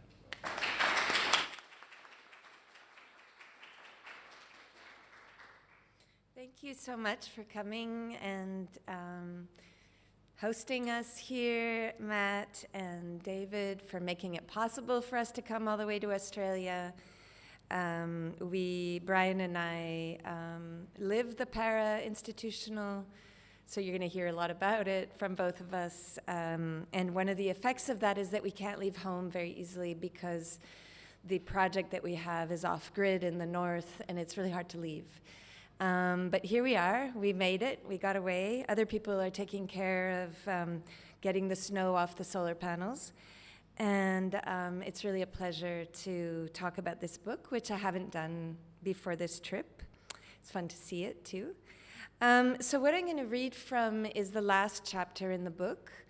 And I can say more about the book afterwards if you'd like. One of the things perhaps that is most vital to me about the book is a sentence that I repeat over and over and over again, which comes from Edouard Glissant, difference without separability. And this is a sentence that's taken up by Denise Ferreira da Silva, and you'll read it through in Fred Moten and others. But it's at the heart of what I think Edouard Glissant means by the being of relation. So the being of relation is a sentence from Poetics of Relation, or a part sentence, L'être de la relation. And this isn't very joyful, my talk, I'm sorry. I have joyfuler talks, but this isn't one of them. Parapedagogies of resistance. Teach for tomorrow. Get your hands dirty. Experiment boldly. Embrace the city. Embrace the world. Mix it up. These quote-unquote strategic directions advanced by Concordia University, where I teach, are emboldened and undermined by the final directive, double your research. Doubling research, the strategic directions suggest, requires the para-institutional, that open, quote-unquote, outside through which the academy registers its boldness. The art gallery, the startup, the sidewalk, the festival. These outsides are free sites the university connects to in order to amplify its reach. The doubling of research requires the investment in these outsides. The neoliberal university can only thrive by the taking in of what creatively lurks at its edges. The focus on community engagement, in mixing it up and embracing the city, the world, signals an interest in living pedagogy that moves freely between the university and the community. In the words of Concordia's strategic directions, quote, building on progressive practices across the institution, the task for Concordia is to experiment in rigorous and evidence-rich ways with high-impact, flexible learning experiences to make them pedagogically effective and financially viable at scale, and to remove or lower hurdles that prevent wider adoption of successful experiments. I'm sure that you can relate. Universities are colonial institutions held up by the weaponization of knowledge. Knowledge, in the discourse of double your research, is that which can be taken freely from the outside, that which indeed should be for the taking. The measure of the doubling is the very capacity to transform for value what hasn't yet been registered as of the university. quote-unquote decolonial knowledge is only the most recent catchword of that appropriative grasp that bets on the viability of new arenas of consumption for academic indexing. Equity, diversity, and inclusion, which I suspect has arrived here as well, is the platform through which this investment is recently deployed. To see these tendencies as anything other than the maintenance of an ever-shifting status quo is to violently underestimate how knowledge is invested and weaponized. The university's economic foundations are built on this notion of an adaptable outside through which its mission is defined. This outside has little bearing on the economies of investment into the kind of knowledge production that keeps universities in the belief that ours is the knowledge that counts. Adding a bit of equity, a bit of diversity and inclusion, sprinkling it with a bit of decolonial method, or enlivening it with radical pedagogies does nothing to systematically shift its investment. If anything, it strengthens it. Experiment boldly as a war cry for the creative indigestion that keeps the machine in the certainty that knowledge can be bought and sold, that knowledge can be managed. Our bank portfolios are managers of knowledge. What is speculated on in our amassing of credit is less the object of speculation itself than the fact of speculation. Strategic directions are expressions of surplus value. Make more than what you start with. Surplus value here is the measure indexed of the excess marketed by the university in the name of knowledge as added value. To research is to invest more of the world, to commit to the investment not only in its intangible limits, to quote-unquote learn from it, but to salary it into the shape of our promotions. By teaching for tomorrow, I catch the edge of what has not yet been quantified, transforming it into the marketable proof that knowledge produces credit. Surplus value, to quote Brian Masumi, names capital as the ongoing potential for deriving in the future an excess over a present quantity. The engine of the economy, surplus value bets on the speculative share of what qualitatively exceeds the money form. Evaluators of potential are hoarders of credit. To quote Harney and Moten, credit is a means of privatization. The privatization of hoarded credit is called a degree. A degree comes at a cost. The debt in most parts of the world is monetized. But even when education is, quote unquote, free, the credit looms as a gilded promise. To be accredited is to be credited with the knowledge that will police the knowing. Policing the knowing keeps the unknowers in debt, while the rest of us are in credit. To be in debt, to think with Stefano Harney and Fred Moten, is to be in the socialization of thought. Quote, we owe each other everything. While, quote, credit runs only one way, I'm quoting Fred and Stefano again, while credit runs only one way, tracing a path that must remain legible to the creditors, debt muddies it by its incalculability. This, to quote them again, debt that cannot be repaid, debt at a distance, excessive debt, incalculable debt, is its own principle. The sociality of debt troubles the capture of surplus value into moneyable potential. Because if debt is less an amount owed, less a life credited, than the very impossibility of calculating what we owe, its surplus value cannot be quantified within capital's commitment to double your research. Profit, writes Masumi, is a punctual numerical harvest deducted from the process of surplus value, driving the economy continuously forward across points of profit taking, end quote. Profit and surplus value are inextricable. Surplus value is profit's potential in the very same gesture that potential is surplus value's value. Another way of saying this is that surplus value is the guarantee that profit remains the question at hand every time there is potential. To quote Brian again, surplus value is the ever more than and again of profit. The incalculability of surplus value is the academy's weapon. The punishment in most institutions for not towing the research line, for not getting the work done, for not adequately financializing the outside is to be demoted. To be demoted is to teach more. This is what the institution keeps in its back pocket. If we can't be sure you are adequately monetizing knowledge, if we cannot be certain of your prestige, we will police your learning by putting you back in the classroom. Less research means more teaching. Teaching is for those whose value added is not sufficient. Pedagogy has never been easy to get into line this way. When we are demoted into taking on more classroom time, I've recently been demoted, so. When we are demoted into taking on more classroom time, an equation is being made between the incalculability of our output, prestige value, and the calculability of its quantification as index.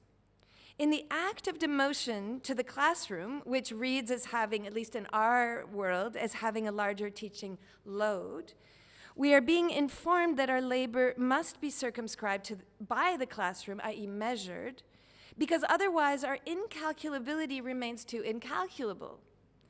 This despite the fact that there never was any research time. Before research time, there was administration, service, curriculum, family, friends, lovers. We all know we researched off the watch, on stolen time. This is not without paradox. The classroom, after all, cannot be said to be a site where workflow can easily be quantified, despite all and any attempts to regulate it. To be demoted to the classroom cannot therefore imply simple regulation of the investment. In the demotion, we understand that our time has now been more fully circumscribed, that we are now beholden to a schedule we didn't have when we were, quote unquote, doubling our research. But we are aware, we must be aware, that it is only the most superficial logic of the investment which has shifted. Because to be in a classroom is to be an investment. To be invested in a system that promises not so much learning per se, but accrediting learning. In the classroom, we are the investment of the investment to credit. We are the financialization on the ground for the logic of capital. The only difference, the speculative share of index to prestige, is backgrounded. Because let's be clear, to be in the classroom is not sexy. And yet, ask almost anyone, and they will admit the classroom is a place of refuge. In the context of the privileged, education has always been understood as an investment. Children are our investments for the future. Neurotypicality as the purveyor of sense that weaponizes knowledge as that which is owed to and owned by whiteness begins at birth for those in the know. The aim is to organize them into the docility of knowing, into its posture. It is this posture we will immediately recognize in the university classroom, a way of already being the student who will get credit, the A student, the one who has internalized knowledge as property and propriety. In this regard, the university classroom might be considered the apotheosis of investment in neurotypicality as image of the self-same.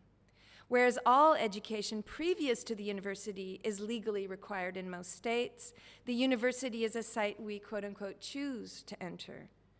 The choice is, of course, not a choice. The path is laid in advance based on access to capital, both in the form of money and in the form of access. To be in the university classroom is to have known how to get there. Neurotypicality names not the person, but the systemic operation that polices a certain modality of knowing and being. Education's investment is in neurotypicality.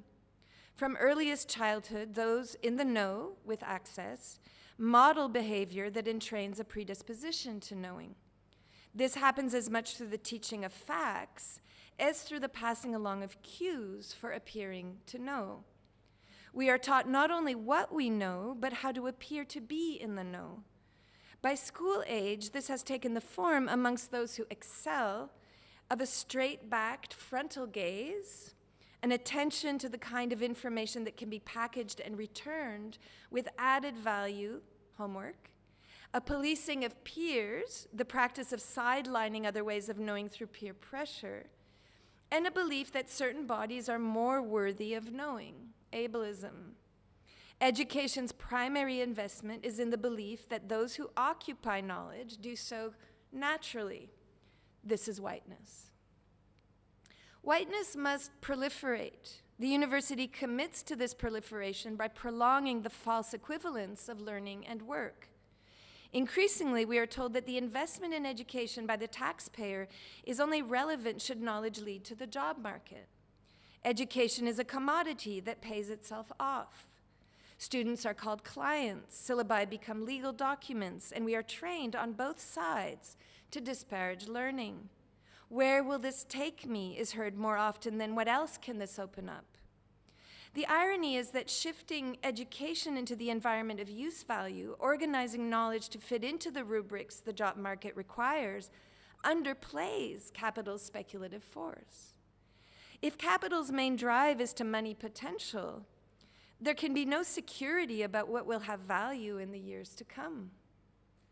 This is rarely brought up. Few have strong backgrounds in the financialization of value, and even fewer understand the speculative share of the derivative. We are always betting on things, education no less than any other sector, and to bet on its value is always, to some degree, to reinvent it. But this is not what actually happens in the university.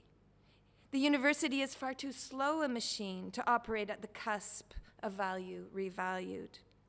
And so the demotion to the classroom, including every single hire into its logic, is used to police pedagogy, restricting the classroom to pre-modeled accounts of content absorption for the market. We hire not for potential, but to police what is already there.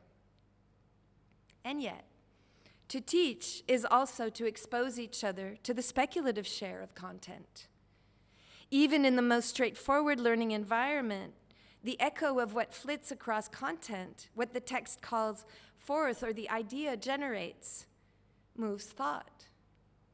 In the movement of thought, a series is activated. This series is nonlinear. Taking a concept for a walk, it will wander through associations brought up through the teaching, land on some reverberations, echo off some dissonances. A thought about dinner might get thrown in, an uneasy feeling, a whiff of boredom, the edge of a headache. The surplus value of learning is impossible to quantify, it turns out. To teach is to agree to be in the midst of it while carrying a through line that might or might not land. The only thing that is certain in the classroom is that the class will start and it will finish. A demoted body, demoted from the privilege of their time indexed by the doubling of their research, is surveyed here in the metrics of showing up. But the rest is out of sync with surveillance. That's why there is so much talk of a method. To show up, to be in the building, is to be in the proximity of an accounting we should be leery of. We count when we take attendance. We count when we give penalties for not showing up. We count when we draw attention to the legal document we call the syllabus. We count when we assume participation to be a prescripted shape of attendance. We count when we value showing up in this certain way, head nodding, attentive to the boundary of knowledge proposed and policed. We count when we know in advance how to frame the content, when we already know where we want to go. We count when we know that you haven't gotten there. We count when we account for the expertise based on what we know how to count. Students learn early to give you what you can count. Notice how often in a class the questions are not about what you are teaching, but about how you are evaluating. The final work catches all that anxiety and funnels it toward the non-learning that begins to happen midway. It's not that the student doesn't want to learn. It's that there's so little leeway for it. The choreography of the legibility of the learning already decided in advance. What he wants to know is how to give you what you want. This arc has been framed with method, whether or not this has been outspokenly admitted. To begin with method and end with method is to assume that what is being shared can be packaged in advance into a scenario that is repeatable across more than one instance. It is to have a stack of pre-directives to organize the outsides flowing in, surplus and all. This is also a form of counting. There is no method to the movement of thought, and there is no way of knowing for sure that learning has taken place. Nor is there a way of being sure that anything has landed or that something was relevant. The best we can hope for is that the anarchic share of a movement of thought will germinate somewhere. What is policed and weaponized in the name of the credits we bestow in exchange for debt, which will also be credited, is the unquantifiable at the heart of learning. This unquantifiability goes beyond surplus value as the effect of turnover on which capitalism depends. It is, as Brian Masumi argues, a surplus value of life. If surplus value is, quote, the processual quality of the capitalist system, end quote, surplus value of life is what escapes capture back into that system. Surplus value of life disturbs capital, creating a diffraction at the cusp where the speculative moneys itself. It schizzes the time of potential's recalibration within the system, producing not a new timeline, but a time texture. This time texture is not of the past or of the future. Surplus value of life cannot be indexed according to a graph or a grid.